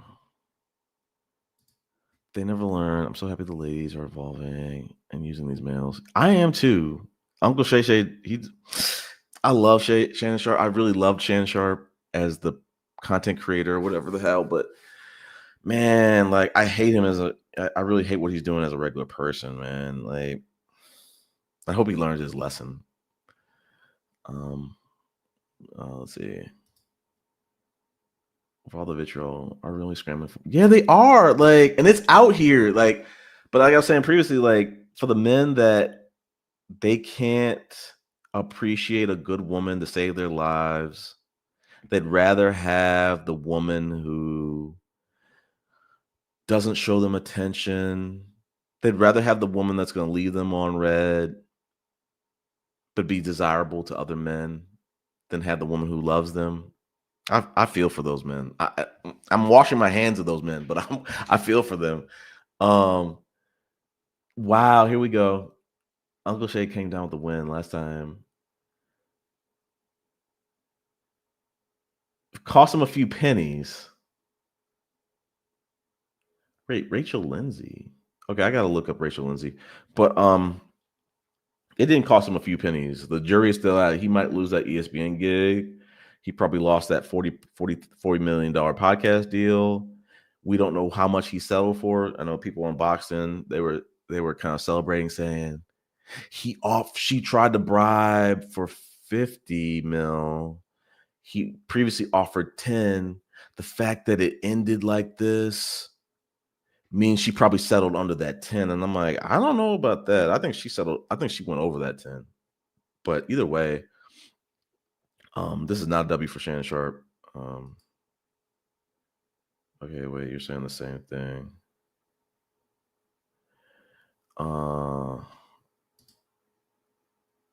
This is a fact. And that's what I kind of did the artwork for this. The thumbnail for this live is like the Manosphere is just Peter Pan, like, and it's almost like a treehouse for grown ass men, and it's just like there's a complete lack of accountability, because like we should all be kind of chin checking each other, like, yo, shaking each other out, yo, get out of here. Like these guys are in the sunken place, like for real, and there just might not be any saving them.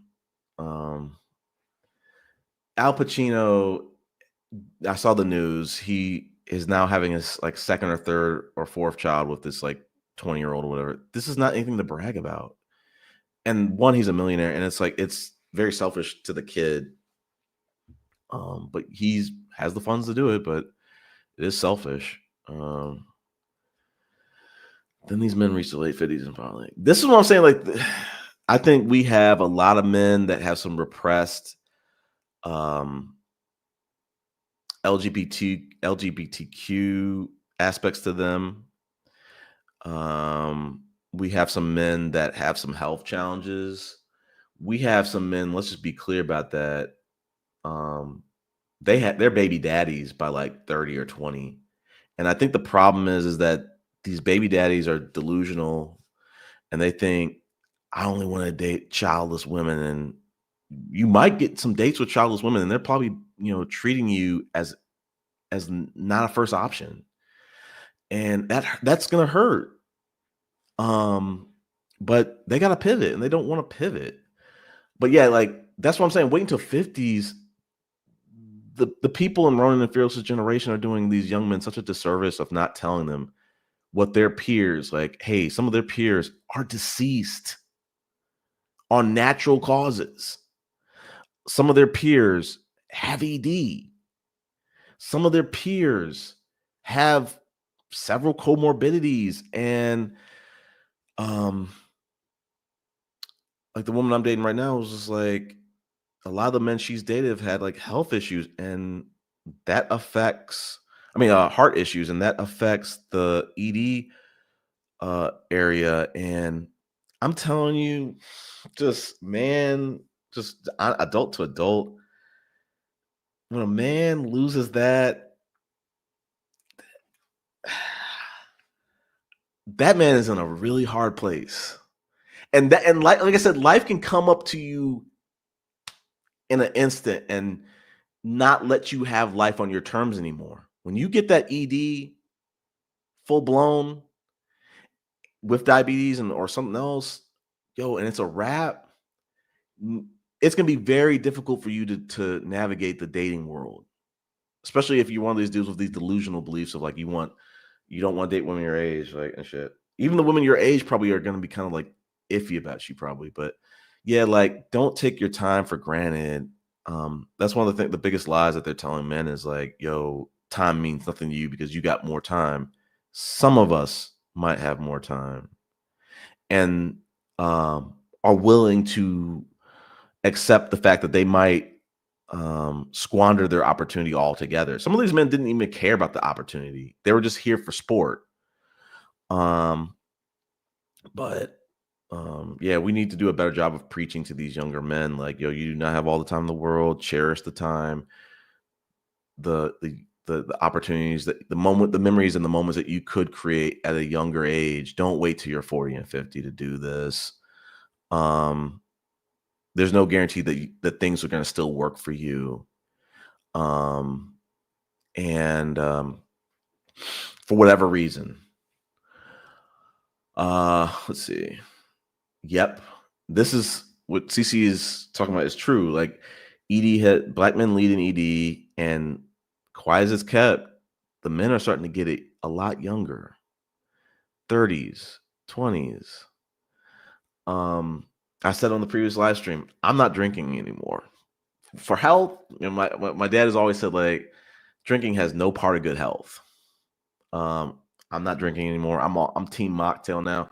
They said smoking can lead to ED. I think kidney issues. I think prostate issues, heart issues, diabetes. Those things can impact it. There's, like I said, Cece hit it at the beginning of the live stream. She said, like, these men are jealous of women.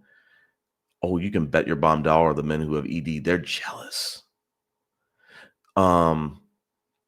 Because the women have every right to sexuality should not be shamed. That, I think that is so immature. Because a lot of these women that you're shaming, you don't want, and you're not compatible with them. So why are you shaming them? You shouldn't be shaming any woman, period. But you're just doing it to make people feel bad. You're doing it to keep people in these boxes. You're doing it to say, even though you have this opportunity to do this, you should be ashamed of doing it. We are grown. Do what you want to do it safely. But yeah, ED, it's not being talked about enough. It's definitely not being talked about in the manosphere. High key, because these manospheric men don't care about men. They care about monetizing off of you. What about that child? Yeah, exactly. I think you're talking about the Al Pacino stuff. Yeah, it's selfish. And we need to pull that age back down to like 50. It's selfish. Depending on where you're at in your 40s, if you don't have good health, you don't need to be having kids. If you don't have a good career, you don't need to be having kids. And we talked about in the previous stream, like, the quality of men's sperm goes down, like as they age, the probability of them having children with health disorders increase at 40 and 50 and stuff like that. Oh my God. I told the woman who I'm dating now, I was like, really, I wish biology kind of synced men and women together, said, you know what, you're going to hit a situation in your 30s or 40s where you can't have any more kids. It should be synced up. There's no need for men to be able to, especially in this modern time, be able to have kids at 50, 60, and 70. It doesn't make any sense. It's impractical for literally all men. Yeah, I did it. I did it the first time in 2022, and things were good on that. I did it again. I just want to know, if I was going to be impacting anything. I'm good to go. I think every man, this is not health advice, but I think every man, the urologist kind of says, like, men typically it's good to get that when they're thinking about trying to have a kid. Maybe we'll talk about on the next live stream about that. But let's see what I was gonna say. Yeah, but I think about like 30, 35 for sure. Men it's gonna probably run you about 125, 150. But I think I love information. Like I said, I'm a information gatherer. feedback ho. I want to know just for the sake of knowing, if nothing else. The last thing I want to do is find the right person that I have chemistry with, and it's like, Chris, you're shooting blanks. Fuck. Like, no, I don't want. I don't. It's gonna hurt everybody, especially me. So let's see. Yeah, yo, we're gonna have to have a conversation as a country, about the Bible, and these traditional values, and how people are kind of like abusing these ideas. Listen, church is great. Bible, love the Bible. It can definitely do some good things, but I think we're not. We got to also look at how the society is evolving, and how families are going to have different dynamics. There's multiple ways to skin a cat, like we talked about at the beginning of this live stream. There's no shame. Get it how it works for y'all. Like, have no shame in how that had to come about. Like, if you're doing the best you can, who cares if one household was one provider and the next one was two? Who cares? Let's see. Still, what? Let's see, hold on. This short-sighted analogy is why so many people are fathers. Yeah, we need to really put some respect on on being intentional about creating these children. Intentional about being. I've taken it to the umpteenth degree. My dad told me, "Yo, you have a kid early in life, you're gonna ruin your life." As the oldest of 4 kids, 3 at the time, I did not want to be the black sheep of my family. I did not want to. I did not want to ruin my life. But I definitely believe I took too much time. For me, unfortunately, for the fertility sake, for other factors, I still have an opportunity to become a father, and I'm still kind of thinking that through. But not everybody's gonna have those opportunities. Yeah, man, that's like, yeah. Let's see. Means 20 something. Okay. Women have incredible EQs. They do. And the IQs, yes. Neurological, low to anger. This is facts. Yeah, they make the best friends, to be dead serious. I really think I really think that they make great lead. I think they make great leaders too. When I was working at this healthcare company, it was primarily Black women leadership. That was awesome to see. Let's see. Yeah, nerds are kind of ruining the world. Elon, yeah, but not all nerds. But I get what you're saying. Yeah, we got to be more intentional about creating children.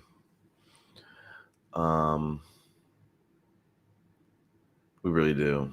And like I said, I've taken it to the umpteenth degree.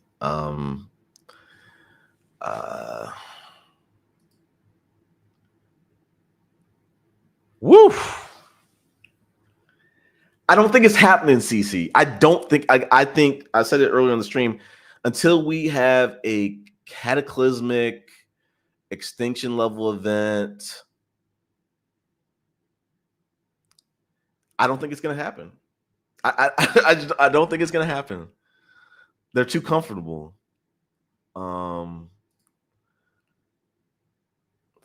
These men are from dinosaur age. Why shame men for the day?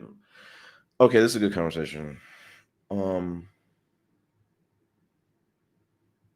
If it's your dating preference, DKT, keep it to yourself.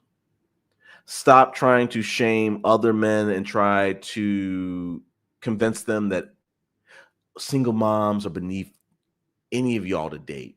No, no, no, no, no. If that's your preference is not dating single moms, keep it to yourself. But what we're seeing in this manosphere is a lot of these men are like super tribal, they're followers really. Um, I could only imagine what it was like in the olden days when they were fighting, like, they had to like go to other countries to fight wars and stuff like that. A lot of these men were just followers. As we can see today, these men are followers. Like, you just need a shirtless dude with a cigar, and he needs to talk about use patriarchal talking points. These men would do anything. I'm scared of what these men are willing to do. But no, men should be able to have dating preferences. But the problem, DKT, is that these men are crying because their dating preferences aren't actually showing up in real life. I think some of these men's dating preferences are online avatars, online people. And there's no shame in that. Like, everybody's got like an online crush.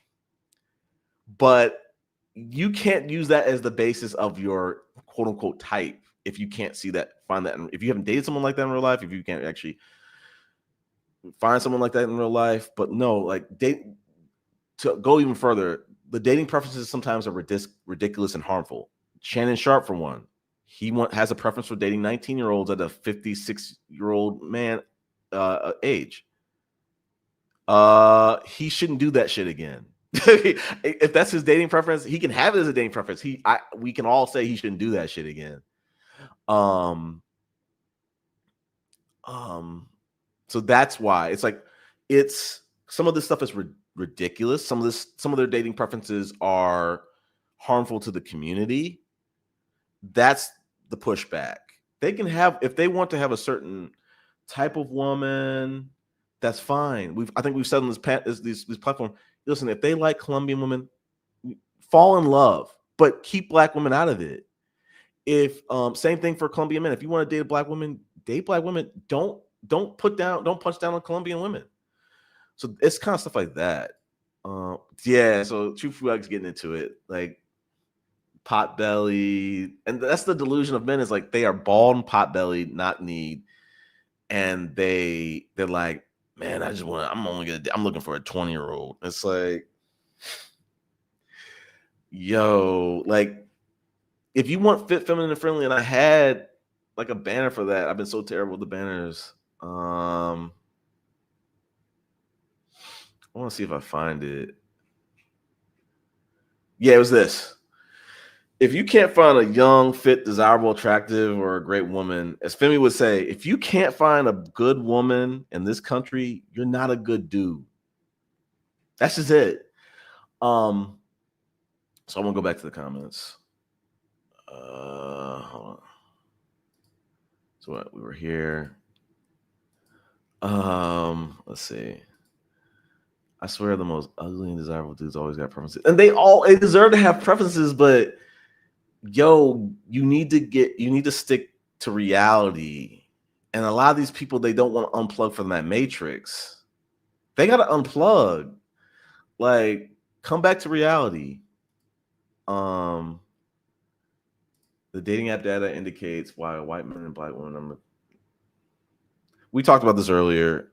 I'm sure if we do that now in a fair poll, and if we also poll after the black women maybe start dating out more, I would love to also see where the black men rank. They should be dead last in undesirability because they're going so hard to actively and publicly emotionally abuse their black women.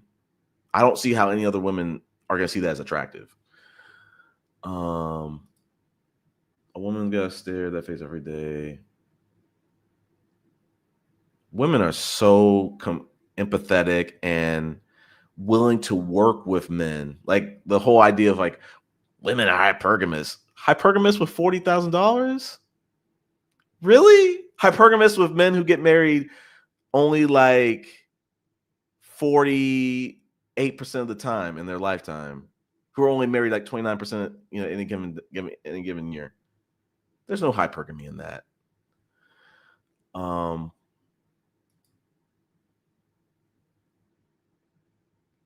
Like some of these women are just kind of like, I don't want to live life alone. And I want black men to get to that point where it's just like, yo, I don't want to do this life alone. And I think some of these men of other races are coming to that at an earlier age, and we're just not. Yet these men are the ones who can't talk. Yeah, I hear this. What would make the men that hate women? I mean, this is getting to the good little conversation. Like I had a banner for this. One, we're gonna start with this. The manospheric men need to log off of social media. That's one. I don't know if I showed this. The manospheric men need. Me and my best friend Chris, I always talk about like we need a finishing school for men. These men are super uncouth. Let's see. Hold up. Here we go. This is a shout out to True Poetic. This is kind of echoing what she was saying.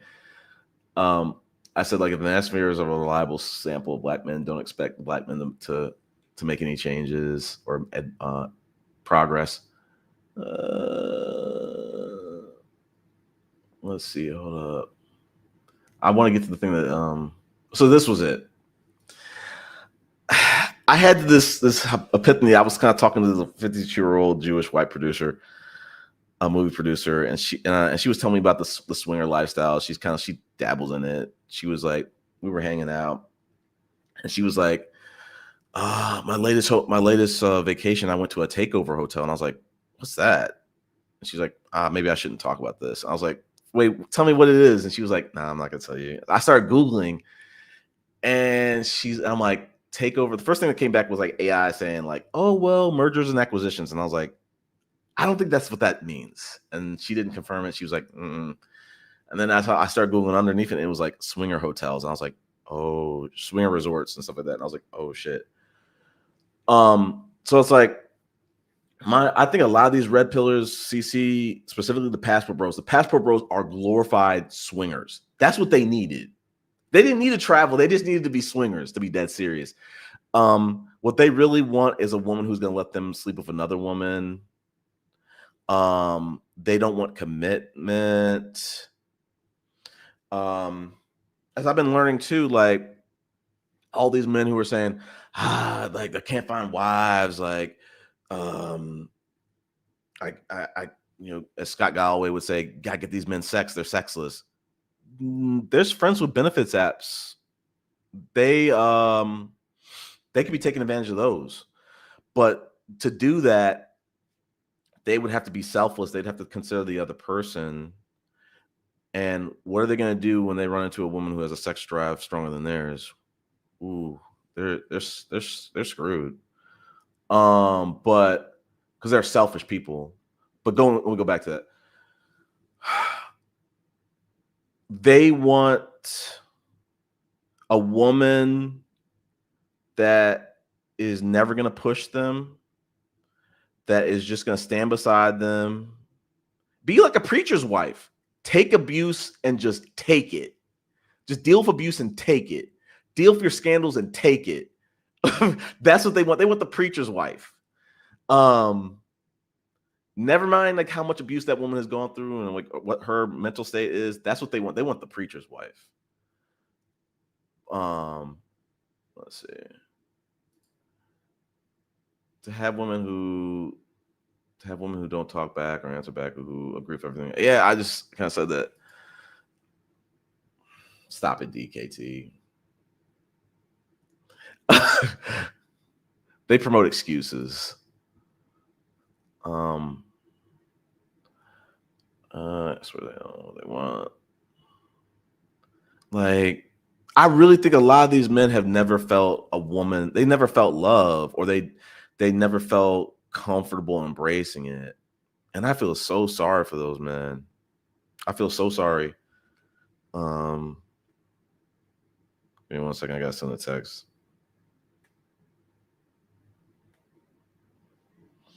Hold up. So let's go to the next one. Let's stick on this. They don't know what they want. I had a banner kind of saying, I don't know if I made a banner for it, but like beggars can't be choosers. These are men who don't want to work hard. They don't want to put any effort in anything. They're low effort men across the board.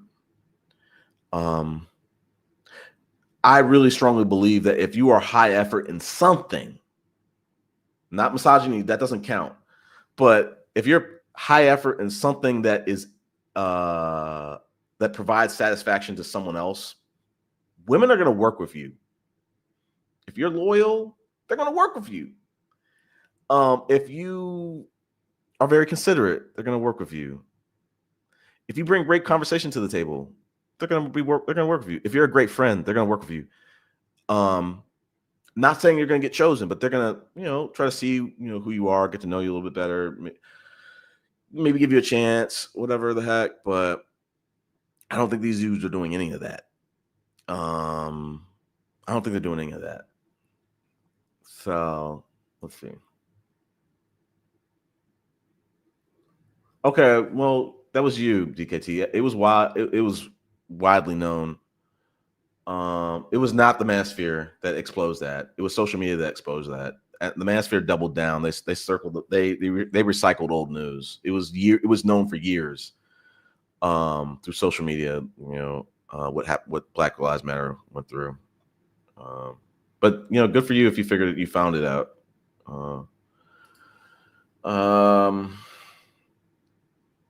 If they wanted traditional women, why did they abuse and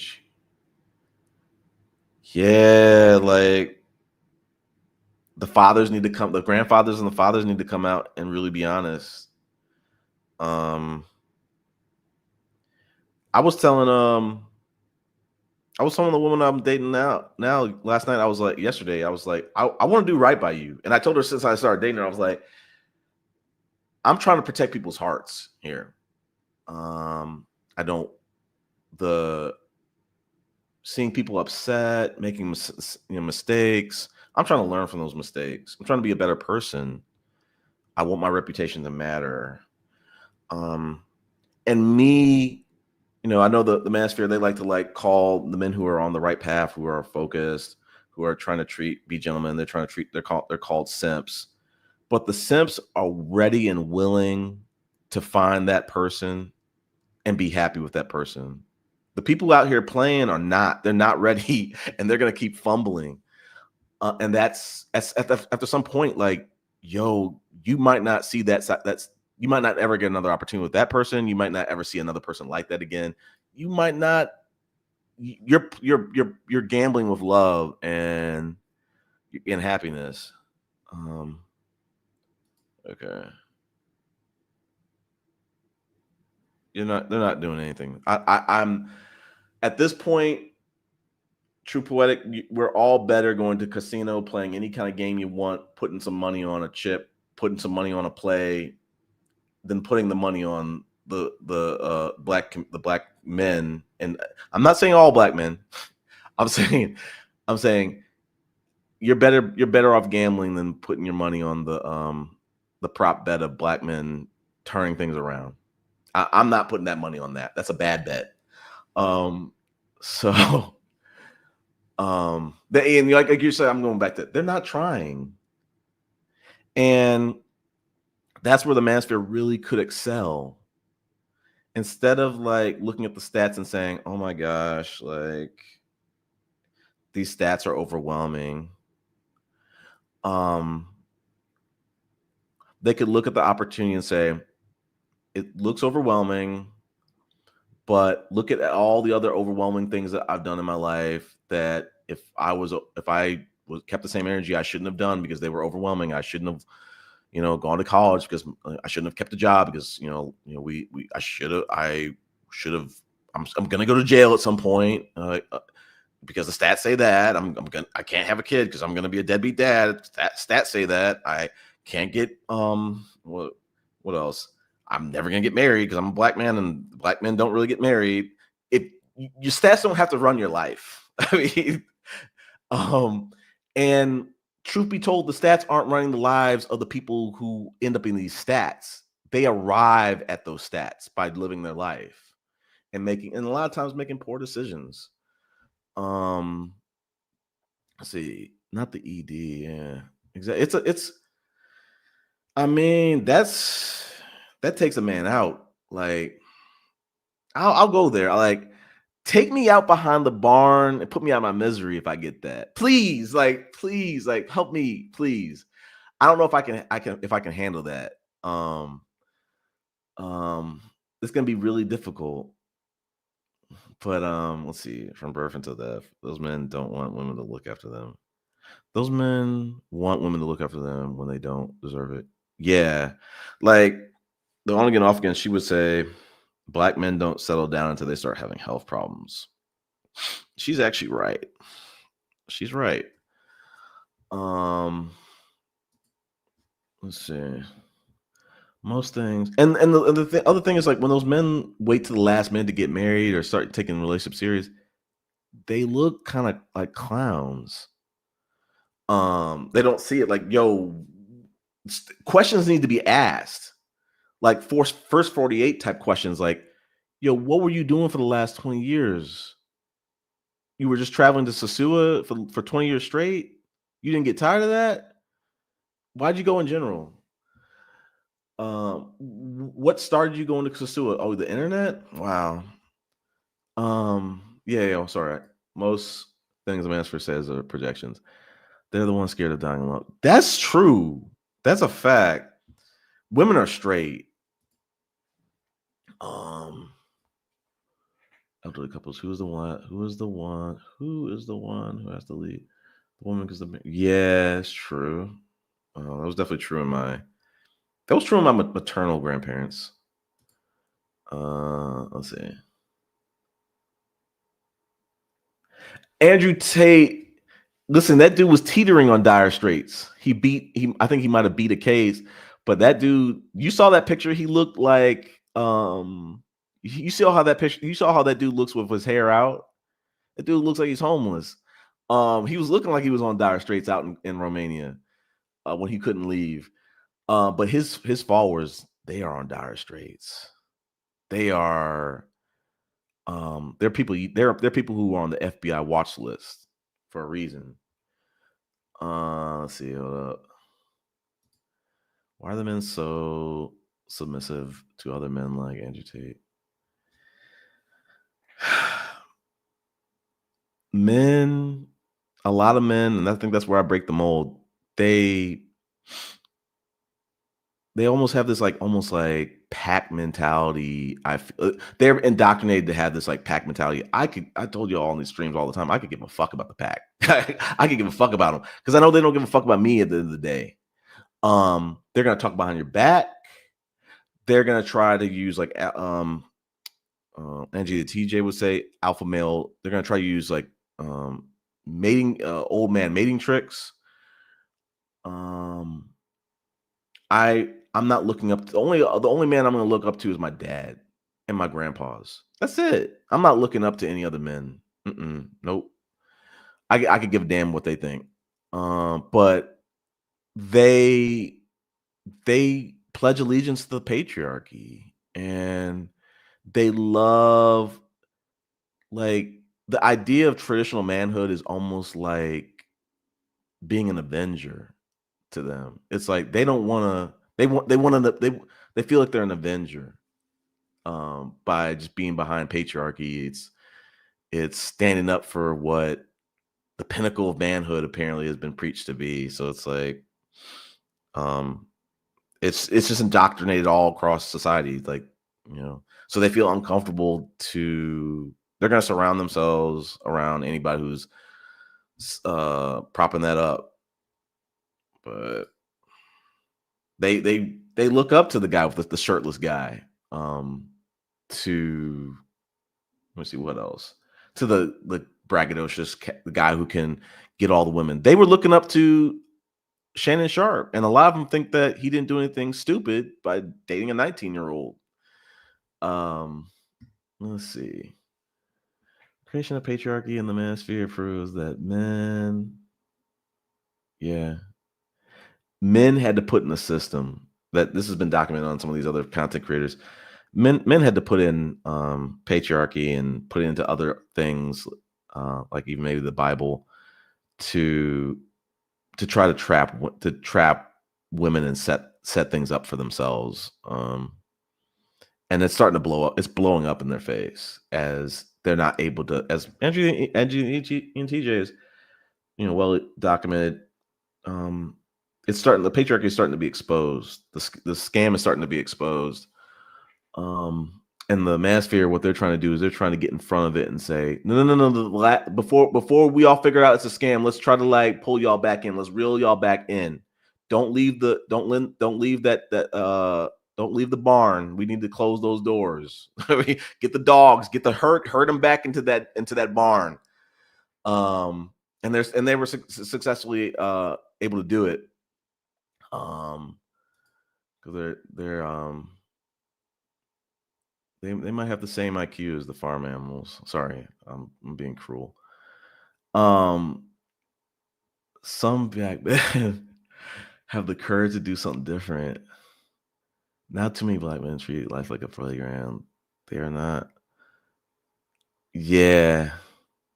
It's just a lot of hubris in being a man, and it's like I think one woman, I don't forget who said this to me, was like, I wish I could have been a man, and I'm like, actually, no, you don't.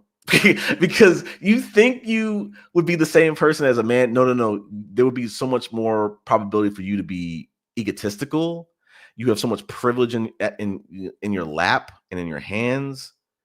It's harder to be a stand-up dude than it is to be a scumbag. It's so much easier to be a scumbag with the resources that you have and the opportunities that you have. And it's like, they're definitely treating it like a playground. And it's like, that's the sad piece about it, is like men at the 40s and 50s, retired men, trying to perpetuate these playground beliefs and talking about body counts. They should be ashamed. At some point, like I said, you got to realize, like, these women, they eventually care about you. And what are you going to do once you know that information? What are you going to do?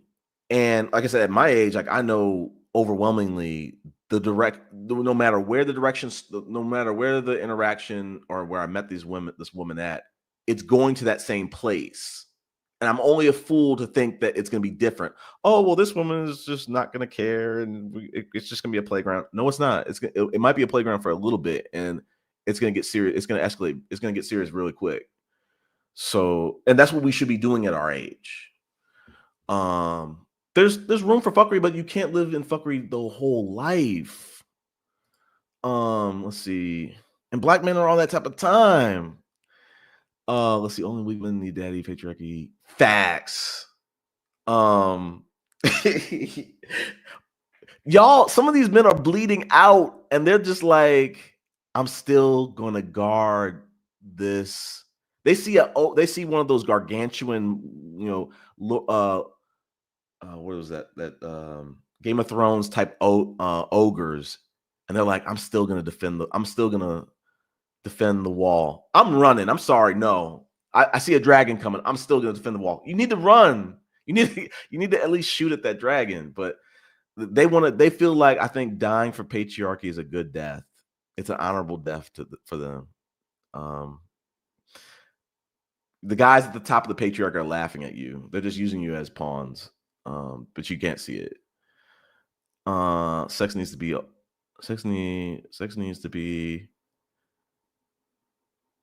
sex seems to be the be all. This is true like, this is how we create the black manosphere.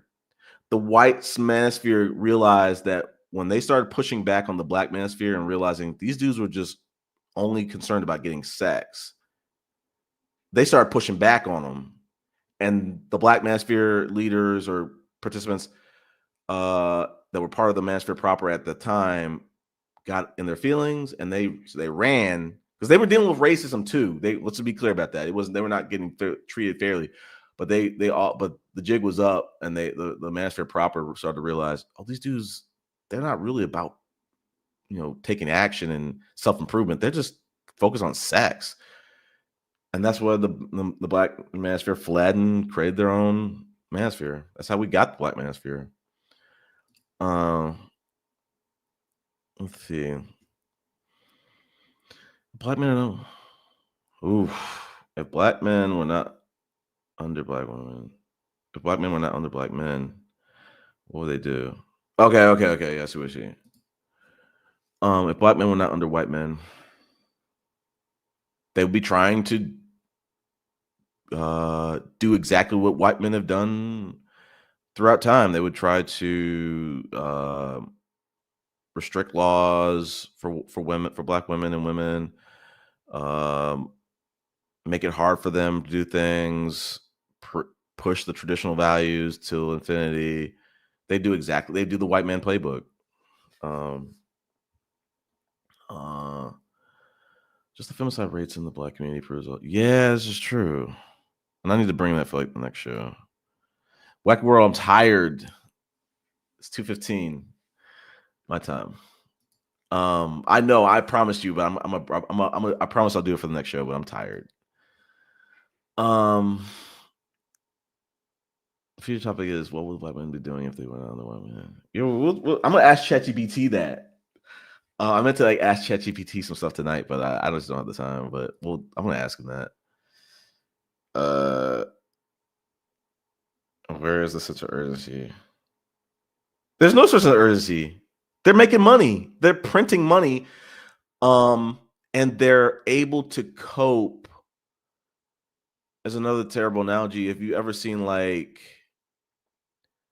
the like Blade or a vampire movie or The Matrix, all the Manosphere is doing is like harvesting these souls and these men and the resources and the energy of these men.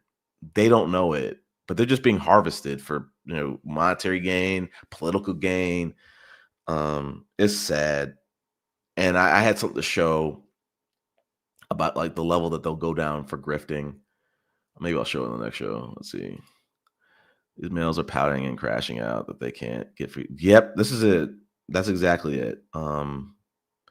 They can start doing the labor too, themselves. But they're not ready for that conversation.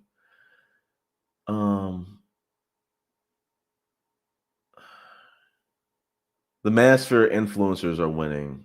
The Manosphere men are suffering. And the Manosphere leaders, they'll get their karma someday.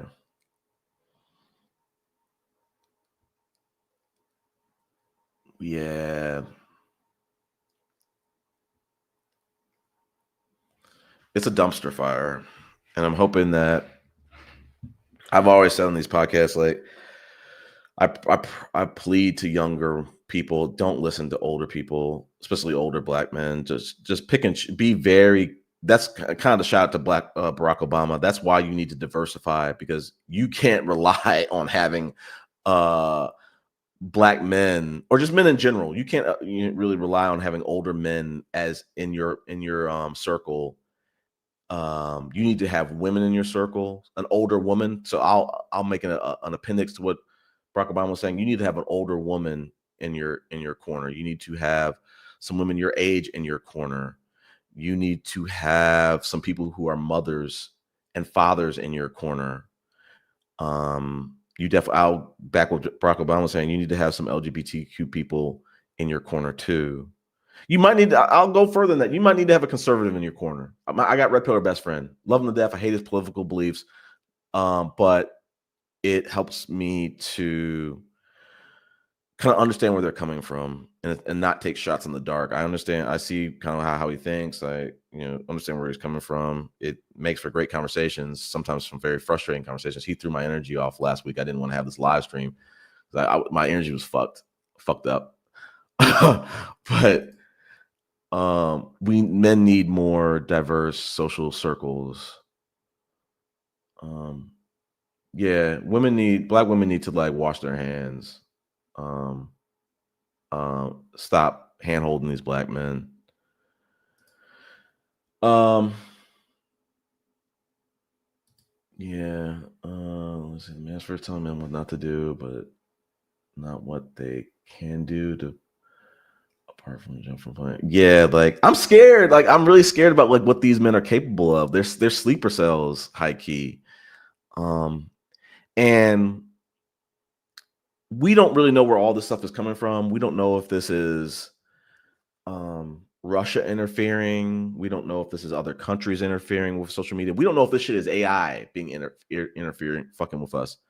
And since we've already seen men fail with the real life indoctrination, they're not going to stand a chance with AI. Not at all. When it looks like a human, it talks like a human.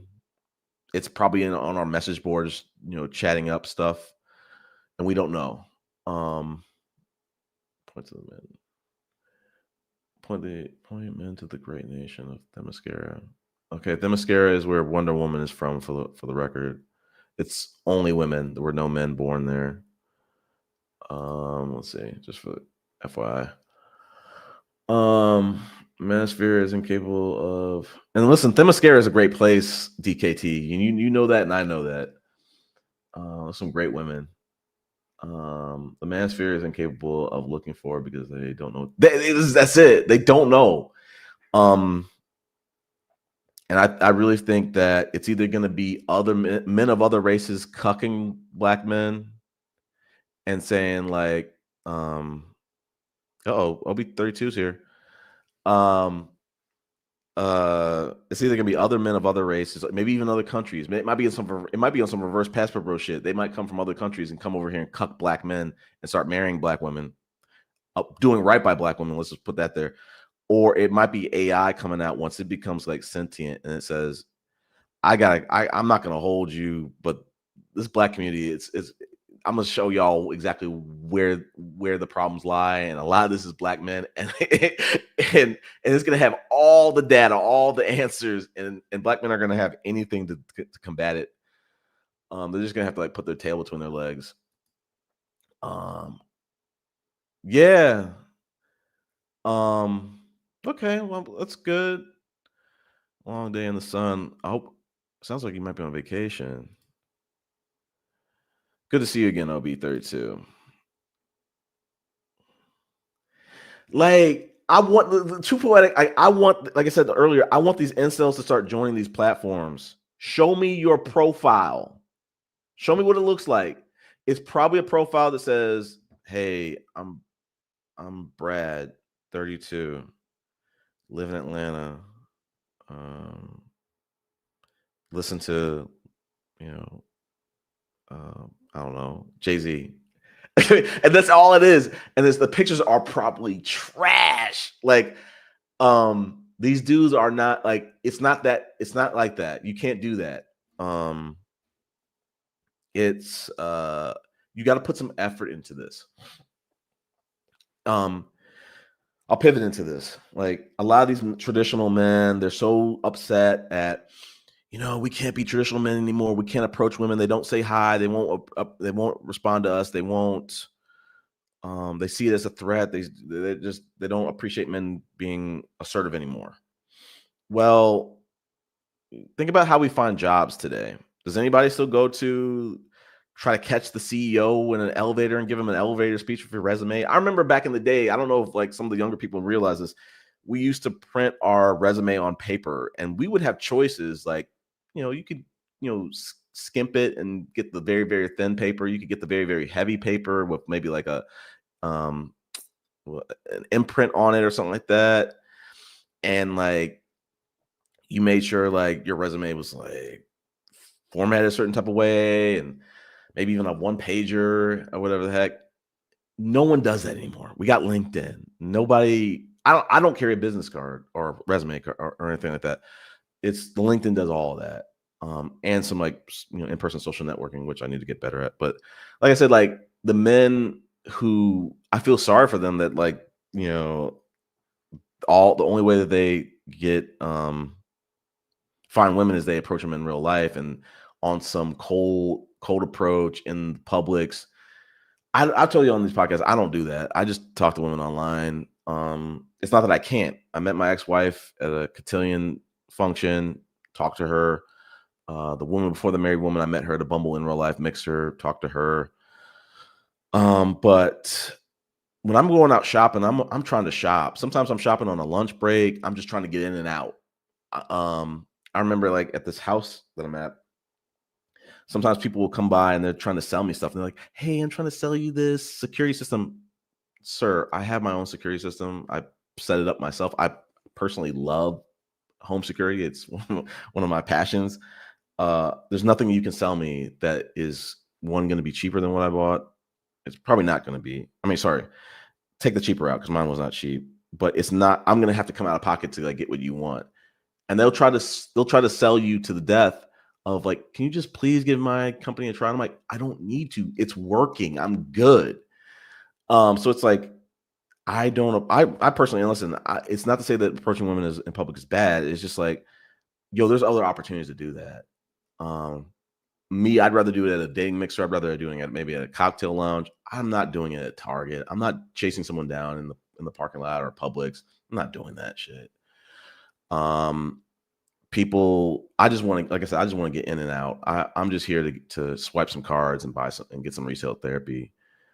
Um, and I like I said, talking online, meeting people online, there's plenty of opportunities. I'm not starving for that. If I started starving online, I could pivot. But let's see. Yeah, it has. I've been really busy. Um, yeah, it is. I love this show. Like, that's one of the things that, like, me and my the woman I'm dating, we love to do. We kind of got away from it. Hot take. I kind of liked the Netflix Pop the Balloon show. I haven't watched it in months, but like, I love me some Yvonne Orgy. Gorgeous. And listen, all the people on that dating show on the Pop the Balloon Netflix one, they're gorgeous people too. But um, what was I gonna say? I love watching the Arlette one. And her and I, one of our things was like every weekend we would like watch the Pop the Balloon show. I'm gonna answer your question directly, but I just want to go off on the tangent. But we really love watching the BM talks to them and then the recaps. It's been really getting kind of spicy. I need to probably watch the new Pop the Balloon that came out today. But I don't. What happened before I'm going to go back to what he said. Since they put out the Netflix one, and I have ADD, attention deficit disorder. I can't really, unless I'm with the woman who I'm dating right now. I really don't have the patience to sit through an hour of the YouTube Pop the Balloon anymore. Like I just really don't. I'm like, I just want to see, did someone get picked with some viral moments, but like sitting an hour through this shit, ooh, it's tough. But yeah, so what does the Pop the Balloon tell us about dating? That's a good question. As the woman who I'm dating would say, regardless of the age, people are still out here playing and dating, being selfish. I agree. The BM talked to them. There was this guy who used to play in the NBA, and he tried to treat this woman like a booty call, even after he knew it wasn't going to work out for them. And I think maybe she had a child or something like that. And he was trying to fly her out, and it just went off the rails. And then and there was a group chat where he was talking about her in the group chat, but he didn't know she was in the group chat. But that's not answering your question. I answered a little bit, but what does it tell us? It's that there are some people who find love. It tells us that people are often very superficial. It tells us that we're not really getting to know these people. This is a dating show, and it's really gamified where you don't really get the opportunity to really get to know these people. And a lot of these people are completely different night and day off the show.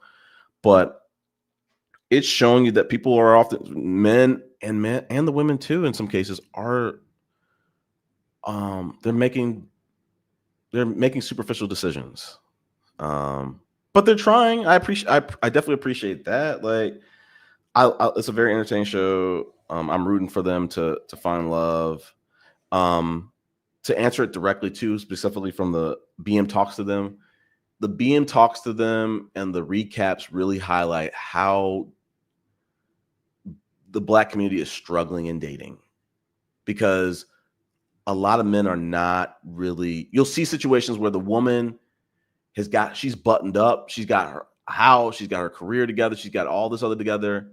She gets with the dude who presents like he does too, and he's still on some fuck shit. He's still on some bullshit. He's still on some.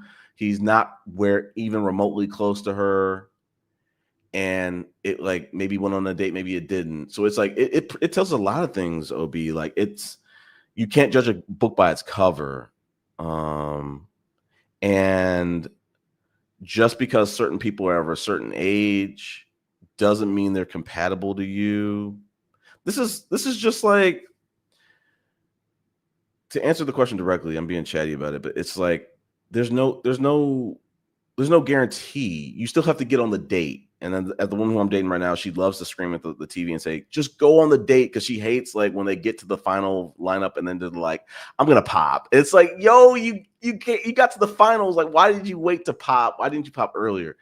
So just go on the date and just see where things go, because the person who might look like a catch on the show might be the worst out of the pack. Might be a dumpster fire. So it's like, just go on the date and see where things go. Take it from there. Michael B. Jordan's not attractive. All right, fair enough. Shit.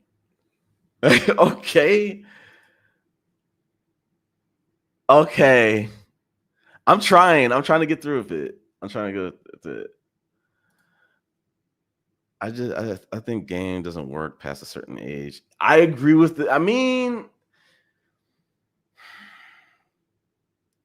I just think you have to be, you have to, we got to have a conversation next time we're on the live about this, about the game thing. But like, I think charisma can go a long way, but like it's going to go up to a certain point. People are able to see through it. To your point, like people can see through that. Like people do love a fun time, but yeah, we have people are looking. It's more than just the fun. People are trying to grow together. People are okay. Those men are happy with their position under white men. Okay. I've been looking for this accountability-free reality that Black men can escape. I never found it.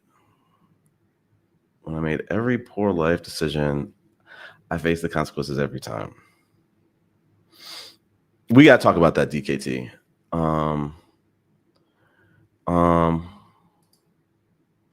Whew. It's working over in like, I don't know, was it Korea? Hold on. And it doesn't have to go to zero. Like I think it's, this too, DKT. All it has to do is it has to like go significantly under the replacement level, and it's bad for humanity. And I think we're kind of there. Let's see. I got 4. Whoa. Come on, Troll Star.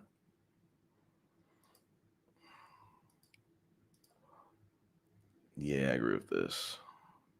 Oh, we're almost caught up.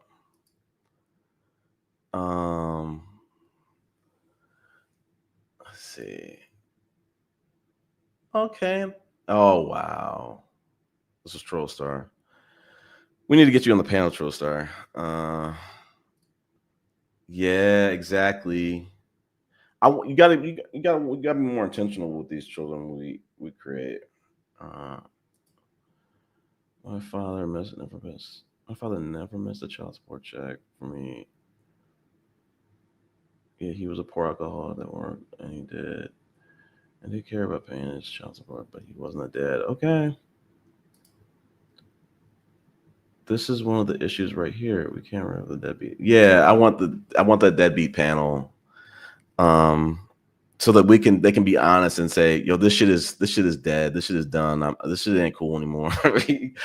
Other people are pushing it as being cool. We're in this and it's not cool. Don't be like us. I wish. I'm tired. We'll come to the next live. I'll try to do one, and maybe next week, and we'll be the panel only. I'll put the panel up immediately, and I'll try to go through content. But when people join, we'll just turn into a panel thing. You can financially take care of your kids and be a deadbeat. My father had 3 kids with you. Oh, yeah, he was absentee. He was alcoholic. Oh, shit. I thought I was caught up almost. I'm not. My situation. Trollstar, you sound like the dude who's on Lapeef. You might not be the guy who's on the Lapeef, but he said he had like 4 baby mamas and stuff like that. And he does not consider himself to be a deadbeat.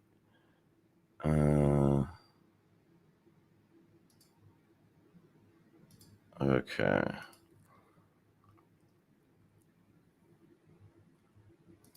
Let's see. I have the 0 alcohol Budweiser in the fridge. That's what's up. I got the 0 alcohol Peronis.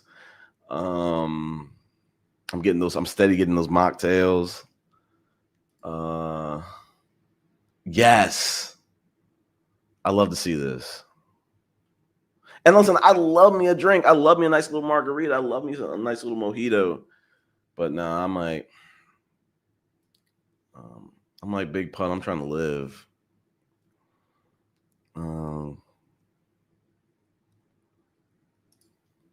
Let's see. Show something. Okay. Luther Gonzalez is on here. I thought that maybe he was someone different. But he's back as Luther Gonzalez. Good to see you, Luther Gonzalez. Friend from the pool league. Like on the East Coast, I will tune in early on the next show. That's what's up. Have a good night. I go by weight. What do you go by weight? Just tell me. Okay, I see what you're saying. Okay, then fair enough. That's your preferences. Young girls for me at work because they see me on the job. They see the job title and they see how I carry myself. So it's hope. It's hope. They saw me on the streets as a stranger. I don't know. Yeah. Okay, I get it.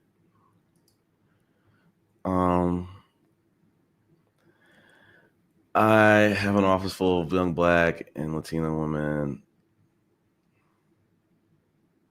Okay, with one kid most, and they stay looking for a man with something because the baby days be young and childish. And yeah, I mean, these people are blocking their blessings. Yeah, like listen, I've been learning some stuff. Had some wild weekends. One of them, we went to the beach in Florida. Finally tried. It was not finally. We finally tried mushrooms that actually hit. Not telling y'all to do that. Hove did that, so hopefully you wouldn't have to go through that. But we got so stoned on that beach, and I felt so sorry for anybody that interacted with us. But it was a fun time. But yeah, it knocked out the whole damn day, and I wanted to get off of it. Let's see. Cruise ships, yeah, man. There's a whole community, and like I said, the Passport Bros, they really could have done what they were trying to do and not had to like lose their job for it. They could have stayed in the States. They could have like met a whole community of people who want the same things because they don't want commitment. Maybe the swinger community probably does need some commitment in some cases, but they could have found that too. But I think that's my hot take. The Passport Bros are swingers in disguise. Let's see. Pineapple. Yeah, pineapple. I think it has some type of meaning. I think I forget what pineapple has like a swinger. It's like a swinger term.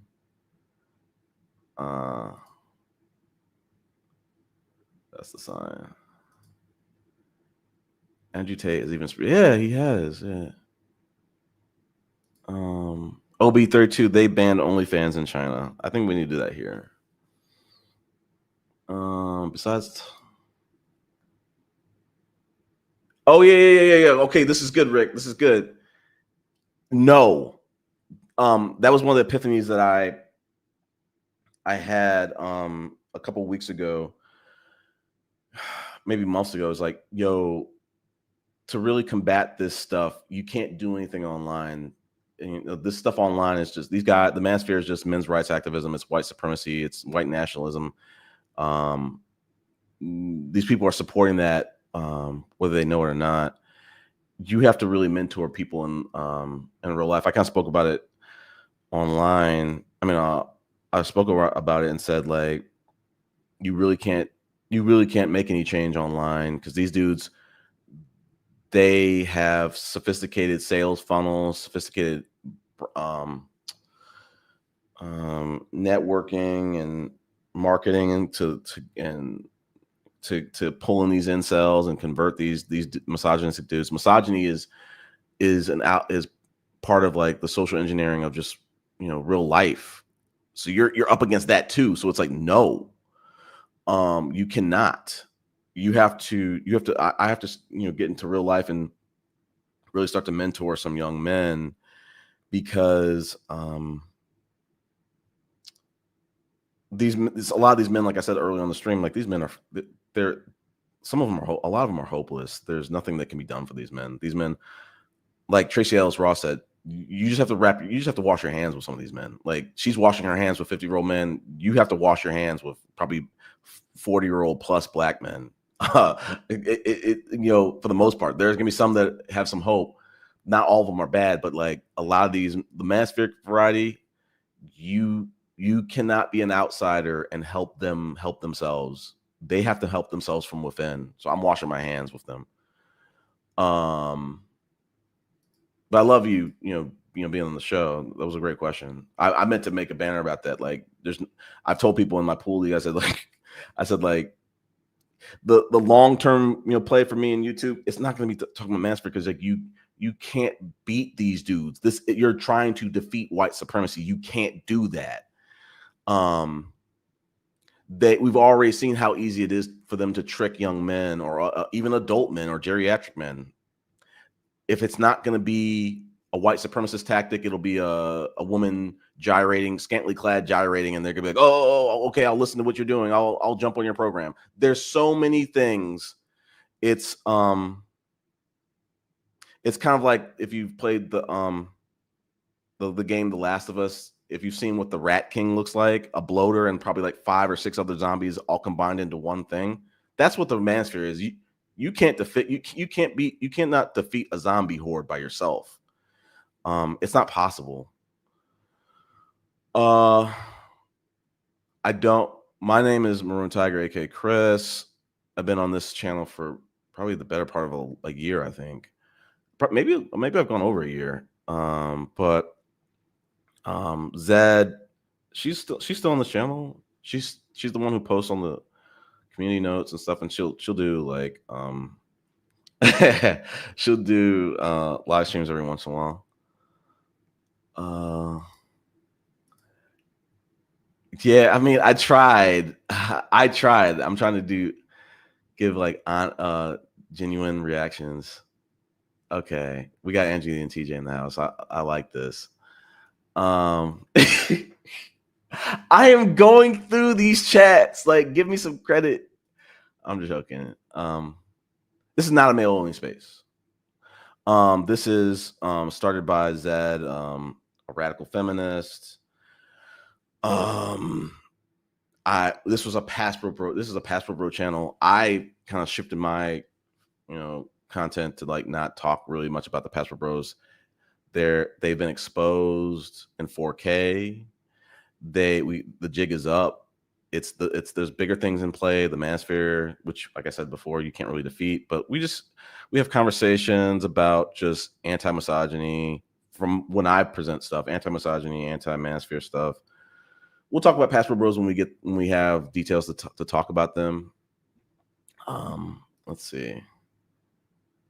It's yeah, they're grifters. It's a bunch of grifters, and it's like I'm never gonna feel good about somebody being able to come out on social media or or TV and say, yeah, and I can get Chris to do whatever I want him to do.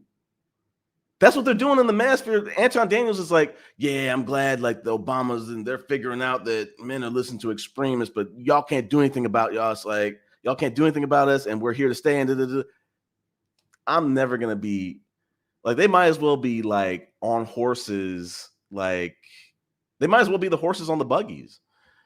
But let's see, Candy Cane. It's not a male in space, but hey, glad to see you, Candy Cane. Let's see, it's not male only. We're trying to inspire men to be better. I mean, I think it's a limited impact for that, but like, I'm just trying to encourage and put positive content out here. What they're doing in the manosphere is, it's not helping anything. It's not helping the community. It's not helping men. It's not helping women. Men would be the worst women in dating. Facts. Like they think they know, oh, just do this, make a laugh when you can make a laugh when you're 20 years old. It's not that easy. It's really not that easy. We would be the worst women dating. They have no idea what it's like to date men, including myself. Let's see. The knockoff. Yeah, I don't do the knockoffs. I can only watch Arlette. And BM. Like BM be like straight up. At this point, he's like the school principal, getting everybody in trouble. People are getting a talking to. And the woman I'm dating, every time we watch Pop the Balloon or BM talk to them, or like the reaction shit, the catch-up show, she's like, let's go to the comments. Right, even while we're watching it, even if we don't know it turned bad yet, she's like, I want to go to the comments. And I'm like, all right, fine, whatever. I typically don't want to be spoiled, but she's got me into like jumping into the comments now. Favorite comment on Pop the Balloon section is always the, let's see why people are single this week. No matter the looks or the job, we still struggle in dating. Is what I see. Yeah. Yeah. I mean, but I'm rooting for them. I'm rooting for them, OB. Let's see.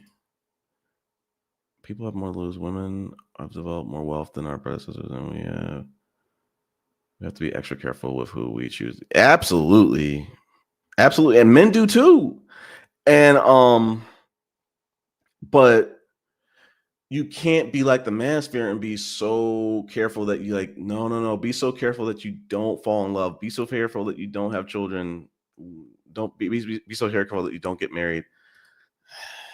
That's you got other men to be here for you. No, I'm sorry. Oh, swinger queen does not want them swinging from mature, accountable adults who accept the truth about their lifestyle. Festival is the opposite. Okay, fair enough.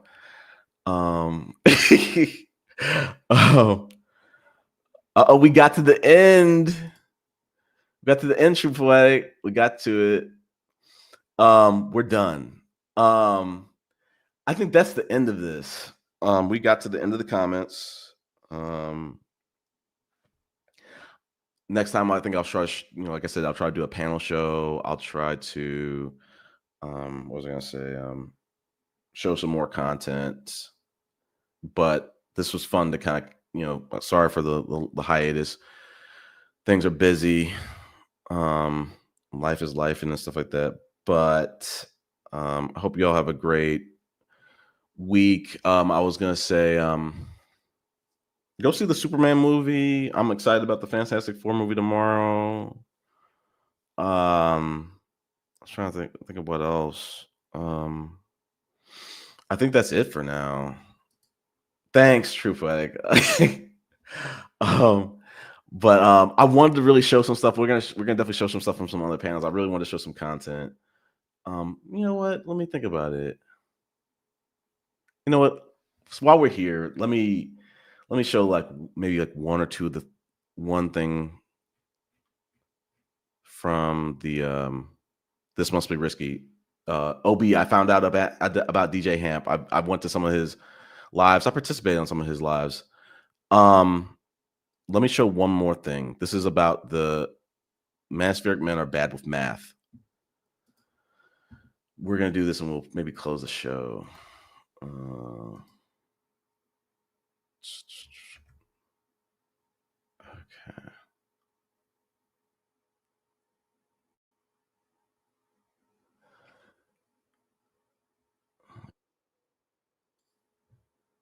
Okay, give me a second. Let me get my timestamps together.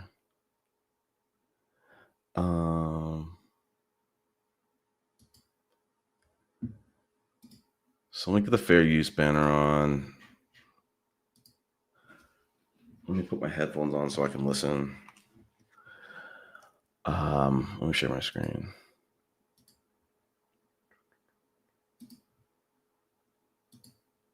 Okay, fair use. Let's go full screen. So just a little bit of context. These guys are mainstays on DJ Ham's channel. He's a great host, by the way. I think when Obi was kind of recommending him, hey, go look at his content. I had never heard of him at that point. I do know now.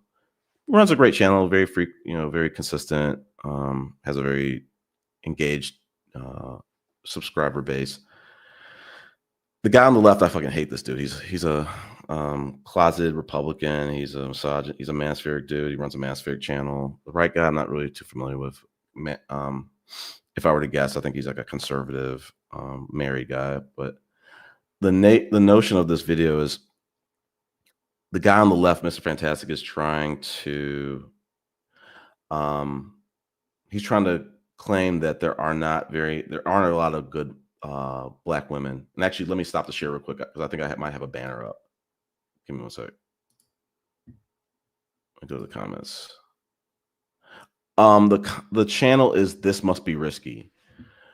Let me share it again. Let me get this banner off. Let's see. Share the screen.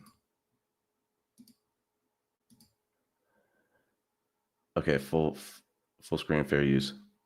Let's go. Always claim, there are not enough desirable black men and there are not enough suitable black men for them to choose from. Locked up, gay, broke, all these different things, so on and so forth, right? Since 1987. But the truth is, Aaron, it's the other way around. Black men don't have enough suitable black women to choose from.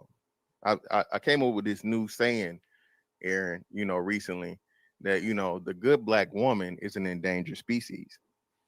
And we're going to walk through a couple of things. Definitely not true. You know what I'm saying? To, verify my theory. Now, being that you have a good black woman, you know what I'm saying? You married, you've been in the game, whatever, you know what I'm saying? You don't. Shout out to the first lady. Let's skip. You don't have options to estimate the percentage of black women aged 18 to 45 to meet all three criteria: 17.8, 18 to 45, 24.8, or not obese or overweight, 40% or without children. You do the percentages: 17.8 by 24.8 by 40.8 equals 0.21, right? 0.21%, 0.21, not 21, but 0.21, right? Let's just pause this real quick. These guys need to realize they're idiots when they must have asked ChatGPT the wrong thing. Because I was on the live and I tuned in late and I asked ChatGPT the same thing and I got different results. I can't remember the number that it told me, but it definitely wasn't 0.21% of black women aged 18 to 45 having. Let me just go look and see what those criteria were. Hold on. I think he's looking for like no children. Here we go. He's looking for women who are not overweight or obese. They try to shove that down black women's throats. When black men are not healthy in themselves, no children, and he's trying to see how many black women in the United States exist like that. So I had to come back with a video. He's an idiot. He paused up. Yeah, this is hilarious. This was a question that was posed on Twitter, but I made an adjustment because he originally said 18 to 30, right?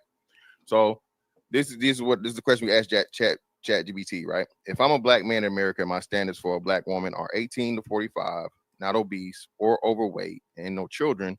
Please give the percentage of what my viable options will be based on these standards and the number, please. Okay. Put a 1 in the chat to make sure y'all got that. Put a 1 in the chat to make sure y'all got that. Y'all niggas, y'all sick of ChatGPT now, huh? Whenever it's something to help y'all with the bullshit, and I got no problem with it. When we start talking about all right, one. Okay, cool. Everybody got it. All right, great. Yep.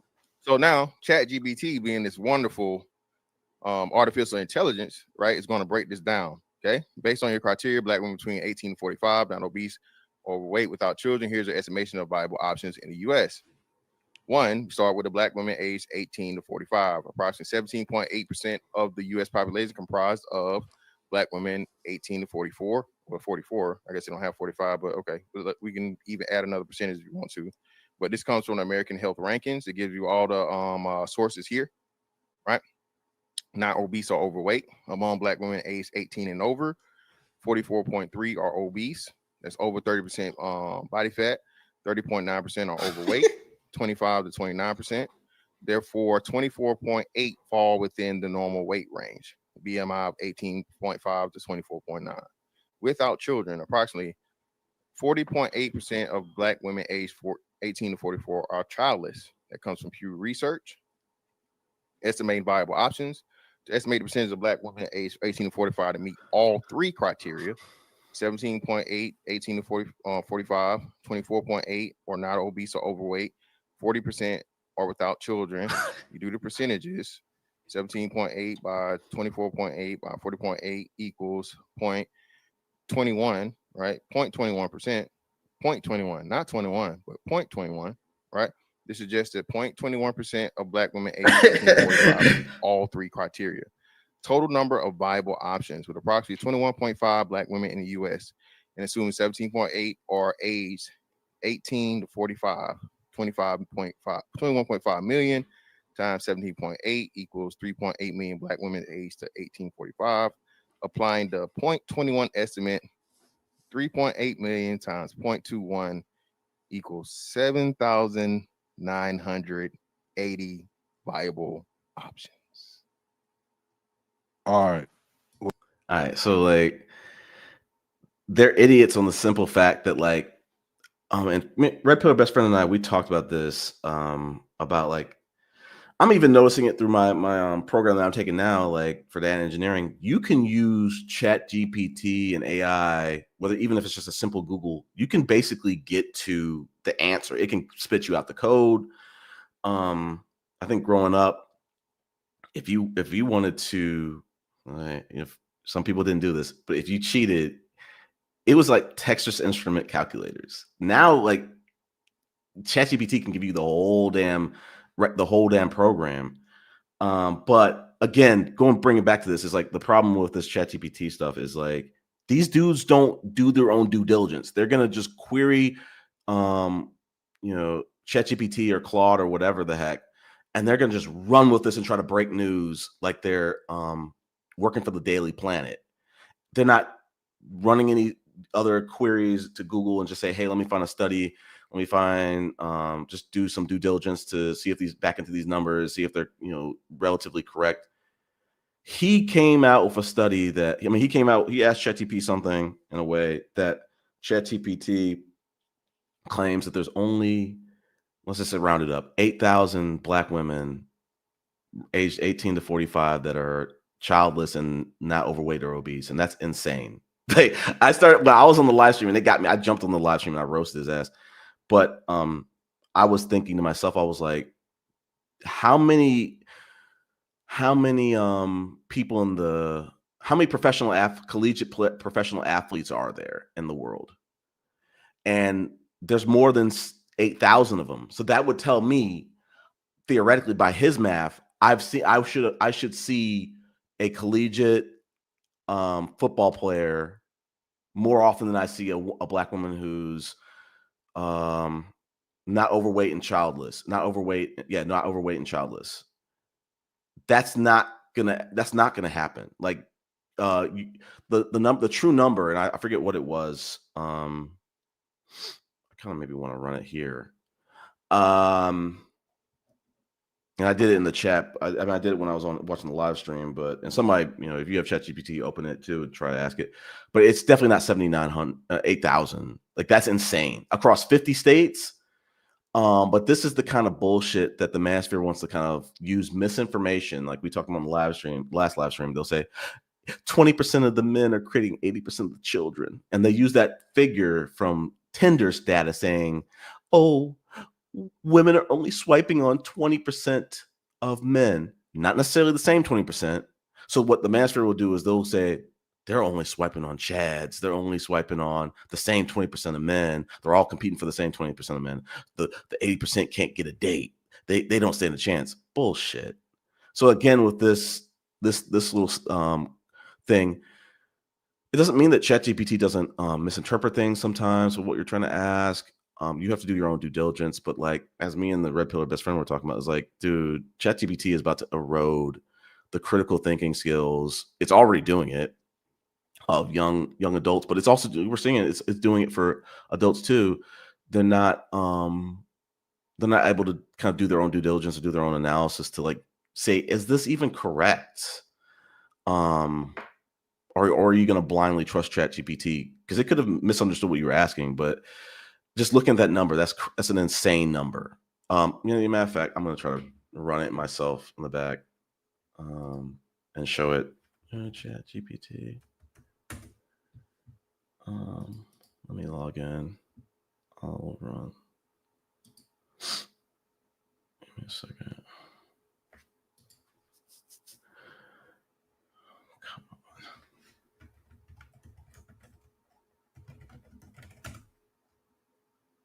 Let's see. Oops.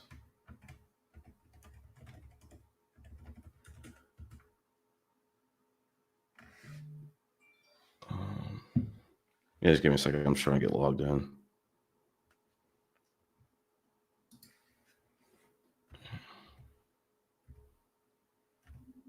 But yeah, I'm just worried about the intelligence of Manospheric men. They're more than happy to spread misinformation, knowingly or unknowingly. So give me a second. Okay, we're in ChatGPT. Let me just ask it. How many?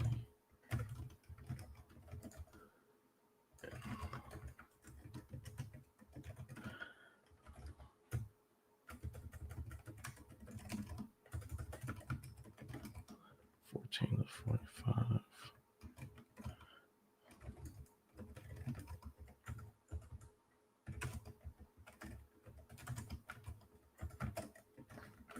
I'm just gonna see how. Wait till it comes back with that. But yeah, let me stop sharing. I think we're good with that. Let me go to the comments. Black man and white man.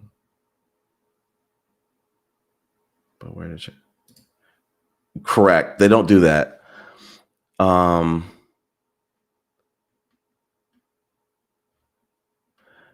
Yeah. Again, it's that This Must Be Risky podcast with DJ Hamp.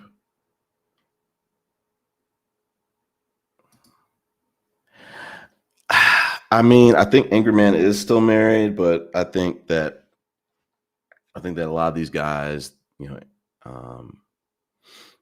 they're playing characters online. They will admit that things are sometimes theories. Hold up. Okay. So yeah, let me share what I found. And again, I haven't backed mine up.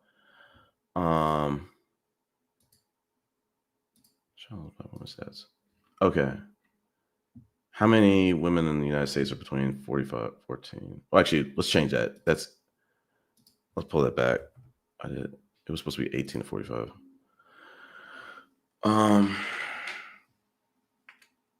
But I think the 14 to 45 was like 200,000, 200 to 350.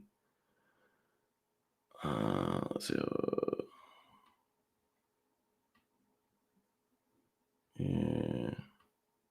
Child losing normal weight. 370,000. So 370,000 roughly, I'd have to maybe like try to back into that. But again, like you can get different answers asking the same AI, the same question or whatever the heck, or maybe answering it, asking it differently. But it's just like, I was roasting him on the chat saying like, yo, if you think that there's only 8,000 black women who are, 18 to 45 who are not overweight or obese, mind you, I don't understand why they run with that stat. They know good and well they don't care about a woman who's 5 pounds overweight, 10 pounds overweight. They know they don't care. Maybe even 20. Like they know they don't care about that. But they'll run with that stat just to kind of say, yo, we have validity to not really want to date black women. Look, they're not really married. Look, they're overweight. Look, they're this. Look, they're that.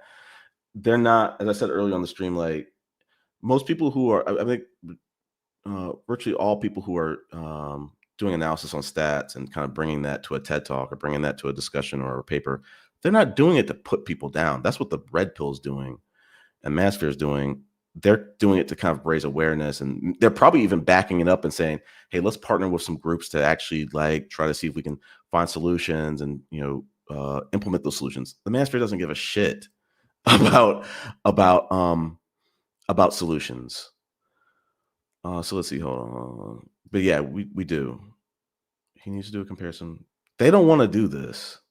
They know they don't want to do that. I did that a little bit on the last chat. I said like black men versus all the other major races, and showed kind of broke down some of the myths that black men are like the healthiest men in this country. They're not.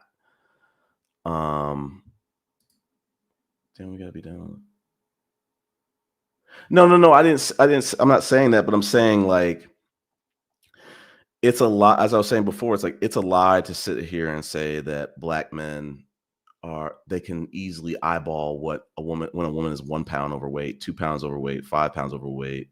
They can't, and they don't care. The using the stat again is coming from men who are overweight themselves or obese themselves. So my stance is black men don't care about overweight stats. I think what is shocking them is body positivity, morbidly obese. But the notion of like, oh, women are overweight, they don't care. They haven't. I'd be betting money they haven't dated a woman who was not overweight in their life. They are overweight themselves. Most people in the country are. So for them to like put up the stat saying black women need to be normal weight, not even a pound overweight, is bullshit. Black men that are on average are not going to the gym 5 or 6 days a week. Let's be clear about that. And you'd be surprised the type of women that the men who go to the gym 5 or 6 days a week pair up with. No judgment. It's not always gym rats. I saw an overweight black woman jogging with her white husband. It's as if they decided to both live healthier and do something about it. Yeah. And that's the thing, Angie. It's like if these dudes are so concerned, they could pair up with someone that they'd actually fall in love with that might be a little overweight, and they can start walking. They can start going to the gym. Like this, the MANOSPHERE is trying to like terraform society and say, all men, this is the type of women you should be dating. These are the type of women you shouldn't be dating. She's overweight. Don't date her. She's overweight. Throw it in her face. Let her know that you're lucky that you're even dating her or looking her way because she's overweight and you're better than that. And it's just like, while these men are overweight and they have probably some health issues, but the mass patriarchy has got men so yoked up or hyped up on copium that they feel like if I just get success, to hell with anything else, to hell with any baggage I'm bringing. Like it's null. It's nullified. But let's see.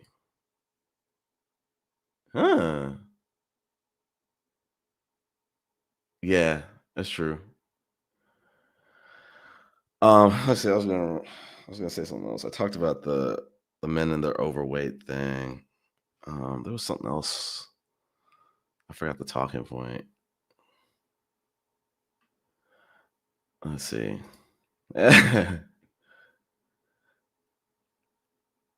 Okay, good for you. I'm happy. I'm happy. I hope you're happy in the Philippines. I don't know about this. The trans women have already out of the manosphere is full of. Wow. Okay.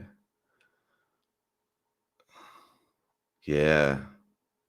And I'm just trying to find solutions for them to live their truth. Like I know I probably like uh it didn't land with the they should be swingers. But I'm trying to find some solutions for them.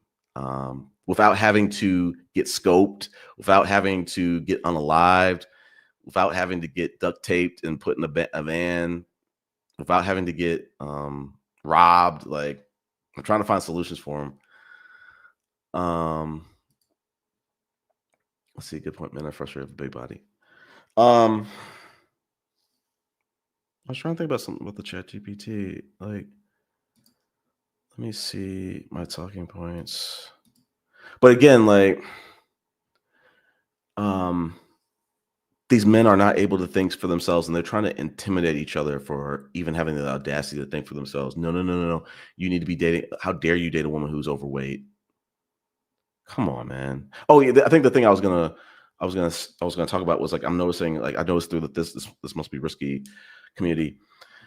Not only are they like stagnant men who are like, I'm expecting my wife to never suggest. I want a woman who's gonna get on my program. I want a woman who's never gonna push me to be better, or she's just gonna support me and never offering any suggestions. And I was like, that's not gonna happen.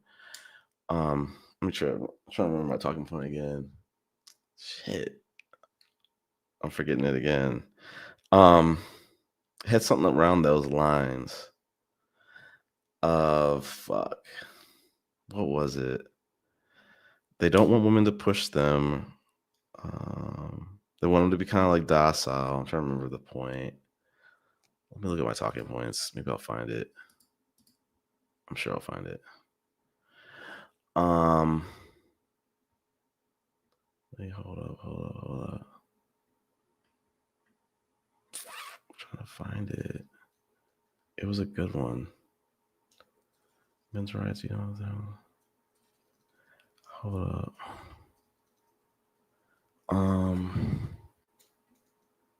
Shit.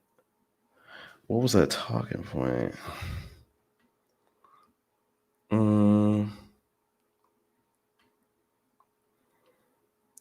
This one was the one that they're bad at math for this whole video. I think I forgot the talking point. Let me see if I can find something in my other longer talking points. It was a good talking point too. I forget it. Let's see. But like, I think one thing I want to mention is like, if it's not clear, like we are smack dab in the middle of social engineering, in full effect.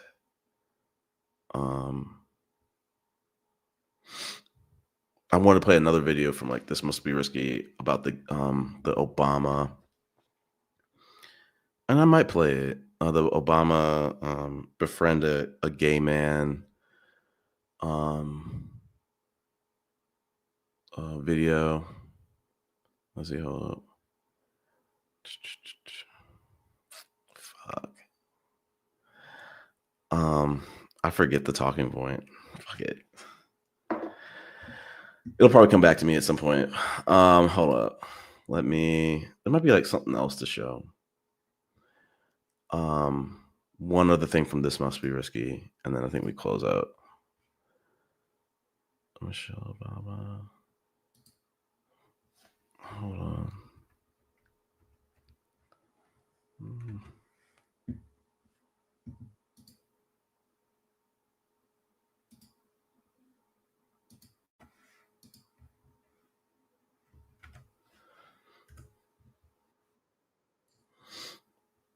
Okay. Let me find my timestamp.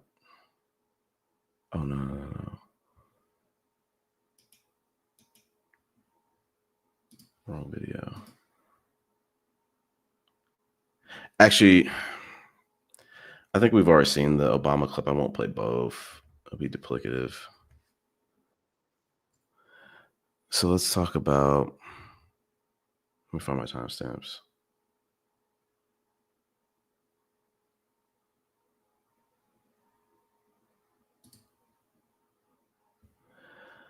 Let me share my screen real quick. Subtle. Full screen. Again, this Must Be Risky podcast. Again, we got Mr. Fantastic here too. We got DJ Hamp on the top left. Let's go fair use. I'm trying to get them to do some work. You know what I'm saying? Perfect. I ain't doing shit. I ain't typing nothing. I ain't pulling nothing up. None of that shit. Yeah, I guess my imagination is that if Trump said the same thing, he'll figure out how to defend it. That's one of the things that I like that. I agree. Wait a minute now. Hold on. Take the video down, Mr. Bitch. I agree. Take the video down. Wait. I am not a fucking Trump supporter. I am not even a Republican. If Trump said this gay shit, I would be like, bro, what you want? Stop it. All right. If y'all know anything about Fantastic, you know I'm not with nothing with this brotherfucker propaganda, bro. That's one of the major untalked about, unspoken. He did not say you don't need your daddy. You need to go find a gay man. He did not say that. Okay, I'm gonna break it down to you. So now let's get. So let me show the video. Okay, it's inference. We just watched okay? it, bro. We just watched the video. Inference. Hold on. We gonna play it. Right, and I know it. Trump, you would infer something different. Right. Okay, we gonna play it. No, it wouldn't. And I keep telling you, I'm not a Trump supporter, bro. You ain't never seen me with a MAGA nothing. I don't claim MAGA. Supporter. Everything he about, you about. No, I'm not. Yes, you are. I'm not. What you disagree with? What you disagree with? This tag on. Huh? Nigga, wear the fucking tag, bro. It show no limit chain. It show no limit chain, bro. No, it's not. It is. Y'all Democrats. All of that black independent shit, but don't vote for no Democrat shit. But I'm not a Republican. That shit is dead. Well, I'm literally registered as like no party. I don't have any party affiliation. Because you don't want to say you're a Republican. No, I'm not a Republican though. Bro, y'all again, man. Y'all niggas don't have no comprehension skills, dog. I can't believe we finna do it. You don't just need one dad. no matter how good the dad is. No matter how good the dad is, the dad can be great. Can't be everything. He can't be everything. He can't be everything. One great dad can't be everything. And then that boy may need somebody to give the boy some perspective on the dad. So the boy needs somebody who's going to tell him about his great daddy. His one great daddy. This boy needs to go out into the world in the wilderness and seek out this person. Let's see what type of person out of all the people you can pick that Mr. Barack Obama picks for you to go see and find out and tell you about your great daddy. Yeah, right? Yeah. One of the most valuable things I learned as a guy was I had a gay professor in college at a time when openly gay folks still weren't out of line, who became one of my favorite professors and was a great guy and would call me out when I started. So my gay professor became my favorite professor, would call me out and tell me all this shit. Saying stuff that was ignorant. Fair use. You need that. You need that. Now, when the fuck did he not say that? Okay? You got one great dad that's not enough. Hold on. You hold on. You saying that he is recommending that everybody go out and find a gay man to counsel them. That's the fucking example he gave. That was his example of his life. He did not recommend go find a gay man. Bro, y'all, again, man, y'all niggas don't have no comprehension skills, dog. I can't believe we finna defend this. That's really what he said. On my mama, you full of shit on this. He didn't say none of that. You can say I'm full of shit all you want. I literally just translated it for you, brother. You Literally. you made up some shit. That's exactly what I I it didn't was. make up shit. I didn't make up shit. I literally stopped this. I broke it down for you specifically, everything he said. Okay, Hey, what hey, he you don't said, gotta break and I down put shit Hold for it me, on. all bro. together. You don't gotta break down shit All for right, me. let's do this. Let's do this. Let's get Arnold. What is your breakdown of what he said? And I want to hear Bean's breakdown of what he said, and I want to hear Aaron's breakdown of what he said. And He said Callie, you better get a zipper on that shirt or something. What the hell you? God damn it! Go ahead, Arnold. My bad.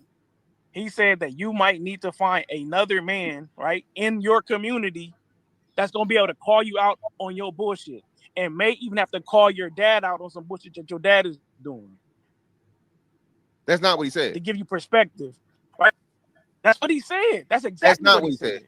That's not what he said. What he said That's was word for word what he said. Fantastic. no. I'm not making up shit. Hold on, Mr. Fantastic. Don't rebuttal. Let I want to hear his breakdown. Go ahead. He said that you may need to find other men in the community to explain other shit that's going on in the world and call you out on your bullshit and explain shit that your dad is doing that you don't understand. Right? Your dad could have left your mom. You might not have perspective on that. This is something that you might need another man to explain to you as far as why your dad not in the house. Right? Because you just a boy. Okay. And another man Arnold. can explain, hey, adults have relationships and it don't always go how you gonna think it's gonna go. Okay. Now when He he got didn't say go find a brother fucker, right? Because brother fuckers are the best people in the world. He did not say that. okay. Now Arnold, can you hear me? Because he got a Yeah. So I agree. That's the first part. Now it seems like there's another segment when he starts talking about his gay professor, and then he says, if your boy is gay or binary and to show empathy and compassion, that seemed like that was related to having a gay friend or constituent, even in your friend group too. Do you see it as separate? What about that part? I think that's what his gay professor was able to give him perspective on. If he was ignorant up to that point and didn't have anybody close to him, that was his situation. He's not recommending go find a gay man. He never said that. So when he said have a gay friend in your group that can relate to your son just in case he has those proclivities, what about that part? I'm saying that that's separate. I know he said two things. He said two things though. He said the first part, which I agree with your discernment on the first part, but now what about this part when he got to the gay professor and a gay friend in your friend group? What about that part? And how respectfully, just real quick before he said the gay, that's what you need. He specifically said the gay professor, like the example, that's what you need. Barack Obama was the president of the United States. Out of all the men he could have picked, all the workers, the military members, the policemen, the doctors, the scientists, all the men, he picked the gay professor, and he's not saying he's not. What's wrong? Go ahead, my bad. Oh, hold up. So all that to say what? Fantastic. All that to say, bro, you're claiming that he didn't say that you need a gay man, and then Hamp just doubled it down and he told you he used the gay reference even for children having a gay friend or non-binary person. The only person that he's saying you would have the connection for you to be able to understand and bring this person in versus shut them out would be a grown version of the little boy who is gay. Play the second part. I want to make sure it's heard. Because Arnold, I agree with your synopsis on the first part. Because even like I bring my son to the gym purposely so he can learn how to box, but secondarily so he can get told the commands by other men too, right? Be instructed by other men, right? Because I think that's a problem. Like parents be acting like nobody can tell their kids what to do and shit like that, but also see authoritative figures in other men who have a, you know what I mean, a similar ilk. So I see value in that for sure. All right, play this part. To show empathy and kindness. And by the way, you need that person in your friend group so that if you then have a boy who's gay or non-binary or what have you, they have somebody that they can go, okay, I'm not alone in this. And Literally. You need this person in your group. Okay, so what if you want to understand that he promoting the gay agenda, that's fine. That's your opinion. My opinion is whatever that man was, right? Whatever he is the subject matter expert on, right? He will be able to explain that and give you a nexus to your children. Not that man is going to be promoting homosexuality to your kids. Bro, he chose a gay man. So, okay, I guess that bothers you, and I get it now. It's not. Well, let's not say it bothers me. It bothers you. It bothers you. No. It's not. Let's not. It's bothering you. Well, no, it's not that it bothers me. Hold on. Again, it's bothering you. Okay, again, so brother, it's bothering you. Brother. Okay, it's bothering you. Okay, so you done repeating the same stupid shit? Again, because you know this is going another way. I just want to make sure you understand. You know this is going another way. I'm trying to keep the show level, right? I'm trying to keep it green. Me too. I'm trying to stop the bullshit. Right? It's not that it bothers me. You said it, right? And you're speaking around it and you're defending the bullshit. This is gay propaganda. This is all right. I'm ending it there. That was hard to watch. We spoke about it earlier on the show about how manospheric men, they still at their grown ages, 40, 50, 60 or whatever, they're even 30, they're or whatever, they feel uncomfortable about having a gay friend or having a mentor who might be gay. I understand what Barack Obama was trying to say, and I was saying it earlier in the show. Like, I think Barack Obama was trying to say one of the reasons why young men are running towards extreme content and extremists is they lack a community, they lack a social network. And he's pleading with men to try to surround themselves with figures that are going to help them become more empathetic to maybe people like them, people who are not like them. Yeah, fair use, exactly. But yeah, they're crashing out. And that you could kind of see, like, Mr. Fantastic, he's going to throw out the gay agenda. LGBTQ people are not worried about manospheric men. LGBTQ people they're doing great. I'm sure they're not in a crisis. And I said early on the stream, like, all the people that the manospheric men are concerned about, they're not worried about them. But let's go back through the listen, Femi, I loved your videos. I think it kind of gave me inspiration for this. Let's see. Hold on. Let's see. Social media. A friend gave my videos and attempt to help master get over their anxiety of being public with them. Yeah, I mean, that's that too. But when you're anti-LGBTQ, you're helping a lot of different causes. You're helping the traditional values camp. You're helping the white supremacist camp. You're helping the people who are anti any marginalized group see any change. Let's see. Yeah, I loved your video, Femi. They will listen to anybody, to your point. They'll listen to Kevin Samuels. We're going to probably see an LGBTQ conservative or an LGBTQ manosphere, and they're going to have no problem with it. Outwardly, a guy who's out there just admitting that he's LGBTQ, which is nothing wrong with that. But they want to use this element of the kids, Femi and Angie and others. And it's just like, we talked about live on this live stream. Like, I'm sorry, these manospheric men, they don't give a shit about kids. If they cared about kids, they would have pushed to get rid of OnlyFans. They would have pushed to get rid of porn. They would have pushed to get rid of this extreme content on the internet. They don't give a shit about kids. They want to make money off these kids. They want to get them voting a certain type of way as well. Let's see. That's what people are saying. Okay.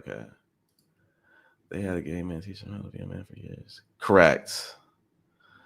And like I said, Femi, like for them to push back on Obama is wild. Who's a parent himself, and it's like I was commenting on this video. I was talking about it a little earlier, saying like the video that we just watched, and I said I'm so disappointed to see men in 2025 struggling, still pushing this anti-LGBTQ stuff. It's giving, it's giving like white supremacy. It's we need to abolish this traditional values crap, or at least create other options.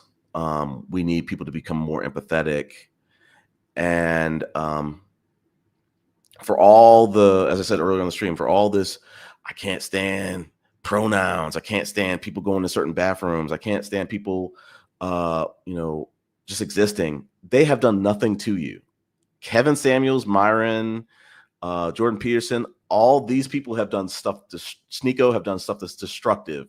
They don't want any of that change. They're not petitioning. They're not trying to flag their channels. They're not. They are giving the money, to your point.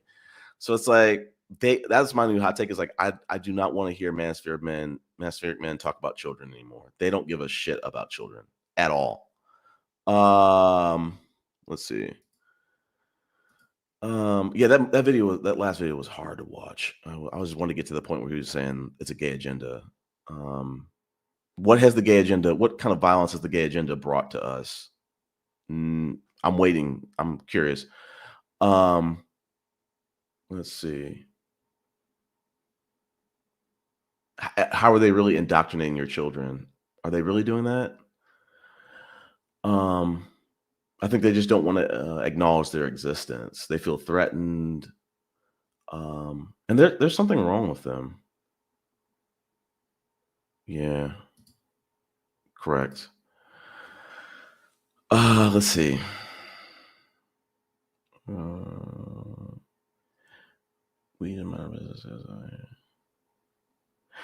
Listen, I'll say this, Quavius, like, I think we as men don't really understand how big this community is, the LGBTQ community. I think we have no idea how big that is. And I think that, to Angie's point, I think they're littered within the manosphere.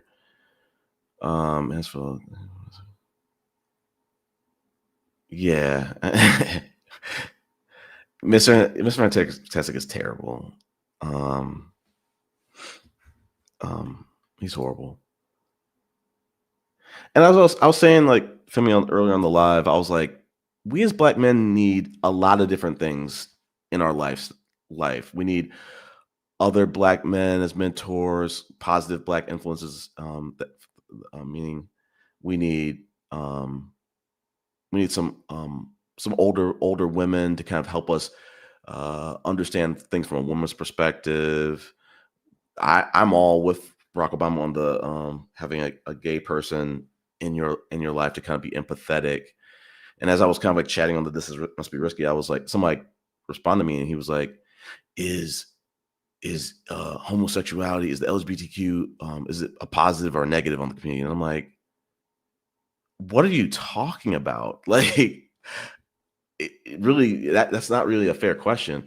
But I was like, hey, you know what? I think it's positive because it's going to, like, at least force us to be empathetic and understand, lifestyles and what people are going through that are different than our own. And he was like, it's going against God. It's bad. It's this and that. And I'm like, oh my God. And he was like, Black men.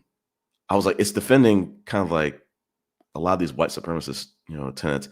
And he was like, but it's not uncommon for Black people to think the same thing as those people that you mentioned, white supremacists and the white nationalists, Christian nationalists, and stuff like that.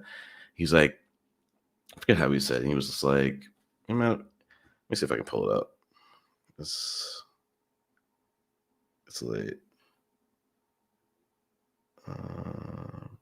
Okay, hold on. Many pro-Black people's beliefs align with the same patterns as those you listed. The same way white people feel about themselves is how pro-Black people feel about Black people. Black people believe we are superior to white people and other people. White people believe the same about their people. They hate white people the same way racist crackers hate, I shouldn't have said that word, but hate Black people. It's far more aligned than you think. That's not good. I don't want to be anything near tiki torture. I don't want to be anything near a white nationalist or Christian nationalist or white supremacist. I don't want to be anything near that. Let's see how you need. Yeah. I don't know if you're asking me. I don't know if you're asking me, Femi. I'm not talking about the idea if he never. Okay. Thanks. Hold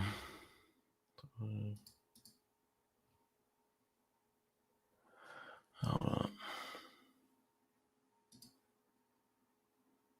Connection clearly. Okay.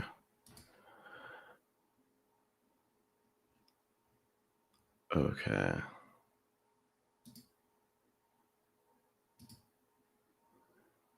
Doesn't matter. I'm just gonna finish these comments. I think we're gonna head out. Doesn't matter. It doesn't have to be now. Focus on education for someone. Okay. Uh-oh, here we go. That's not true. I have we haven't really talked as much because he moved to Los Angeles for like he's kind of like a model artist and things like that. But I openly befriended one. He was like a really cool guy. You do not have to be bisexual. That's just toxic masculinity showing its head. There's nothing wrong. They're just people. They're people, and specifically if it's like a black man, it's another guy. Yeah.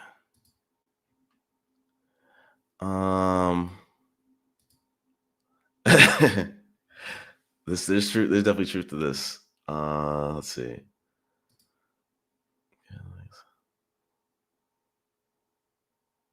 Who is Melissa? Okay. I do agree with that camera. I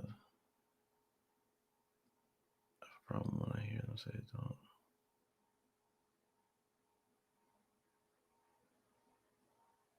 Okay, man. Yeah, I agree with this. Okay. Okay, I think we got to the end of the comments just about. Uh-oh. Where's the Chicana? I think I'm pronouncing that the right way this time. Is that the Chicana corners? Who is this? But yeah, let me go to the last one. Okay. Well, anyway, it's 3:37 here. I'm going to sleep. Y'all have a great day. Appreciate y'all for joining. Take care.